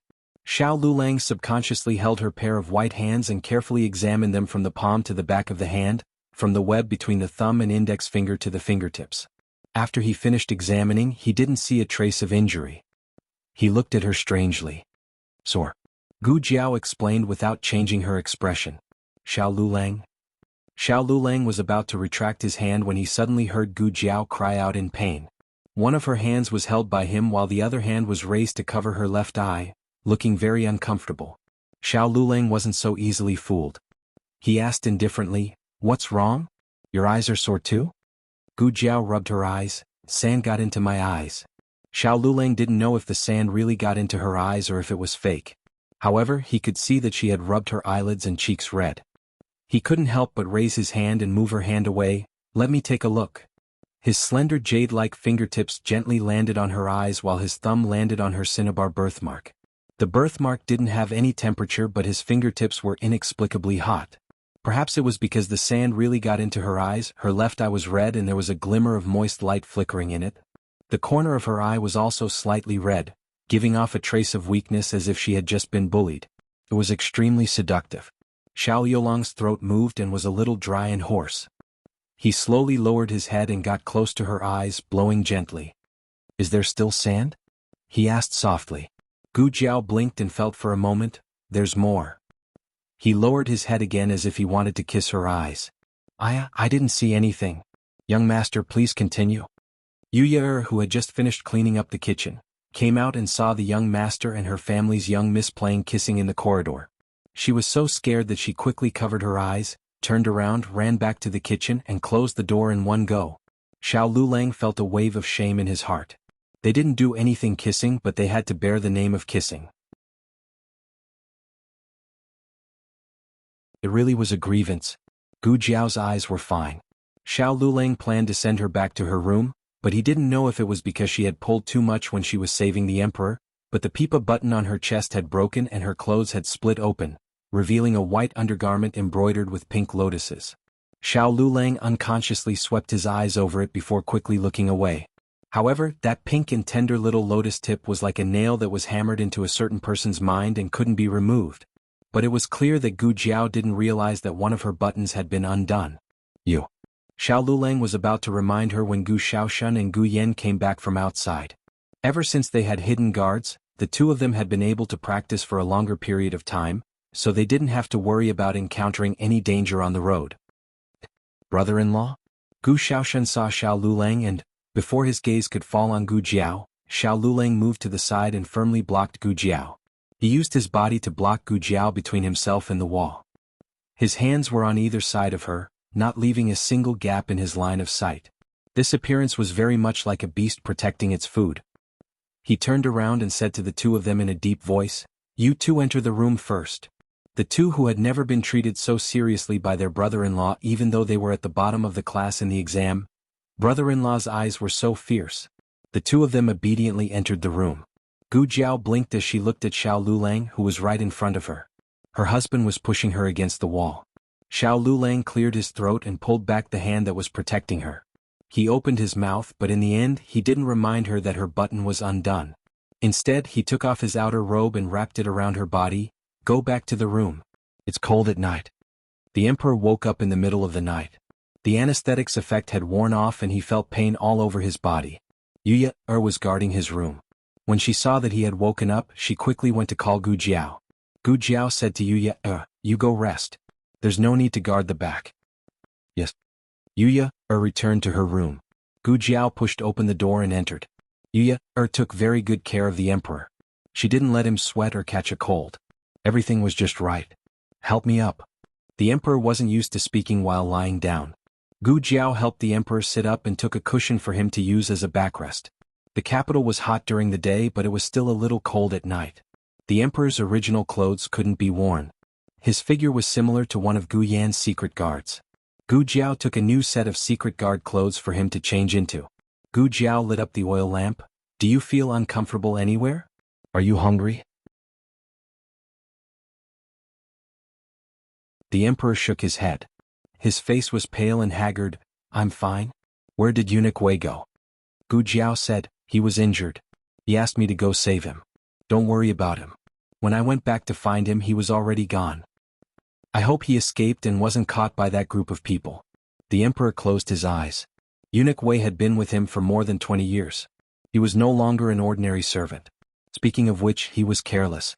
He had been out of the palace a few times and hadn't been attacked.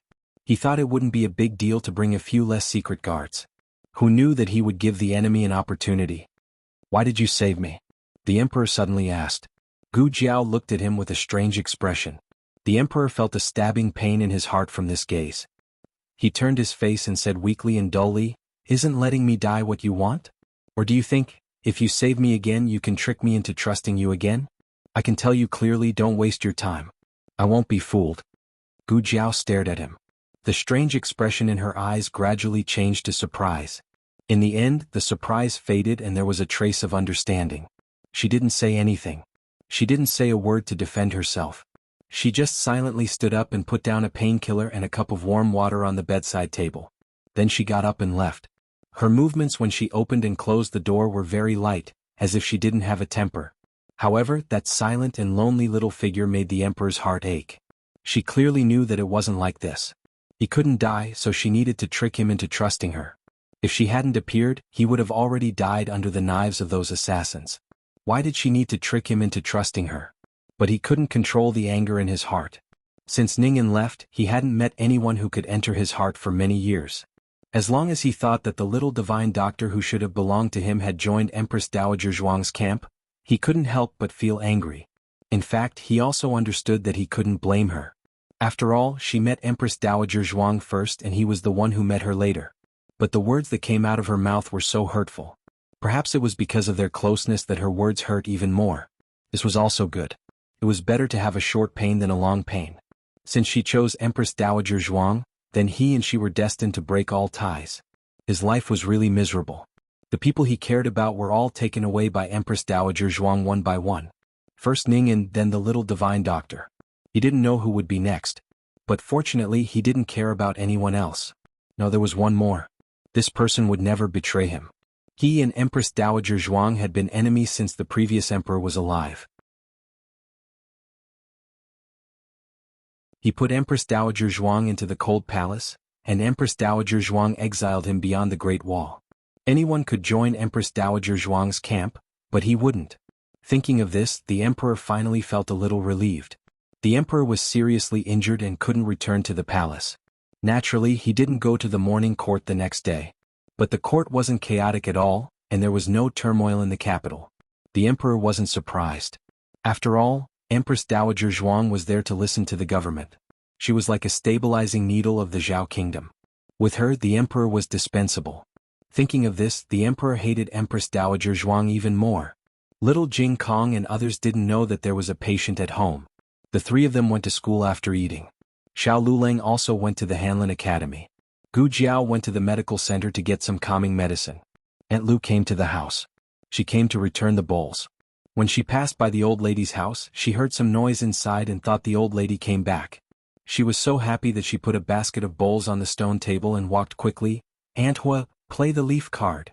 But when she pushed the door open, it wasn't the old lady but a handsome middle-aged man. Although the emperor's appearance was not as good as Marquis Xianping, he was also a first-class handsome uncle. Aunt Lu's eyes were shining. The emperor's eyebrows twitched. You are Aunt Hua's son, right?" The emperor frowned. "You got the wrong person. He was the real emperor. How could he be the son of a common old lady?" Aunt Lu said, "Oh, I'm right. You look so much like Aunt Hua. You must be her son." Coincidentally, the old chancellor was on his way to the Imperial College and passed by the door. Aunt Lu's sharp eyes stopped him. "Uncle Hua, your son is here." "My son? I have a son?" The old chancellor was confused and walked over strangely.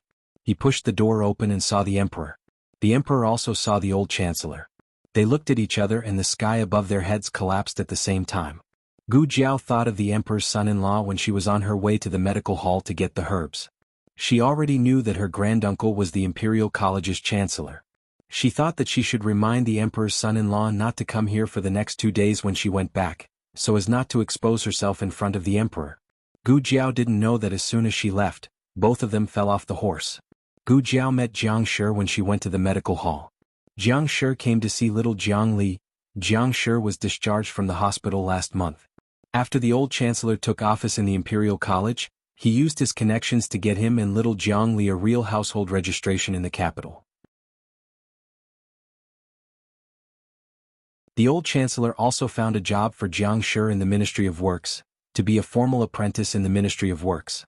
After the apprenticeship, he could become an official craftsman of the imperial court. But Jianghu rejected it. He worked as a coolie at the dock and occasionally carried some private goods on the ship. It was risky, but the profit was better than being an apprentice. Little Jiang Li stayed in the medical hall as a little medicine boy. He did odd jobs and learned how to identify herbs. When he was not busy, he learned how to read from shopkeeper Wang. "Miss Gu." Jianghu greeted Gu Jiao respectfully. His life was given by Gu Jiao. The household registration was also done by Gu Jiao. More importantly, Gu Jiao took little Jiang Li in and gave him a shelter. Little Jiang Li didn't have to hide anymore. He could go out and do things without any worries. Gu Jiao nodded. "You've become tanned." Jianghu stayed in the hospital for so long that he was almost as white as Gu Yan, who knew that after being exposed to the sun at the dock, he immediately became tanned. Jianghu smiled and scratched his head. Gu Jiao asked, Can your body take it? Jianghu smiled and said, I can take it. The medical hall is so good that I've become fat. I'm the fattest one among them. It was not easy for poor people to become fat these days. Being fat was something worth showing off. That's good.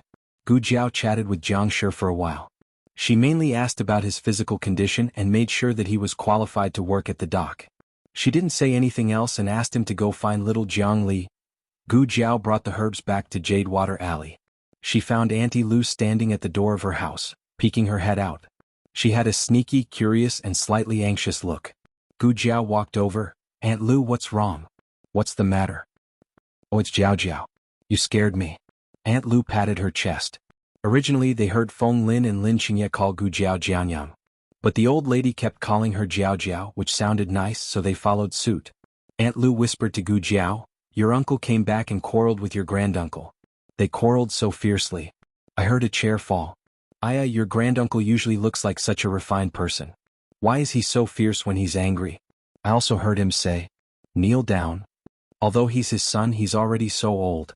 It's quite scary to kneel down so easily. The corner of Gu Jiao's mouth twitched. Are you sure you said father, and not son, when kneeling down? Aunt Lu's heart ached for that handsome young man. After being tormented by Uncle Hua, would he be sad, helpless, and wronged?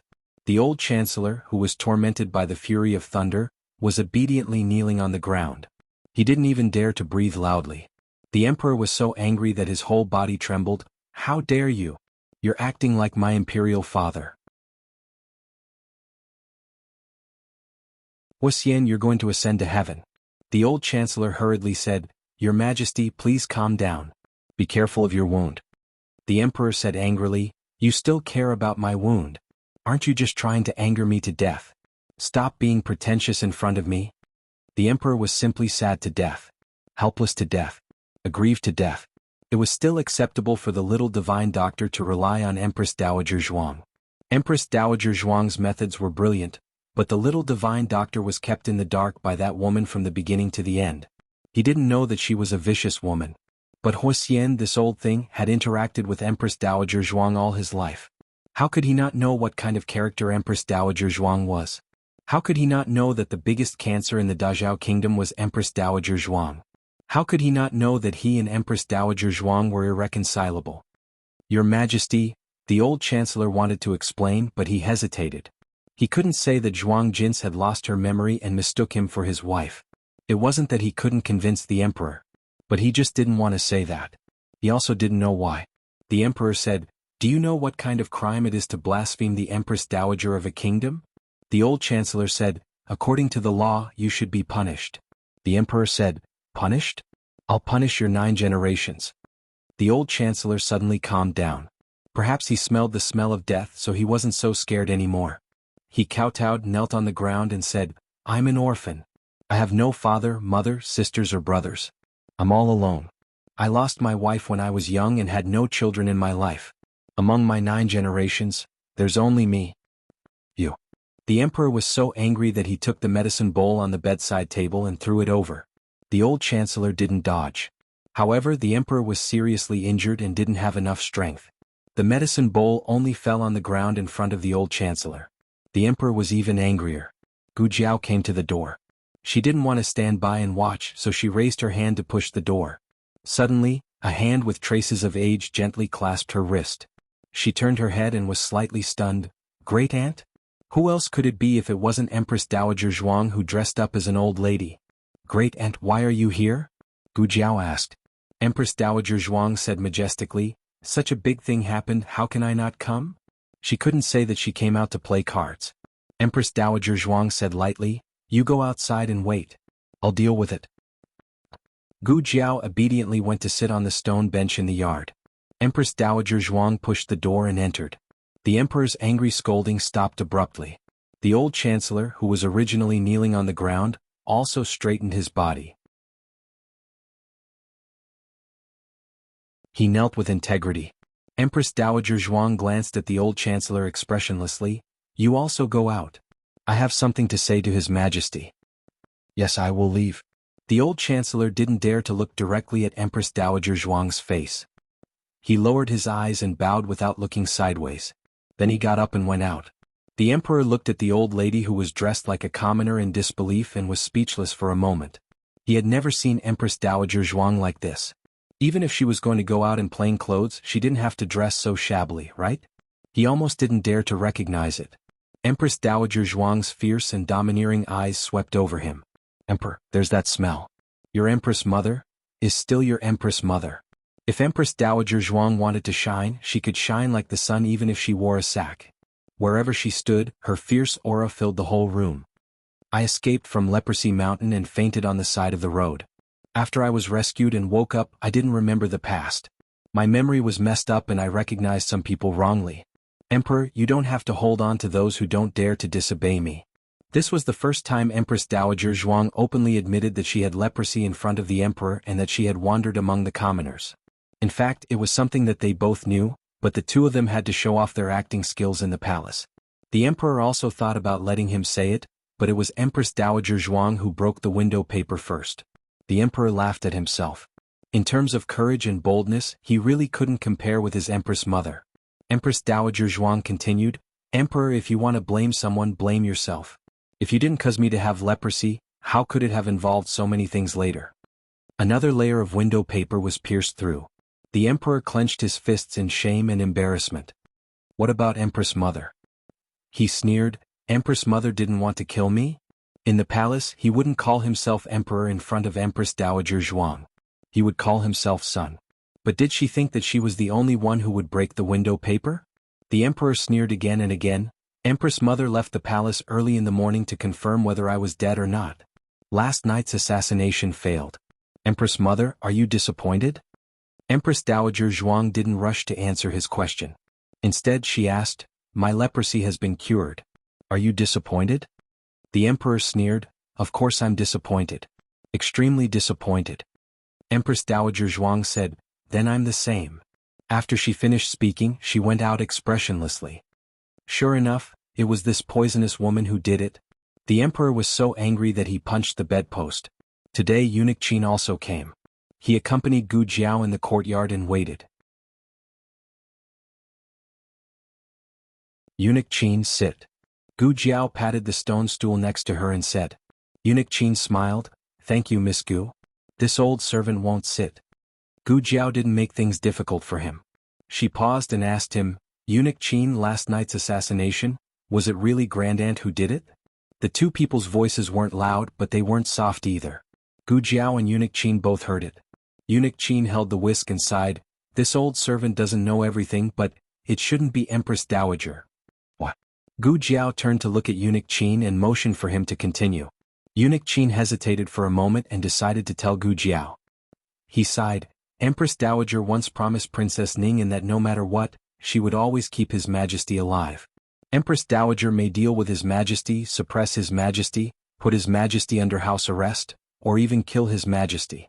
But she will never kill His Majesty. After the old Chancellor was ordered to leave by Empress Dowager Zhuang, he didn't stay here and didn't hear the conversation between Gu Jiao and Eunuch Qin. However, he also believed that last night's assassination wasn't Zhuang Jin's doing.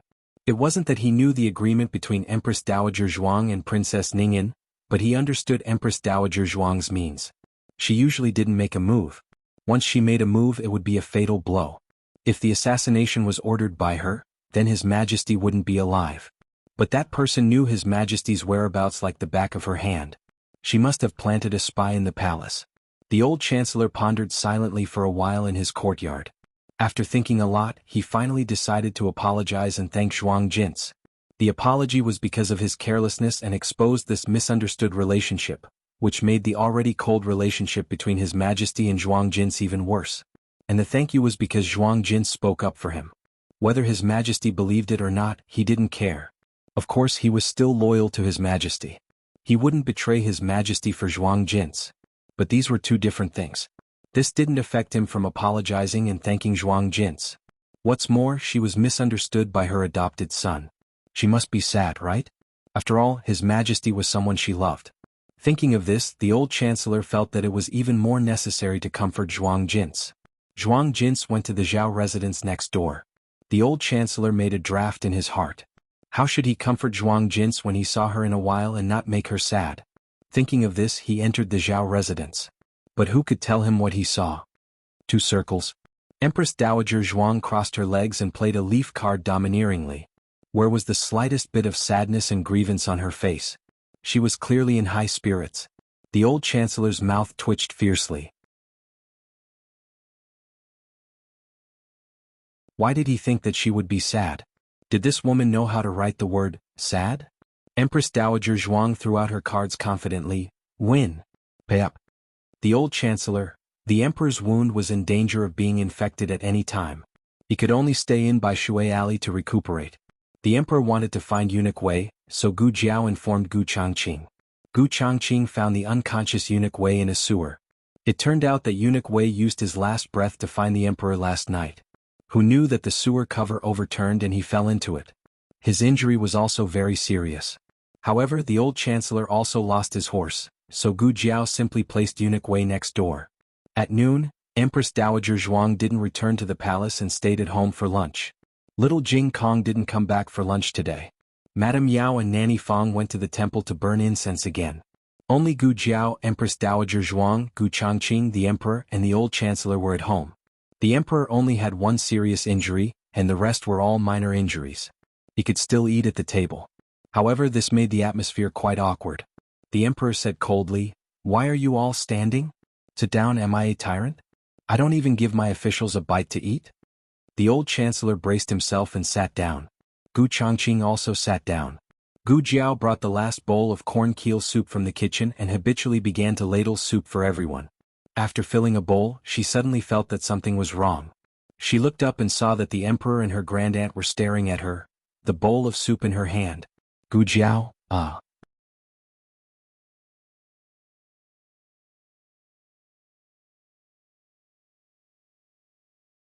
Chapter 308.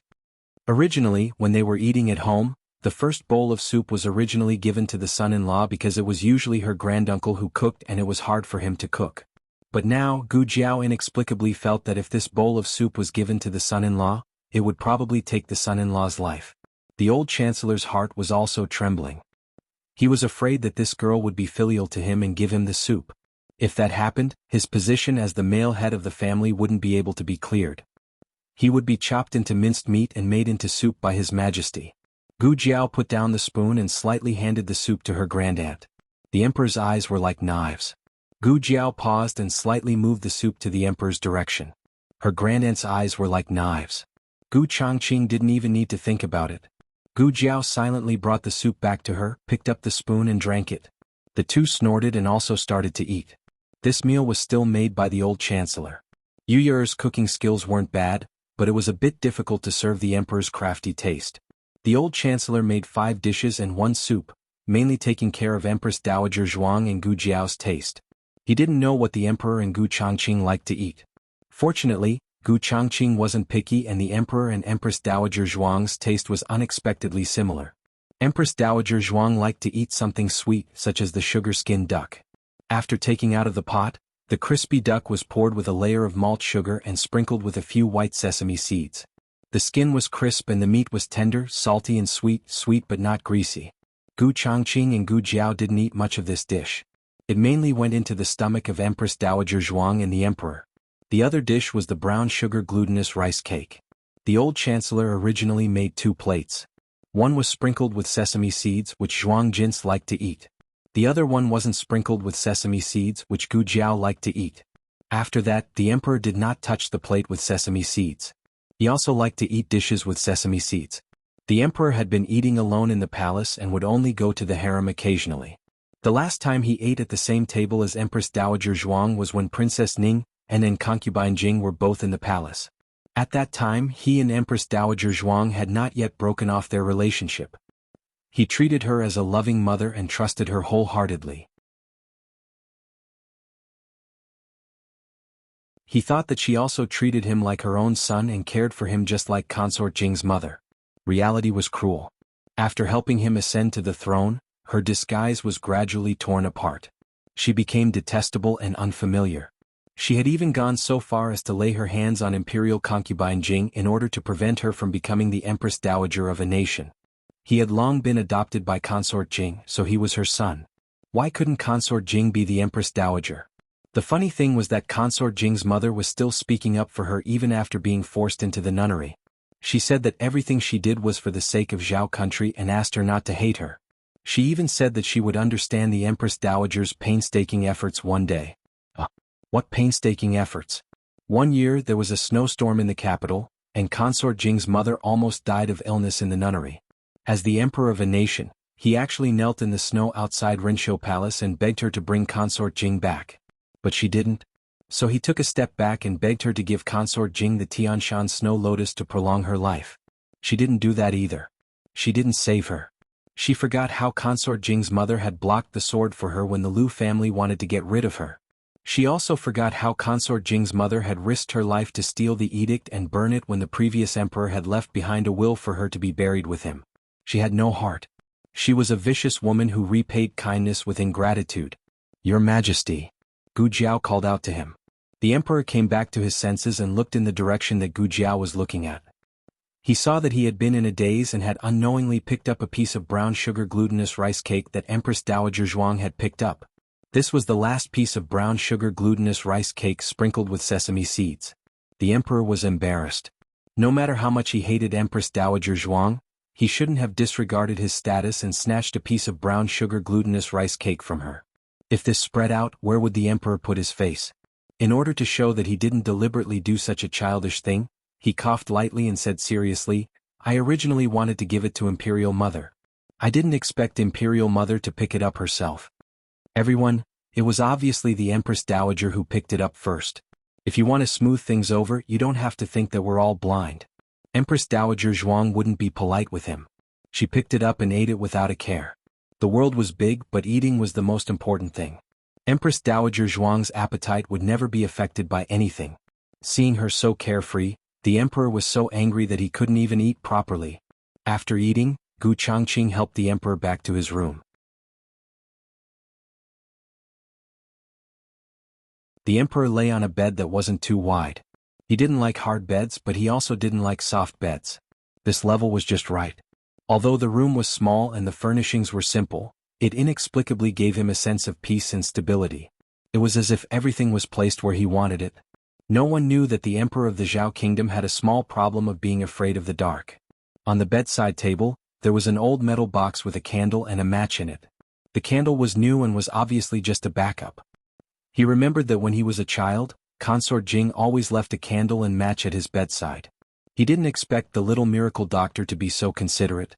In fact, the rules in the palace were strict. Matches couldn't be placed close to the bed. But Consort Jing knew that he was afraid of the dark. Thinking of Consort Jing, the emperor's eyes became moist. He had to get rid of that vicious woman as soon as possible. Only then could he take Consort Jing back to the palace and live out the rest of her life. Gu Changqing stayed in Jade Water Alley to protect the emperor. Eunuch Wei's left arm was fractured. Gu Jiao had already put a plaster cast on it. In addition, he also needed some medicine to replenish blood and qi to help him recover. Gu Jiao decided to go to the medical center again.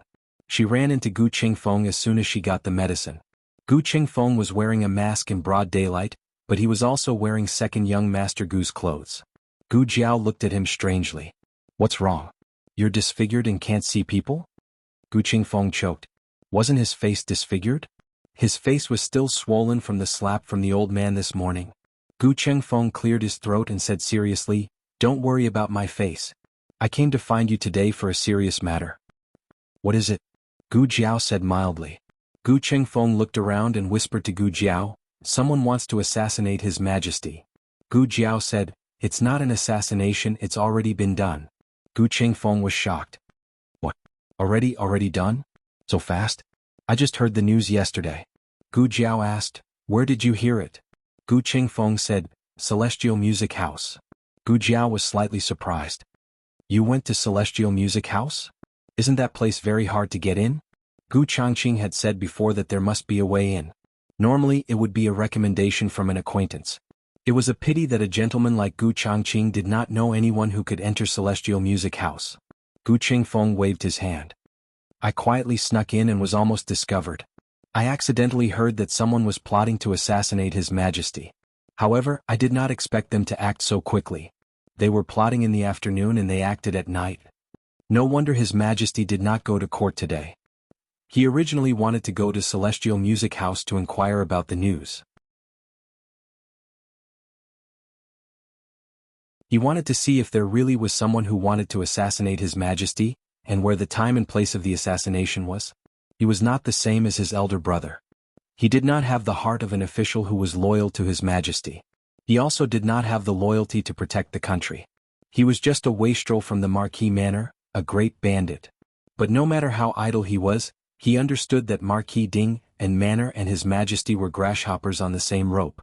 So, in his heart he did not want anything to happen to His Majesty. Gu Jiao asked, "You came today to tell me this?" "I came." "No." Gu Chengfeng suddenly found that he had been led by the nose by this girl. He took back the initiative. "How did you know that His Majesty was attacked by an assassin?" "I didn't even hear the news." His Majesty being attacked by an assassin was a big matter. It was normal for the palace to block the news, but he had his own ways. He did not believe that this girl would be faster than him. Gu Jiao calmly said, "I picked up His Majesty and brought him back." Gu Chengfeng, this was also possible? Gu Chengfeng's face under the mask was exceptionally spectacular. It was a pity that Gu Jiao could not see it. "If there's nothing else, I'm leaving." Gu Jiao did not have the time to chat with him. Gu Chengfeng gritted his teeth. Thinking of the words he was about to say, he felt a trace of pride. "I came to sell you a piece of information. Didn't you always want to know who was the mastermind behind the scenes that almost killed elder brother and Gu Yan?" "You know?" Gu Jiao turned to look at him. Gu Chengfeng took out a token from his bosom. "Look at what this is." "What?" Gu Jiao did not understand. Gu Chengfeng raised his eyebrows and said, "This is the token of Immortal Music House. Whether it was the assassin who went to the barracks that night to assassinate my elder brother or the assassin who almost killed His Majesty last night, they are all related to Immortal Music House. As long as you enter Immortal Music House, you will definitely be able to find out about the other party." Gu Jiao reached out to take the token. Gu Chengfeng was guarding against this move of hers. He hid the token behind his back and stretched out his other hand saying, 1,000 taels, no bargaining." Gu Jiao rubbed her chin. Gu Chengfeng took a step back and said, "Don't even think about snatching it from me. If you dare to use force, I will destroy the token so that you will never be able to enter Immortal Music House again. Don't think that there will be a second one. Let me tell you, I spent a lot of effort to get this one. That place is heavily guarded and is much harder to break into than the Marshal's mansion." He was serious. He had been cheated by this girl so many times. This time he must get back at her. "All right, 1,000 taels it is." Gu Jiao agreed. She agreed so easily? Could it be a scam? Gu Chengfeng looked at Gu Jiao suspiciously. He had been persecuted so many times that if she did not persecute him, he would feel that it was unreal. Gu Jiao said, "I don't have that much money on me. Can I owe you first?" Gu Chengfeng said without hesitation, "No. One hand for the money and the other hand for the goods." Gu Jiao spread her hands, "But I don't have it. Want to act shamelessly?" "Ah." Gu Chengfeng took out a pen and paper that he had already prepared. "I knew you would act shamelessly. Here, write an IOU. I will go to your clinic to get it later." Gu Jiao pursed her lips and looked at him with hidden bitterness. She took the pen and paper and wrote an IOU. "Sign it," Gu Chengfeng reminded. Did this girl think that he was illiterate? She did not even sign it. Whose IOU was it? Gu Jiao unwillingly took out a seal from her bosom. She opened the seal, blew on it and stamped it. "Now it's done, right?" Gu Chengfeng accepted the IOU with satisfaction and threw the seal to her. Gu Chengfeng knew this girl too well. Her promises could never be trusted. Don't look at how she gave him the banknotes at this moment. Who knows, she might knock him unconscious and snatch the banknotes away. "See you later." "Ah." Gu Chengfeng waved his arms and ran away as if he was reincarnated. Gu Chengfeng ran 2 streets in one breath. When he was sure that Gu Jiao did not chase after him, he leaned against the wall and gasped for breath. He took out the IOU that Gu Jiao gave him. "Smelly girl, you've finally fallen into my hands." He was so proud of himself that he looked at the IOU over and over again. As he looked at it, he suddenly felt that something was wrong. The seal was upside down. When he glanced at it, he understood the word, Gu, and no longer suspected her. But now, he held up the seal and looked at it carefully under the sunlight. He saw 4 words printed on it, Gu Changqing seal. Gu Chengfeng spat out a mouthful of blood. After all this time he actually got an IOU from his elder brother? Why would this girl have his elder brother's seal in her hands? If he took 1,000 taels IOU to his elder brother to collect the debt, he would be beaten into fertilizer by his elder brother. Gu Qingfeng suddenly remembered Gu Jiao's resentful eyes. If it was not for that gaze, he would not be so easily fooled. He did not see her for a few days and she actually learned how to act. Who taught her? He was so angry. So angry. Gu Jiao first returned to Jade Water Lane and ordered Yu Ye to boil medicine for Eunuch Wei. Afterwards, she changed her clothes and headed to Immortal Music residence. Although she did not have enough evidence, her intuition told Gu Jiao that the person who tried to assassinate the emperor and the person who tried to sow discord between Marquis Ding and Fu and the marshals Fu came from the same power. The other side's ultimate goal in trying to sow discord between Marquis Ding and Fu and the marshals Fu was to drive a wedge between the emperor and her great-aunt. But unexpectedly they failed, so they simply came to assassinate the emperor. As the other side wished, the emperor determined that her great-aunt was the murderer. Truly a sly person. Gu Jiao indifferently looked at Immortal Music Residence's signboard. Killing intent flashed through her eyes.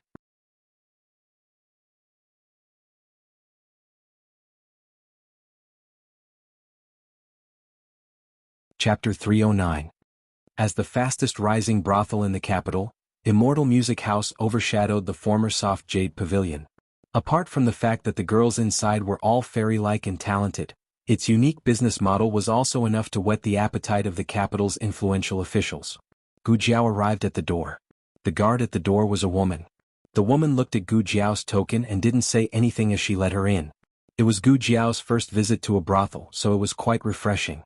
There was no extravagance, toasting, exchanging of cups, singing of orioles and dancing of swallows as he imagined. The music here was not decadent, but like the sounds of nature.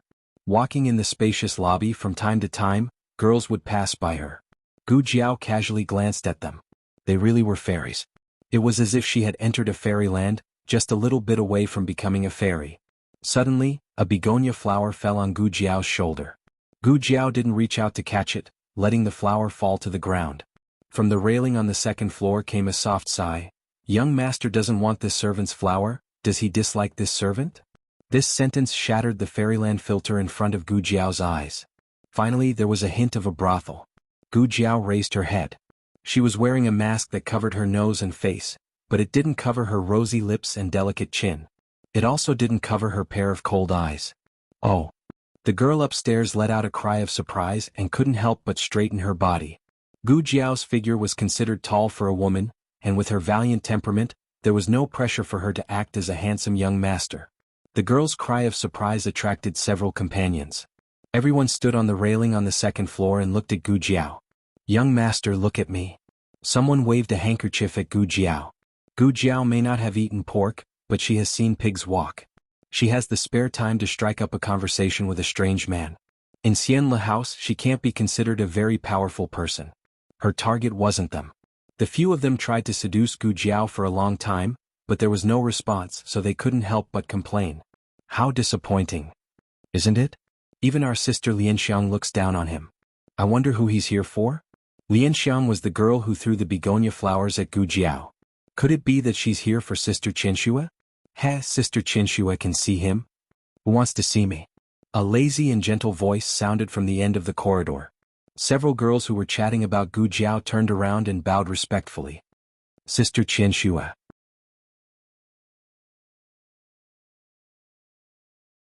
The girl who was called elder sister looked to be around 17 or 18 years old. She was actually younger than a few of them, but Immortal Music House had never been ranked based on age. What are you looking at? The girl asked. She was wearing a plain white inner garment with a light yellow gauze outer garment. The color was bright, fresh, and elegant, making people's eyes light up. She was wearing a veil that was the same color as the gauze, hazy. Her outline was vaguely visible, but it wasn't clear. Even women couldn't help but be attracted to her. The girl seemed to be accustomed to this and no longer expected them to answer her. Instead, she turned her head and looked downstairs. She also let out a small cry of surprise, her eyebrows slightly raised and her eyes turned. A very clean young master has come. Bring him up. This person, I want him. After she finished speaking, she turned around and went up to the third floor. The servant girl behind her answered yes and stepped downstairs. She came to Gu Jiao and bowed to Gu Jiao. Young master, my family's miss invites you. Gu Jiao gave her a look. Not going. You. The servant girl choked. Do you know who my family's miss is? Gu Jiao gave her a small look again. Oh, who is it? The servant girl put her hands on her hips. My family's miss is Immortal Music House's courtesan. Others want to see her but can't. My family's miss wants to see you because she thinks highly of you. These words weren't exaggerated at all. Immortal Music House's courtesan only sold her skills and not her body. Every 3 days she would only receive one person for 2 hours each time. Even so, those stinky men in the capital who wanted to be her guest were still as numerous as carps crossing the river. The courtesan should be a big fish. Gu Jiao thought for a moment and nodded to the servant girl, indicating that she accepted her family's miss's invitation. The servant girl had a headache. Was it an illusion? Why did she feel that this young master's expression just now was weighing the pros and cons? No matter what, her family's miss wanted to see him. No matter how strange the master was, he had to bring her up to see him. Gu Jiao followed the servant girl to the 3rd floor.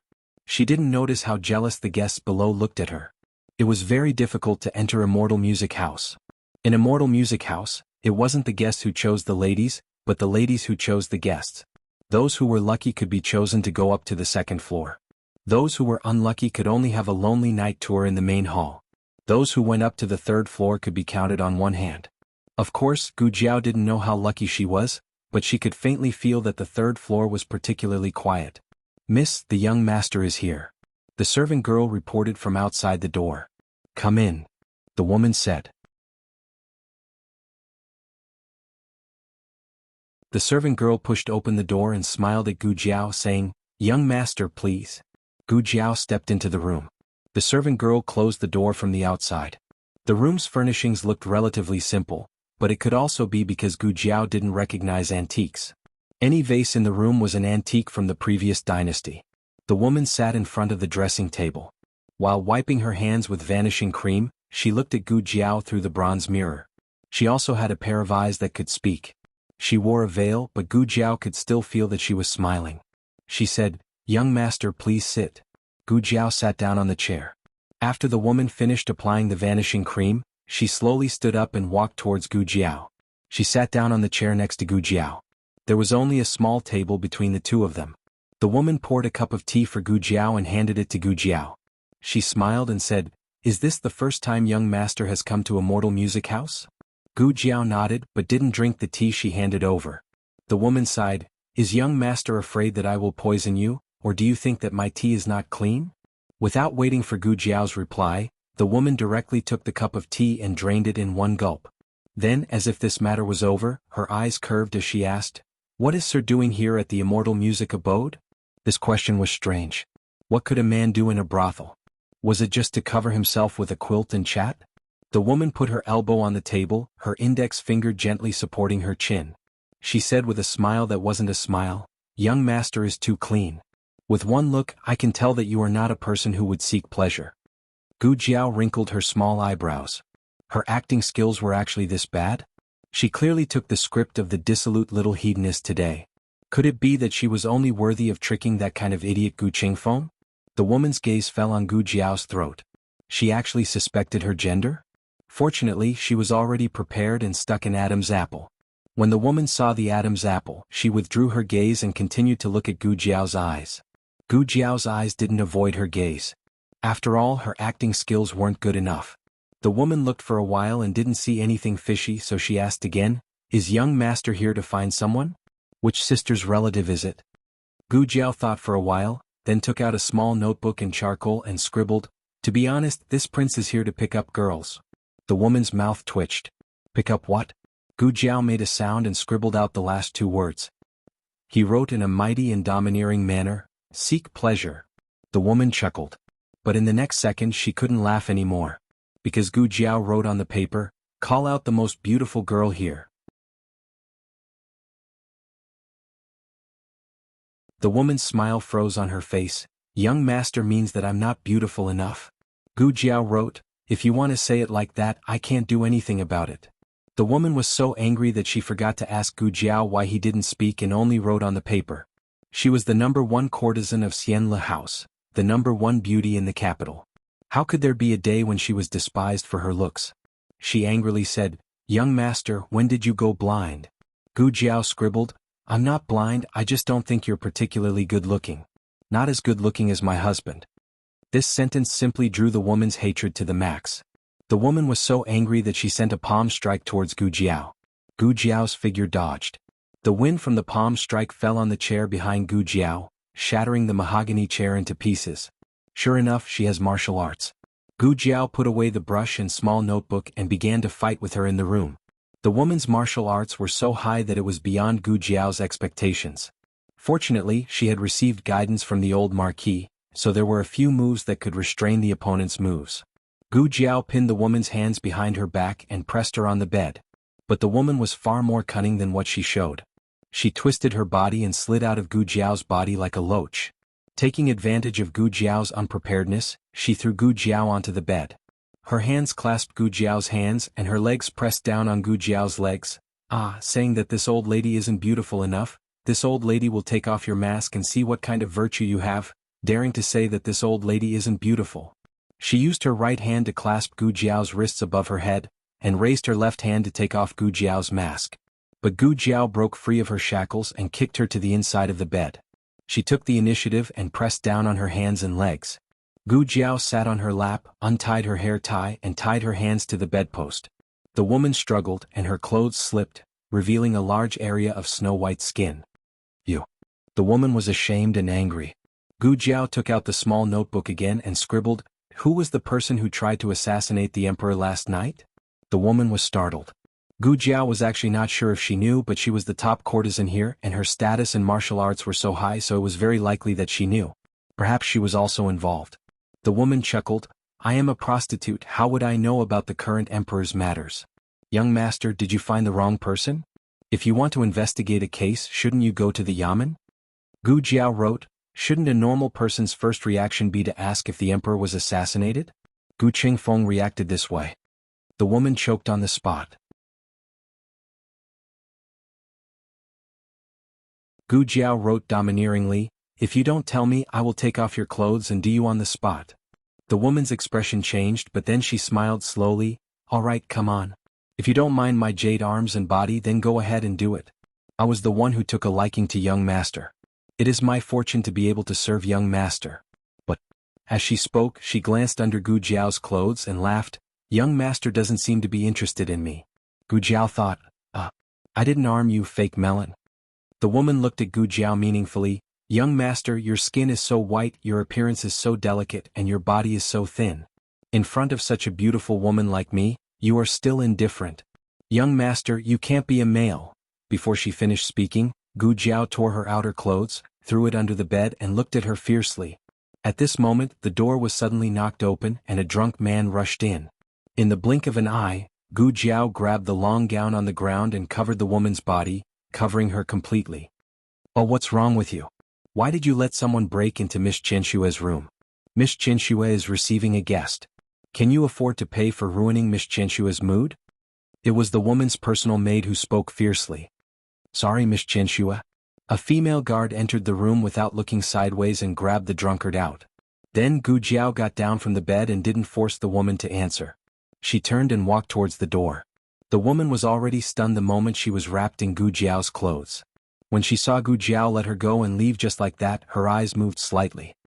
Don't you want to know who the murderer is?" "Not in this way." Gu Jiao turned and left Immortal Lighthouse.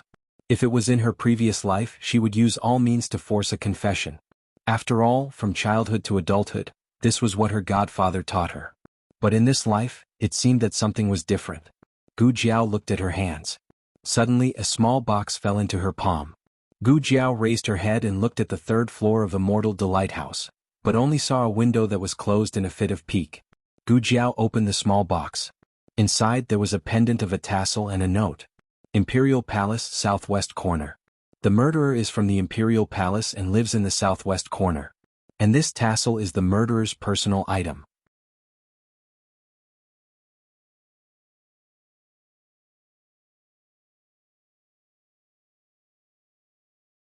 Chapter 310. Gu Jiao went to the medical center first and changed her clothes before returning to Jishui Alley. Her grandaunt had already returned to the palace.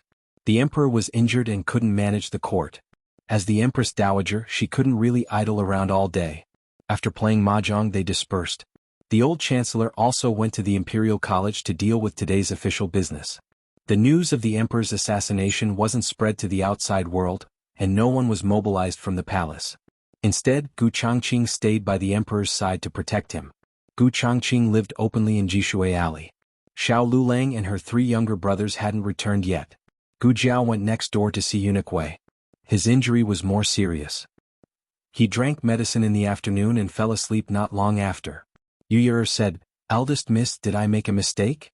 Why doesn't he wake up?" Gu Jiao took Eunuch Wei's pulse and said, "You did well. He's too weak and needs to rest for a few days."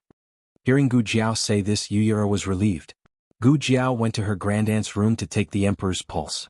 The emperor was also asleep. His wound didn't show any signs of inflammation, but it couldn't be taken lightly. Gu Changqing didn't have anything to do in the afternoon, and it wasn't good to practice swordsmanship. He was afraid that the noise would disturb the emperor's sleep. He saw corn cobs hanging on the rope and took a few to pull. In the past he saw her and Gu Yen pulling corn cobs like this. If the people in the barracks saw the cold-faced Yama, who could kill millions with a wave of his hand, sitting on a stone bench in the backyard and pulling corn cobs, their eyes would probably pop out. Gu Jiao walked over and sat down beside him. She asked about the southwest corner of the palace. Who lives in the southwest corner of the palace? Why are you suddenly asking about this? Gu Changqing's hand that was pulling out the corn on the cob paused. I just went out and found out some information. The assassin seems to be related to the southwest corner of the palace. Gu Jiao did not mention that she went to the brothel to investigate. But Gu Changqing wasn't stupid.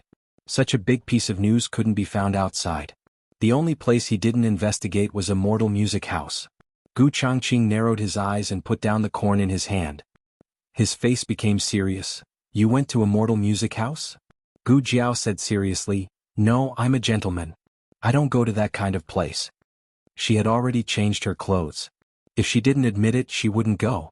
Gu Changqing's gaze fell on her small throat. Your Adam's apple hasn't been removed yet. Gu Jiao. Her persona collapsed too quickly, just like a tornado. Gu Changqing was angry and helpless. Although he knew that she was powerful, Immortal Music House wasn't an ordinary dragon's pool or tiger's den. That place was heavily guarded and experts were as common as clouds. Even he didn't know the depth of the place. In the future, don't go to such a dangerous place. After Gu Changqing finished speaking, he felt that she wouldn't be obedient. He paused and said, If you want to go, bring me along. Gu Jiao thought for a moment and nodded. Gu Changqing asked again, How did you get in? I picked up a token of Immortal Music House. Gu Jiao said without changing her expression. She could even pick up a token? Gu Changqing wanted to say what kind of luck was this? But when he thought of Empress Dowager Zhuang and the Emperor, he felt that this girl really did have this kind of luck. He didn't suspect anything but said, So you found out about the assassin? And the assassin is related to the southwest corner of the Imperial Palace. Do you recognize this tassel? Gu Jiao took out the tassel that Chen Xue gave her. This was a tassel hanging from a jade pendant. The workmanship was exquisite. There were many such hand-woven tassels that could be bought on the streets and alleys. The only difference was that this tassel was colored. Gu Changqing said, Normal tassels are red. The tassels of His Majesty, the Empress, and the Empress Dowager are bright yellow. It wasn't that colored tassels didn't exist, but they were relatively rare. Gu Changqing hadn't seen anyone he knew wearing this kind of tassel. Gu Jiao asked, Will the imperial concubines in the harem wear colored tassels? Gu Changqing thought seriously, maybe. Colored tassels weren't taboo, but they weren't very popular. But, Gu Changqing continued, the southwest corner of the imperial palace doesn't have any imperial concubines living there. It's a place to raise bees and flowers. There's only one bee garden and one flower shed. Could it be that the meaning of the note wasn't referring to the people living in the southwest corner of the imperial palace, but the people who would appear in the southwest corner of the imperial palace? Jiao Jiao. While Gu Jiao was thinking, little Jing Kong came back from the imperial college. He jumped out of Lu Quan's carriage and ran into the courtyard. He passed by the front yard and through the hall to the backyard, and plunged into Gu Jiao's arms. His little head rubbed against her arms as much as he wanted. Recently Gu Jiao had been busy. Little Jing Kong hadn't seen her when she came home from school for a long time. Of course, little Jing Kong didn't forget to greet Gu Changqing. He called him Big Brother. Little Jing Kong's little bald head grew a little hair. He had a handsome buzz cut again. Gu Jiao touched his little head. Her hand was sweaty.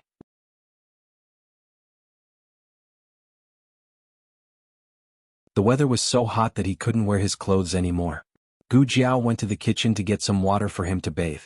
Gu Changqing said, "Let me do it." Gu Changqing was very experienced in taking care of his little brother. He took little Jing Kong back to the house and gave little Jing Kong a bath. Little Jing Kong changed his clothes.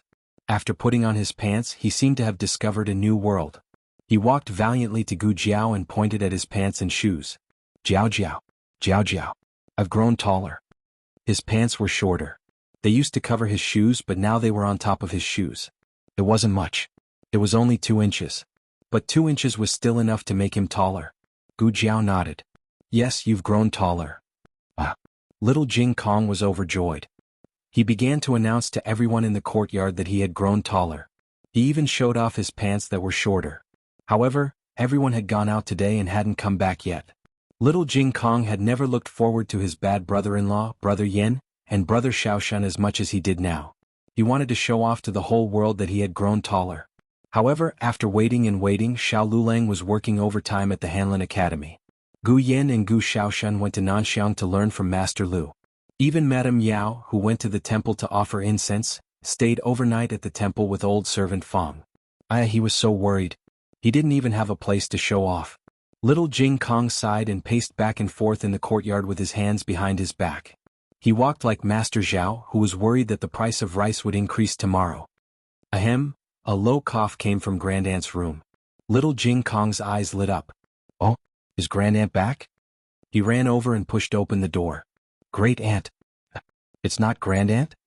When he saw the man on the bed, he tilted his head and said in surprise, "Uncle Chu?" Qin Chiyu's disguise was well hidden. Until now, little Jing Kong and Su Tangtang still thought that his surname was Chu, his name was Chuyu, and his father was an official in the imperial court.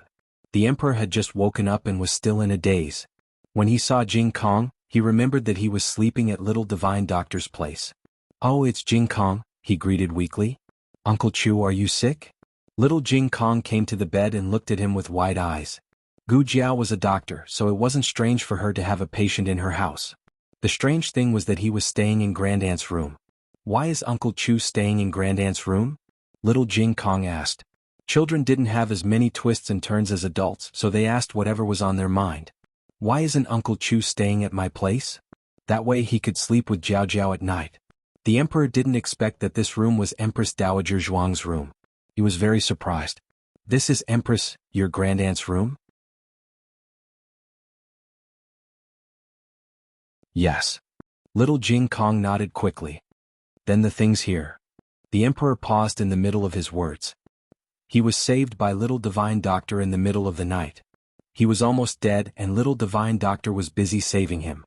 How could he have the time to decorate a room for him? The tables, chairs, lamps, and candles here must have been set up beforehand. Thinking that everything here was arranged by Empress Dowager Zhuang, the emperor didn't like it at all. Little Jing Kong didn't know what the emperor was thinking. When he saw that the emperor suddenly looked depressed, little Jing Kong thought that he was uncomfortable. He went forward and patted his hand. "Uncle Chu, you will be fine. Jiao Jiao's medical skills are very good. He can cure you. Don't worry." The emperor looked at the little hand on the back of his hand. He was the emperor, but he was comforted by a 4-year-old child. The emperor suddenly didn't know whether to laugh or cry. Soon he realized that he had slept. His clothes were untidy and his hair was messy. He wanted to ask someone to tidy up his appearance. However, Eunuch Wei was injured, and there were no other palace servants to serve him. He suddenly looked embarrassed. Little Jing Kong asked, "Uncle Chu, what's wrong with you?" Forget it, he would do it himself." The emperor reached for the hair crown on the bedside table. Little Jing Kong said, "Uncle Chu, do you want to comb your hair? Let me help you. You are sick, so don't move." "Do you know how to do it?" the emperor asked. "Of course." Little Jing Kong patted his small chest and said. He combed Little Eight's dog hair every day. Little Jing Kong went to the dressing table and took the comb. He kicked off his shoes and climbed onto the bed. He stood behind the emperor and began to comb the emperor's hair. He combed the hair quite well. The emperor was happy and talked more. "Do you know how to recite poems?" Little Jing Kong said, "Yes, but I don't like to recite poems." The emperor laughed. "Then what do you like?" Little Jing Kong said, I like to sing. Recently he had learned a few new songs from Jiao Jiao. The emperor laughed. You know how to sing? Sing a few songs. Huh? Little Jing Kong thought seriously and stopped combing the emperor's hair. He brewed his emotions for a while, then raised a small hand and began to sing. The north wind blows, the snowflakes float, the snowflakes float, the year has come, father went out to hide the 7 days of the year. The emperor shuddered. Why was it such a sad song? Did he think that he was not sad enough? Little Jing Kong was very absorbed in singing. His eyes were sad and there were tears in them. The emperor could not bear to look at him. Can't you sing something happier? Of course. Little Jing Kong changed his mood in a second. As he braided the emperor's hair, he swayed his head and sang, Other people's daughters have flowers to wear, your father, I have little money, can't buy them, tear off the 2-foot red hair rope, tie it up for my she, Hain, tie it up. The face of the emperor, whose hair was tied into a big braid, darkened. What kind of nonsense was this? The emperor felt that he could not listen to it anymore. If he did, he would be so angry that he would suffer from internal injuries. I have another song. Little Jing Kong cleared his throat and grabbed the emperor's braid. His small body shook. He used too much force. The emperor's hair was pulled, and his scalp was almost pulled off. Cough, cough, I got the melody wrong. Let's do it again. Little Jing Kong gathered his thoughts for a while. He looked serious and used all his strength. Uncle Ba and little uncle, and don't show off your wealth, Dad. You didn't say anything about killing his father, and you probably came to kill your mother. A bunch of fathers died. Actually, there was no one in the last line. However, little Jing Kong felt that singing this way was not clear enough, so he added a 1. He was really a clever little brat. The emperor did not enjoy it as much as little Jing Kong. What was this little brat singing? He was talking about killing his father and mother. Was it really good to sing such a cruel song at such a young age? He had to go back and ask that old thing Wuxia what he taught the children in the Imperial College.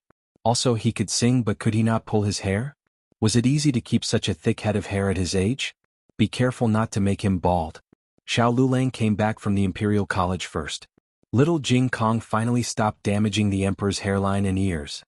He went to show off to his bad brother-in-law that he was tall. After showing off, he sat at the door, stretched out his legs, and placed his trouser leg in the most conspicuous position. He showed off to everyone in the family who came back. Gu Xiaoshan touched his nose and said, Could it be that you raised your trouser leg? Gu Xiaoshan pulled little Jing Kong's belt back to his belly button. See, it can cover his shoes again, right? Little Jing Kong burst into tears. Gu Xiaoshan was the reality of the world. In the end, Gu Jiao measured little Jing Kong's height and showed him his previous data. He was sure that he had really grown taller, but not as much as 2 inches. You've grown 1 inch taller, Gu Jiao said. Little Jing Kong sat in Gu Jiao's arms and played with Gu Jiao's hair pitifully. Is 1 inch taller? Gu Jiao touched his little head. Of course. Little Jing Kong lowered his head and played with his fingers. Then I have to reward you with a kiss. Gu Jiao kissed his head. Little Jing Kong jumped down, covered his head with his little hands and quickly ran back to the house.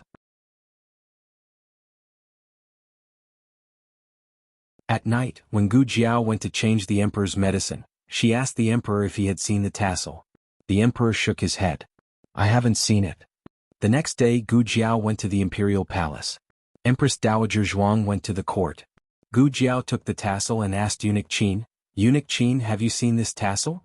Eunuch Qin shook his head. I haven't seen it. Eunuch Qin, is there a place to collect honey in the imperial palace? She asked. Eunuch Qin said, There's a bee garden in the southwest corner. Do you want fresh honey? I'll ask someone to collect it. No, I'll go by myself. Gu Jiao paused. Can I go? Eunuch Qin smiled. Of course. Eunuch Qin took a jar and gave it to Gu Jiao. There are beekeepers there. If you are tired, you can give it to them. Okay. Gu Jiao took the jar. Eunuch Qin was worried that she would get lost, so he asked the eunuchs of the Rensho Palace to send her there. Gu Jiao decided to wait here for the rabbit. She waited for a whole morning, but no one passed by except the gardeners and the beekeepers. When Gu Jiao was about to leave, several women came from the end of the path. The leader was Princess Ning. Princess Ning was followed by 2 eunuchs with flower baskets and 4 maids. Princess Ning had a miscarriage a few days ago, so her face was still a little swollen. It was hot in June, but she was still wrapped in a cloak. Princess Rui Wang said that this was the 3rd miscarriage of Princess Ning. Every miscarriage was harmful to a woman, not to mention that she had miscarried 3 times. In ancient times when medical conditions were not developed, it was really difficult for her to get pregnant again. She lived in Prince Ning's mansion outside the palace, so she didn't know why she came to such a remote corner in the southwest. Was she the person she was waiting for? Gu Jiao was in a small wooden house, but her eyes fell on Princess Ning through the window. "Princess, you can leave this to us. Why do you have to do it yourself?" a maid asked. Princess Ning said, "You don't understand. You wasted the good honey. Call the beekeeper here." "Yes." The maid answered, went to the bee garden and called the beekeeper on duty. The beekeeper bowed to Princess Ning respectfully. "Greetings, Princess Ning." Princess Ning asked, "What honey have you picked today?" The beekeeper replied, "Princess Ning, there is date honey, locust honey, and half a jar of flower honey." "Give it to me." Princess Ning said. "Yes." The beekeeper poured a small cup of each of the 3 kinds of honey. Princess Ning tasted them one by one with a spoon and said, "Date honey. How much does Princess Ning want?" The beekeeper asked respectfully. 2 jars. Princess Ning said. The beekeeper filled 2 jars of honey for Princess Ning, and the eunuch next to Princess Ning took them. Then they went to the garden to pick a few potted plants.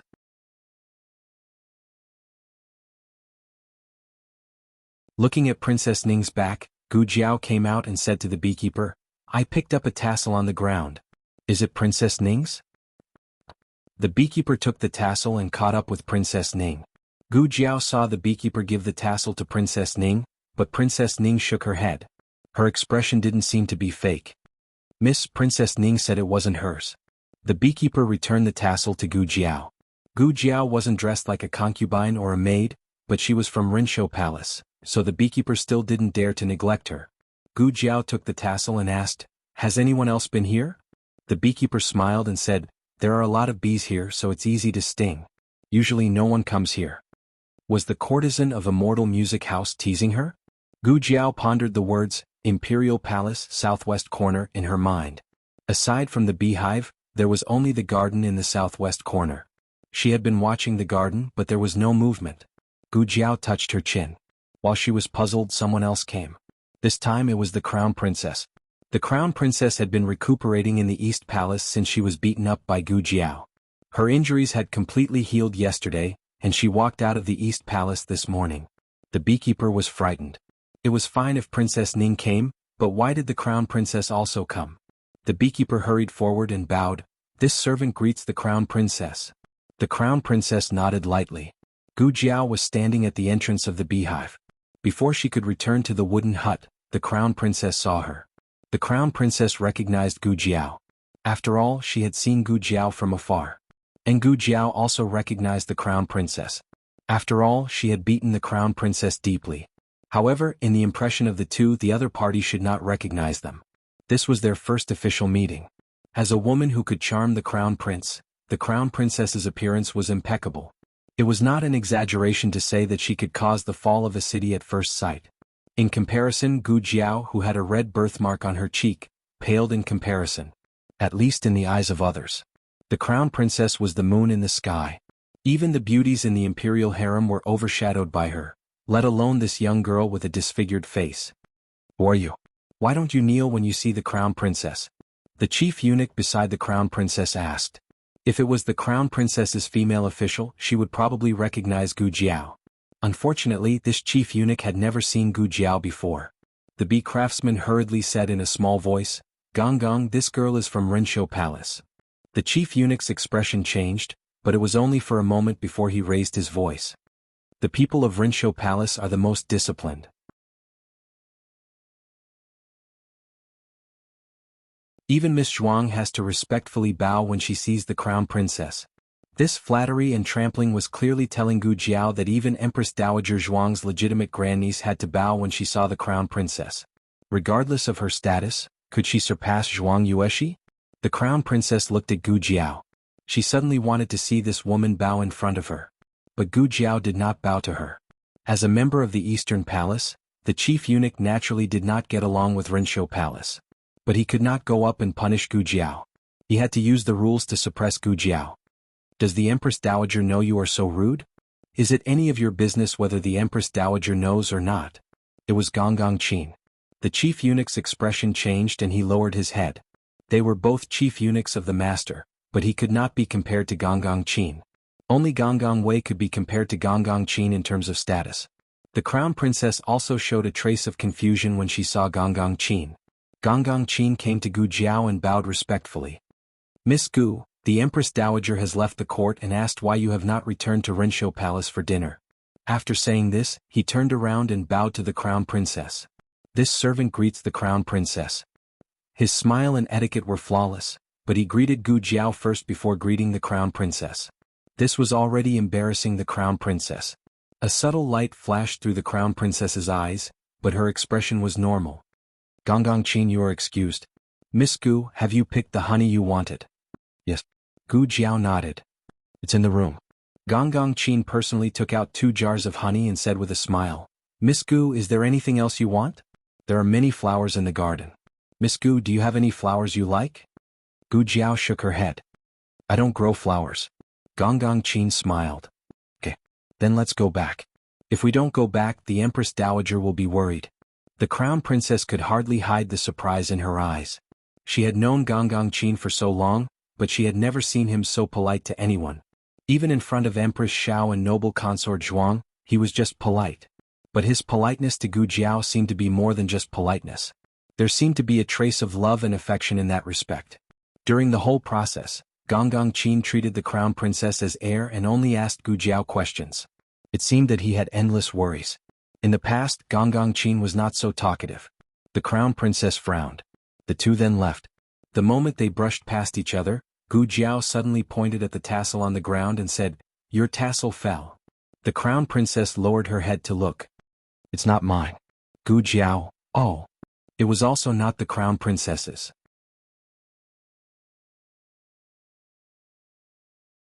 The people that appeared in the southwest corner of the imperial palace today were unrelated to this tassel. Why was it like this? Gu Jiao left with confusion. The crown princess' confusion was no less than Gu Jiao's. She looked at Gu Jiao's back and felt that something was wrong. Isn't she the wife of the new top scholar? Why is she so close to Rinshou Palace? Crown princess. The young palace maid suddenly remembered something and said, Do you still remember the matter of the 5th prince being pushed into the water 2 days ago? Noble consort Shu wanted to punish that person, but she was taken away by the Empress Dowager. That person even sat on the Empress Dowager's Phoenix sedan. This matter caused a stir in the imperial palace. Although the crown princess did not leave her room, she still heard about it.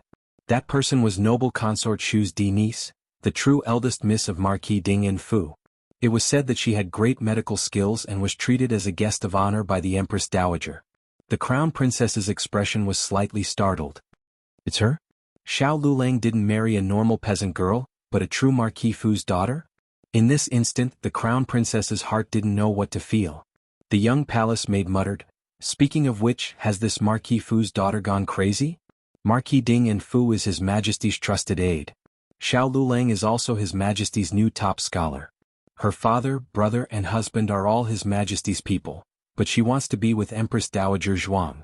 Is she not afraid of being rejected by her father and brother, not afraid of being abandoned by her husband? That's right, wasn't she afraid?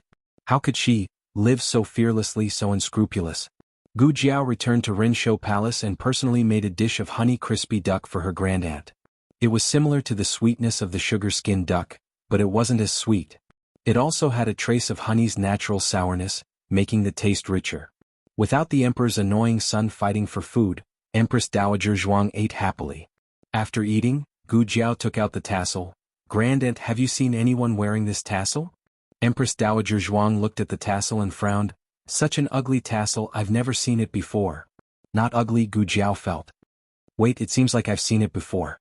Empress Dowager Zhuang looked up at the sky and carefully tried to recall. She waved her hand. I can't remember. Great, the clue she had just obtained was suddenly cut off. Where did you get this tassel? Empress Dowager Zhuang asked. I picked it up. Gu Jiao said without a change in expression. This tassel may be related to the assassin who tried to assassinate His Majesty. Humph. Empress Dowager Zhuang snorted, her face full of disgust. You can't even clean up after killing someone. Gu Jiao went to the bee garden in the afternoon again, but she still found nothing. At dusk, she left the imperial palace. She carried a small basket on her back and walked alone on the bustling street. She was still thinking about the murderer in her mind. Suddenly there was a sound of punching and kicking in the alley. She inadvertently glanced over. She saw a group of burly men were beating a thin and bony man. The man was holding something in his arms tightly and didn't let go even when he was beaten black and blue. Gu Jiao walked over, grabbed a burly man with each hand and knocked them down quickly. Several people saw that they were no match for Gu Jiao and ran away in fear. Gu Jiao squatted down beside the man. The man didn't know what happened and thought there would be a new round of attacks. He covered his head with one hand and held the bundle in his arms with the other. Gu Jiao stretched out her slender index finger and poked his shoulder. "It's me." Lu Yixing heard this and removed his hand from his head, looking at her in surprise. Gu Jiao sighed. "Why are you being bullied again?" Lu Yixing awkwardly got up from the ground and said indifferently, "Isn't this normal? It's not the first time you've seen it." There was no one else who could talk about getting beaten up in such a nonchalant manner. Gu Jiao looked at the bundle in his arms and said, "You've finally decided to study?" Lu Yixing said indifferently, "I'm just casually studying." Gu Jiao, "Oh." Lu Yixing's lips moved, "If there's nothing else, I'll be leaving first." "Here." Gu Jiao threw him a bottle of medicine. Lu Yixing caught it and paused, then wanted to return it to her. "I don't have any money on me." Gu Jiao said, "It's a gift for you. It's free." Lu Yixing still didn't want to take her medicine for free. After thinking about it, he picked a book from a pile of treasured books and gave it to her. "It's money for the medicine." Gu Jiao said, "The medicine isn't that expensive." Lu Yixing said, "You can also count the previous one." This person's self-esteem was too strong. He didn't want to accept other people's kindness for free. If it weren't for this, he probably would have gone to the Qin state to seek refuge with his maternal grandfather's family. Gu Jiao accepted his book. The two parted ways. Gu Jiao stopped in her tracks and took out the tassel from her bosom. "Have you seen this before?" "My tassel?" Lu Yixing said as he lowered his head to touch the jade pendant in his bosom.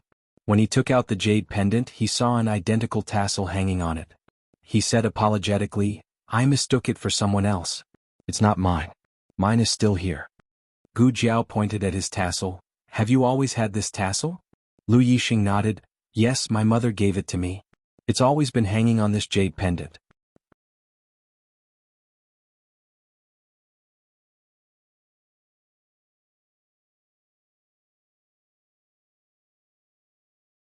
Chapter 311. There are novels with connotations that can't be found online here. Gu Jiao went to the imperial palace again and came to the southwest corner again. The beekeeper saw her come so late and hurried forward to ask, "Miss Gu, do you need more honey?" At noon, he heard eunuch Qin of Rinshou Palace call her Miss Gu. He thought she was just a girl related to Rinshou Palace, but the favorite of the Empress Dowager treated her more respectfully than the crown princess, so the beekeeper didn't dare to slight her. At this time the sun was setting and the sky was gray and blue. Only the red light of the setting sun lit up the last bit of twilight. Gu Jiao's gaze fell on a pavilion shrouded by the setting sun. The pavilion was a bit far away. From her angle she could only see the cornices. "What's over there?" Gu Jiao pointed and asked. The beekeeper followed Gu Jiao's finger and looked at the roof tiles under the setting sun. He said, "That seems to be the residence of the hostages of the Qin kingdom." The Qin kingdom and the Zhao kingdom had been at odds for a long time. The hostages of the Qin kingdom naturally wouldn't live in a luxurious palace. Instead, they were given a secluded small courtyard, separated from the harem by a beekeeping path. There were guards at both ends. Gu Jiao looked at the cornices that were swallowed by the night and gradually understood the meaning of the imperial palace, the southwest corner. It wasn't that the other person lived in the southwest corner of the imperial palace, nor did the other person go in and out of the southwest corner of the imperial palace. It was that the other person could be seen from the southwest corner of the imperial palace. The summer in the Zhao kingdom was hotter than in the Qin kingdom. The cicadas in the trees kept croaking, which seemed to add a bit of dryness. There was a small lotus pond nearby and frogs croaked occasionally. It really wasn't a comfortable residence. The lanterns under the corridor were gradually lit by the palace servants. The patrolling guards held long swords and looked dignified. All of a sudden, a small figure flew into the sky. The little figure's movements were extremely light and did not alarm any of the guards. However, a gray shadow suddenly flashed out from the seemingly inconspicuous corner. It was as fast as lightning, and in the blink of an eye, A curved blade was placed on the little figure's neck. "All right, Song Yi, let her in. She is this prince's honored guest." A lazy voice with a hint of ridicule slowly came from inside the house. The gray-clothed man coldly put away the scimitar in his hand, but the vigilance in his eyes didn't decrease at all. He stared at Gu Jiao without blinking, as if as long as Gu Jiao did not behave in the slightest, his scimitar would be placed on Gu Jiao's neck again. Gu Jiao had no intention of hiding her identity. She wore her own clothes and did not even wear a mask. She calmly pushed open the door and entered. There were quite a few oil lamps in the house, but the brightness of the oil lamps was limited. Even when the whole house was lit, it was still a dim yellow. Yuan Tang was sitting on a chair while a palace servant changed his dressing. He seemed to have been injured in the waist and abdomen. The bandages that had been removed were covered in blood. The house was filled with the smell of wound medicine. His clothes were open, revealing a strong and sturdy chest, well-defined abdominal muscles, and two clearly defined mermaid lines. It was unknown whether it was because of the heat or the pain, but there were sparkling drops of sweat dripping down from his wheat-colored skin, dripping over each firm but not exaggerated muscle. This was a body full of masculine strength. The air was suddenly filled with the scent of male hormones. Yuan Tang did not expect Gu Jiao to come in so quickly. Fortunately, the palace servant moved quickly and quickly applied medicine and bandaged him. "You can leave." When the palace servant was about to tidy up his clothes, he raised his hand. "Yes." The palace servant tidied up and left. Yuan Tang closed his clothes and tied his belt. He was a man, so it was not a big deal to be seen, but why? Yuan Tang glanced at Gu Jiao. Gu Jiao's expression was magnanimous. She was even more magnanimous than the person who was being stared at. This woman was really interesting. "All of you can leave as well." Yuan Tang ordered the palace servants in the room. Everyone left the room in silence. The gray-clothed man just now stood guard at the door with no intention of leaving. Gu Jiao felt a very powerful aura from the gray-clothed man. It was almost on par with the old marquis. She wondered who would be the stronger one if the two of them fought. Of course, if she was in her prime, she would have no problem cutting his throat. "Don't worry about him," Yuan Tang said with a smile. Gu Jiao had met Yuan Tang once in Lu Yixing's courtyard. At that time, Gu Jiao only felt that Yuan Tang's appearance was handsome, but not absolutely beautiful. At least, compared to his cousin Lu Yixing, he was a bit less exquisite. But after seeing his figure today, she understood that this Qin Empire hostage was also the best among men. Gu Jiao looked at him magnanimously. Yuan Tang couldn't help but laugh. "Should I call you Dr. Gu or Madame Xiao?" "Up to you," Gu Jiao said.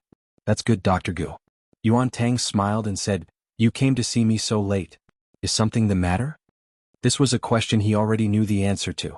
But between people, there was always a need for a few words of nonsense. Gu Jiao didn't like to talk nonsense.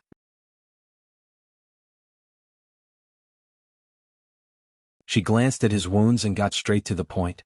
"You even personally went to assassinate the emperor?" Yuan Tang was silent for a moment, then laughed lowly. "How could I not personally go for such an important assassination?" These words were undoubtedly an admission of everything. Gu Jiao said indifferently, "You're quite straightforward in admitting it." Yuan Tang smiled bitterly. "From the moment my Suezi disappeared, I was prepared to be exposed. But I didn't expect it to be so fast, and I definitely didn't expect it to be you."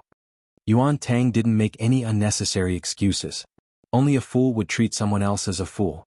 Gu Jiao being able to investigate to this extent showed that she wasn't a fool at all. Since he couldn't fool her, why waste his breath? "Why?" Gu Jiao asked. "It's my duty," Yuan Tang said. Gu Jiao asked, "The Qin Empire's monarch's order?" Yuan Tang turned his head to look at the night sky outside the window. "I also have my own selfish motives. My aunt died at the hands of Empress Dowager Zhuang and the Zhao Empire's emperor. At that time they hadn't turned against each other yet. My aunt was forced to death by them. So the two of them are both my enemies." "Your aunt was a spy. Killing your aunt was part of their duty." Gu Jiao's gaze fell on his face, not avoiding it at all. A person's strength wasn't necessarily reflected in their martial arts, status, or talent. The strength of their heart was the most undefeatable. This was a woman whose heart was filled with strength. Yuan Tang retracted his gaze and met her gaze. "So how can there be right or wrong in this world? It's just that my status forced me to do it. I was born in the Qin Empire and am the Qin Empire's prince. As long as the two countries are at odds, I will continue to fight with the Zhao Empire." Even if my aunt didn't die, I would not let go of Empress Dowager Zhuang and the Zhao Empire's emperor. Gu Jiao asked. The matter of instigating discord between Marquis Ding and Manor and the Marshal's Manor was also done by you. Yes. Yuan Tang did not deny it. Gu Jiao continued, the person who went to the military camp to assassinate Gu Changqing was you? Yuan Tang, yes. Gu Jiao, the person who went to Thousand Sound Pavilion to find Fei Shuang was also you? Yuan Tang, that's right. Yuan Tang admitted to everything. Gu Jiao's expression was very calm from beginning to end. She was not shocked or confused by his straightforward admission. Instead, after a moment of silence, she opened her mouth to ask him, how do you know so many things? Tang Ming's hobbies, Fei Shuang's identity, and even the emperor's whereabouts. Yuan Tang smiled and said, do you think the Qin Empire's ruler would send an incompetent hostage to the Zhao Empire? This was also true. It was just like when the Zhao Empire had sent the very talented and Jun Wang to the Qin Empire as a hostage.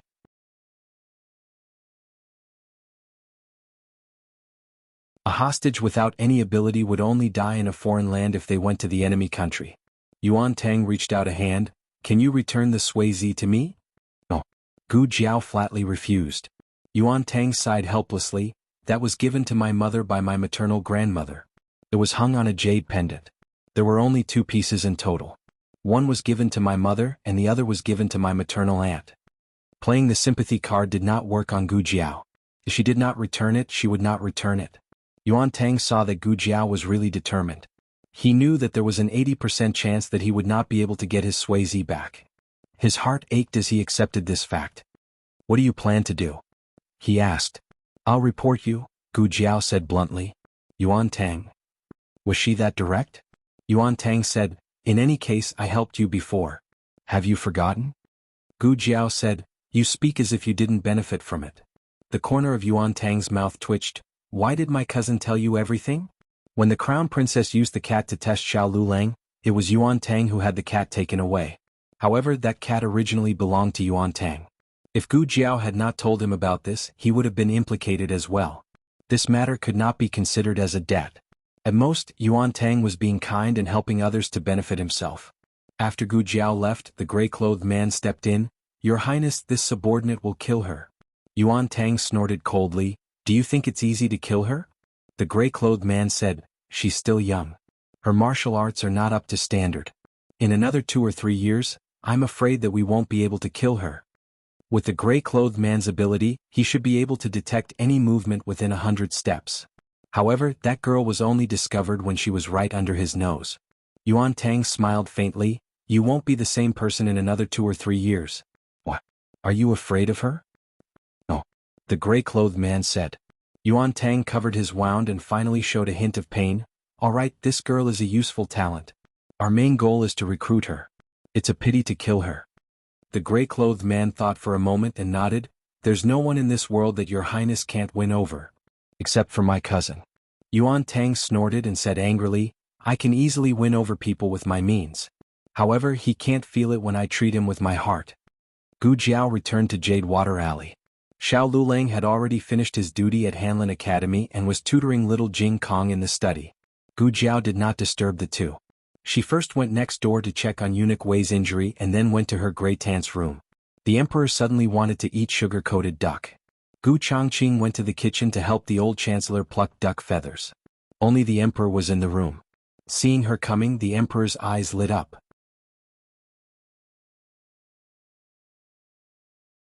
However, thinking that she was Empress Dowager Zhuang's servant, his eyes dimmed again. He asked calmly, didn't you change the medicine today?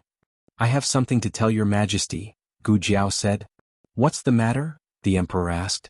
Gu Jiao said seriously, I know who the assassin who tried to assassinate his majesty is.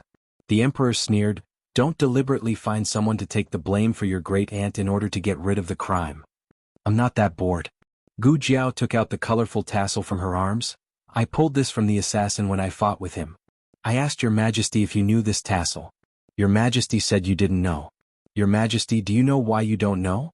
Because the assassin is not from the palace of Zhao Kingdom, but he knows your majesty's whereabouts like the back of his hand.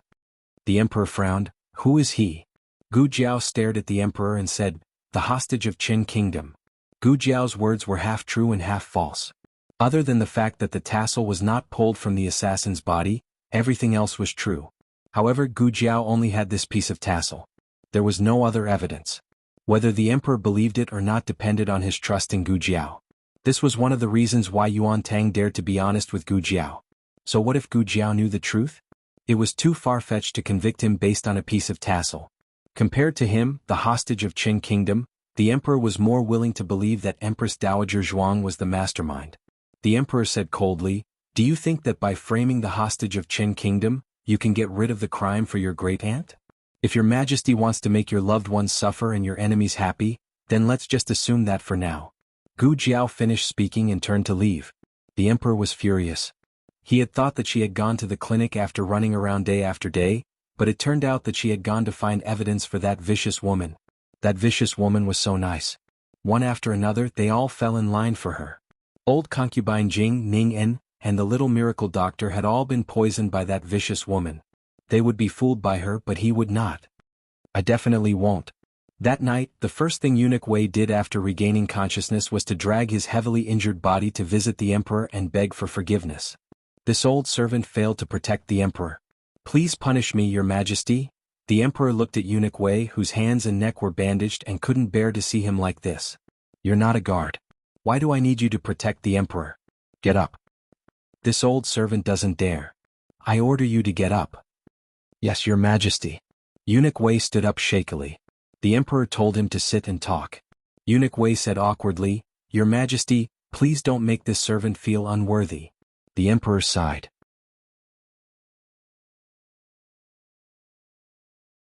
Why did he have to do this when he was alone?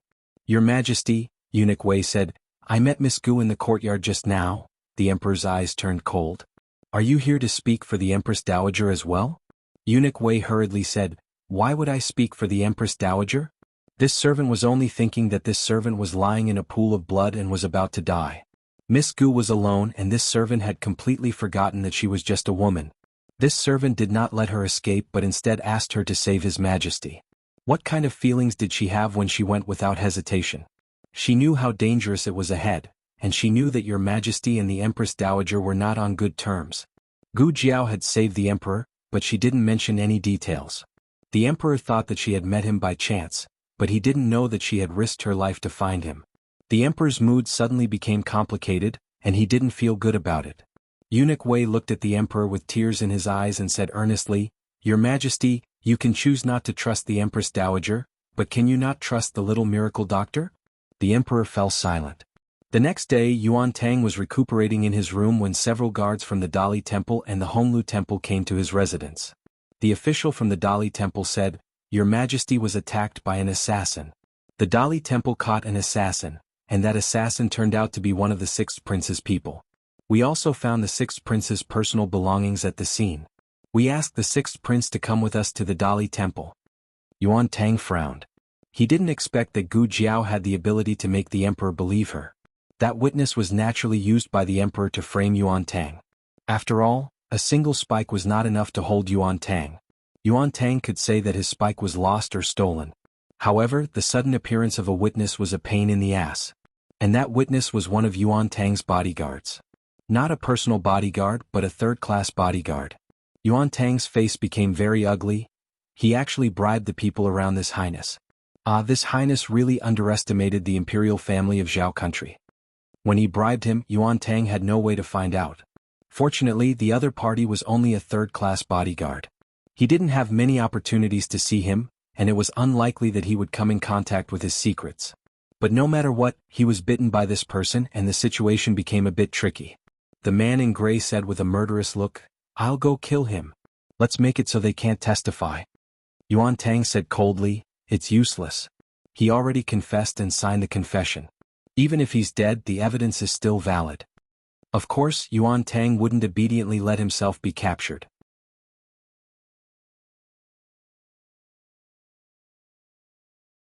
But being forced to this point, it was impossible not to give an explanation to the Zhao country. In the end, Yuan Tang had no choice but to give up the rook to save the king. He handed over one of his trusted aides.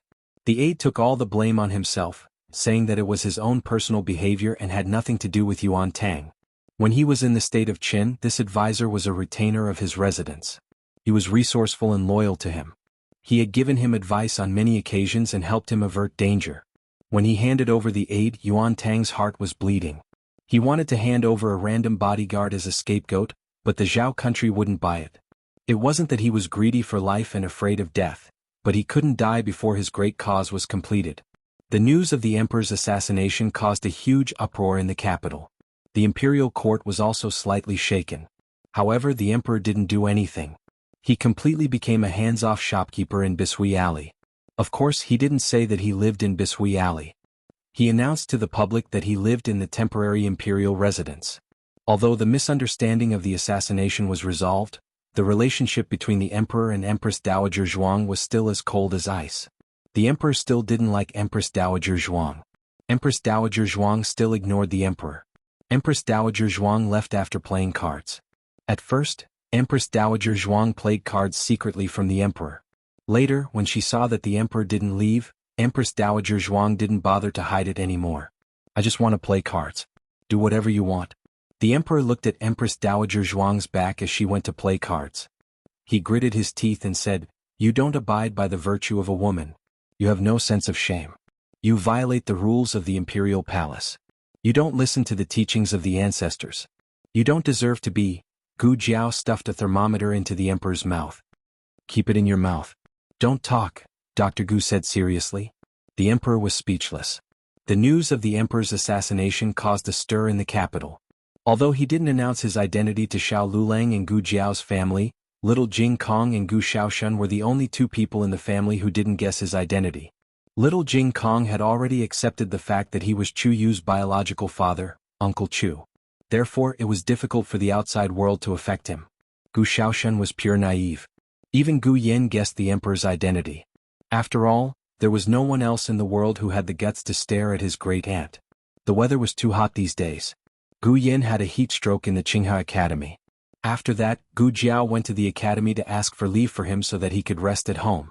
In the past, he refused to go to school. Now that he was free, he felt bored.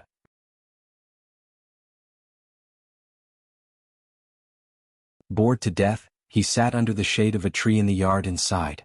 Gu Jiao went to the medical center. Xiao Lulang went to the Hanlin Academy. Gu Xiaoshan and little Jing Kong went to school. He didn't have a playmate.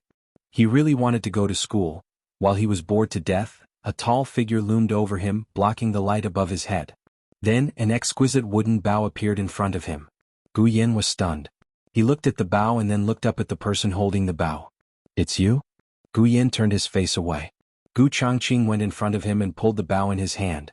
He said to him, "Do you want to shoot an arrow?" Gu Yen said lightly, "I don't know how to shoot an arrow." Gu Changqing said softly, "I'll teach you." In fact, Gu Yen had always had a dream of being a Jianghu hero, riding the fastest horse and shooting the farthest arrow. Unfortunately, with his small body, he didn't even have the chance to ride a horse alone, let alone shoot an arrow. He couldn't even pull the bowstring. Gu Yen suppressed the throbbing in his heart and said with disgust, "I don't want to." Gu Changqing said softly, "Jiao Jiao said that your body is much better than before. You should be able to pull the bow. If you don't believe me, you can try." Of course, he couldn't say that he specially made the lightest bow to take care of his body. Even the 4-year-old little Jing Kong could pull it. Men always wanted to save face, even if it was the 15-year-old Gu Yen. Gu Yen secretly glanced at the bow that Gu Changqing handed over. It was really exquisite. Every curve and pattern was done in accordance with his aesthetic standards. Most importantly, the bow was inlaid with jade. He was quite moved. Gu Changqing saw through him but didn't say anything. He handed the bow to him and walked over to set up the target. "Try it." Gu Yen reluctantly pulled the bow. He was just casually trying. He didn't think that he would really pull it. He could pull a bow. Gu Yen couldn't believe it. Then, a wave of ecstasy surged from the bottom of his heart. Gu Changqing looked at his stunned little face and the corners of his mouth unconsciously curved up slightly. He also specially made a quiver and 10 command arrows, all of which were lighter in weight. He took the quiver and put it on the stone table next to Gu Yen. He took an arrow and handed it to him. It was Gu Yan's first time holding an arrow. He didn't know how to release it. Like this. Gu Changqing pressed his hand and knocked the arrow in the right place. Gu Yan's hand was white and tender, slender and delicate. Gu Changqing's hand was also slender with distinct joints. But because of years of practicing martial arts, there was a layer of calluses on his hand.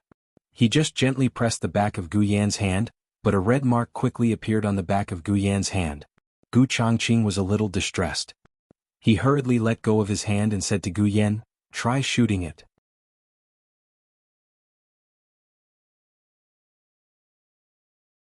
Gu Yan shot an arrow and successfully missed the target.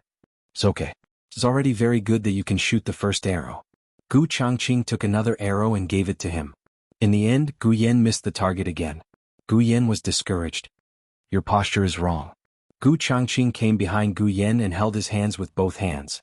He pulled him into his arms and gently pulled the bow with him. "You have to pull it here.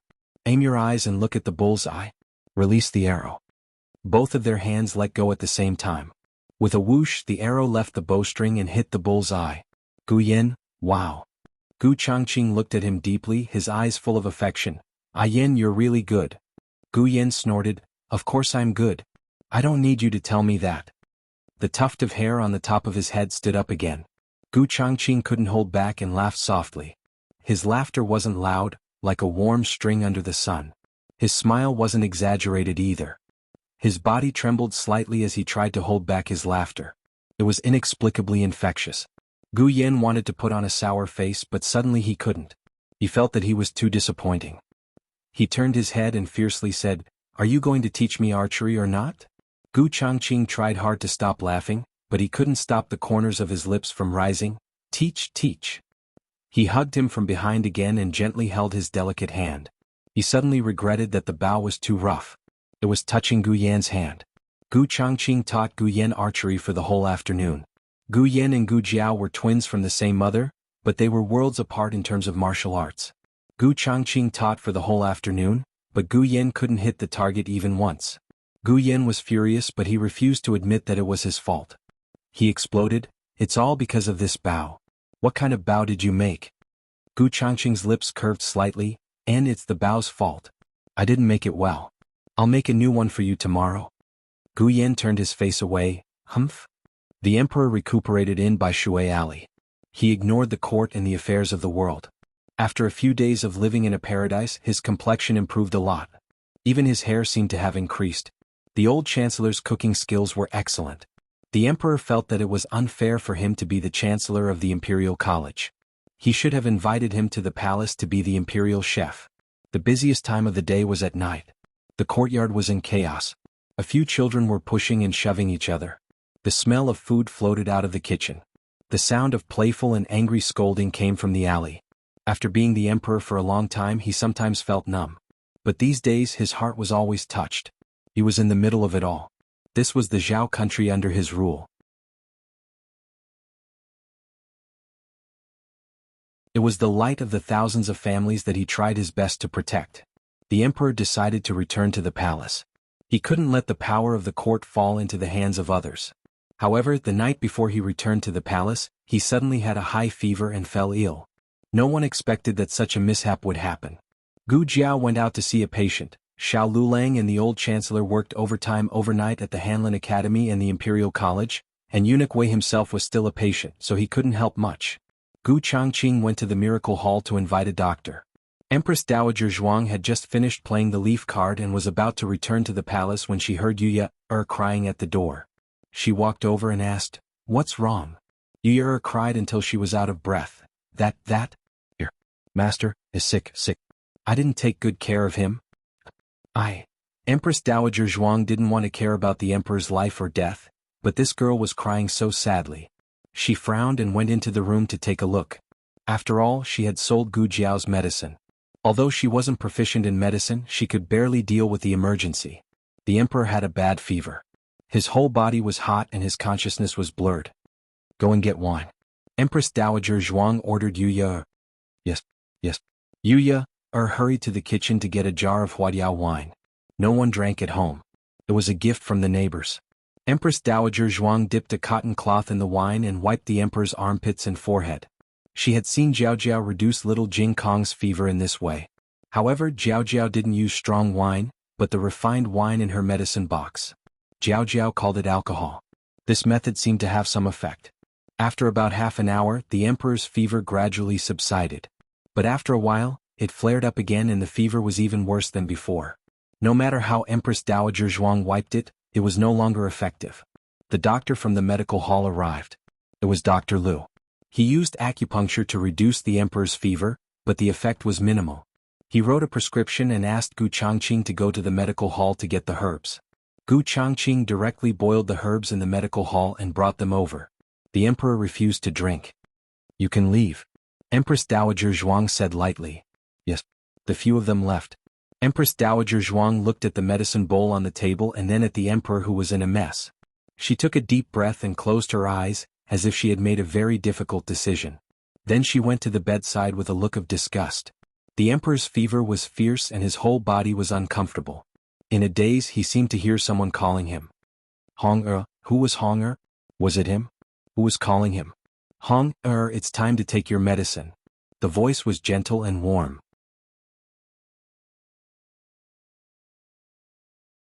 It was a voice he hadn't heard since he grew up. The emperor was really confused by the fever. He didn't remember that he had ascended the throne and that there was Empress Dowager Zhuang who he hated the most in the world. He was the son of a palace maid. He was born lowly and was raised under concubine Jing's name. Concubine Jing gave birth to a beautiful sister for him. Her name was Ningyan. He liked his sister and also liked concubine Jing. Was that concubine Jing's voice? Was concubine Jing calling him? Concubine Jing was the best to him. Mother. What the emperor didn't know was that he was thinking of concubine Jing, but in the end, he called her mother.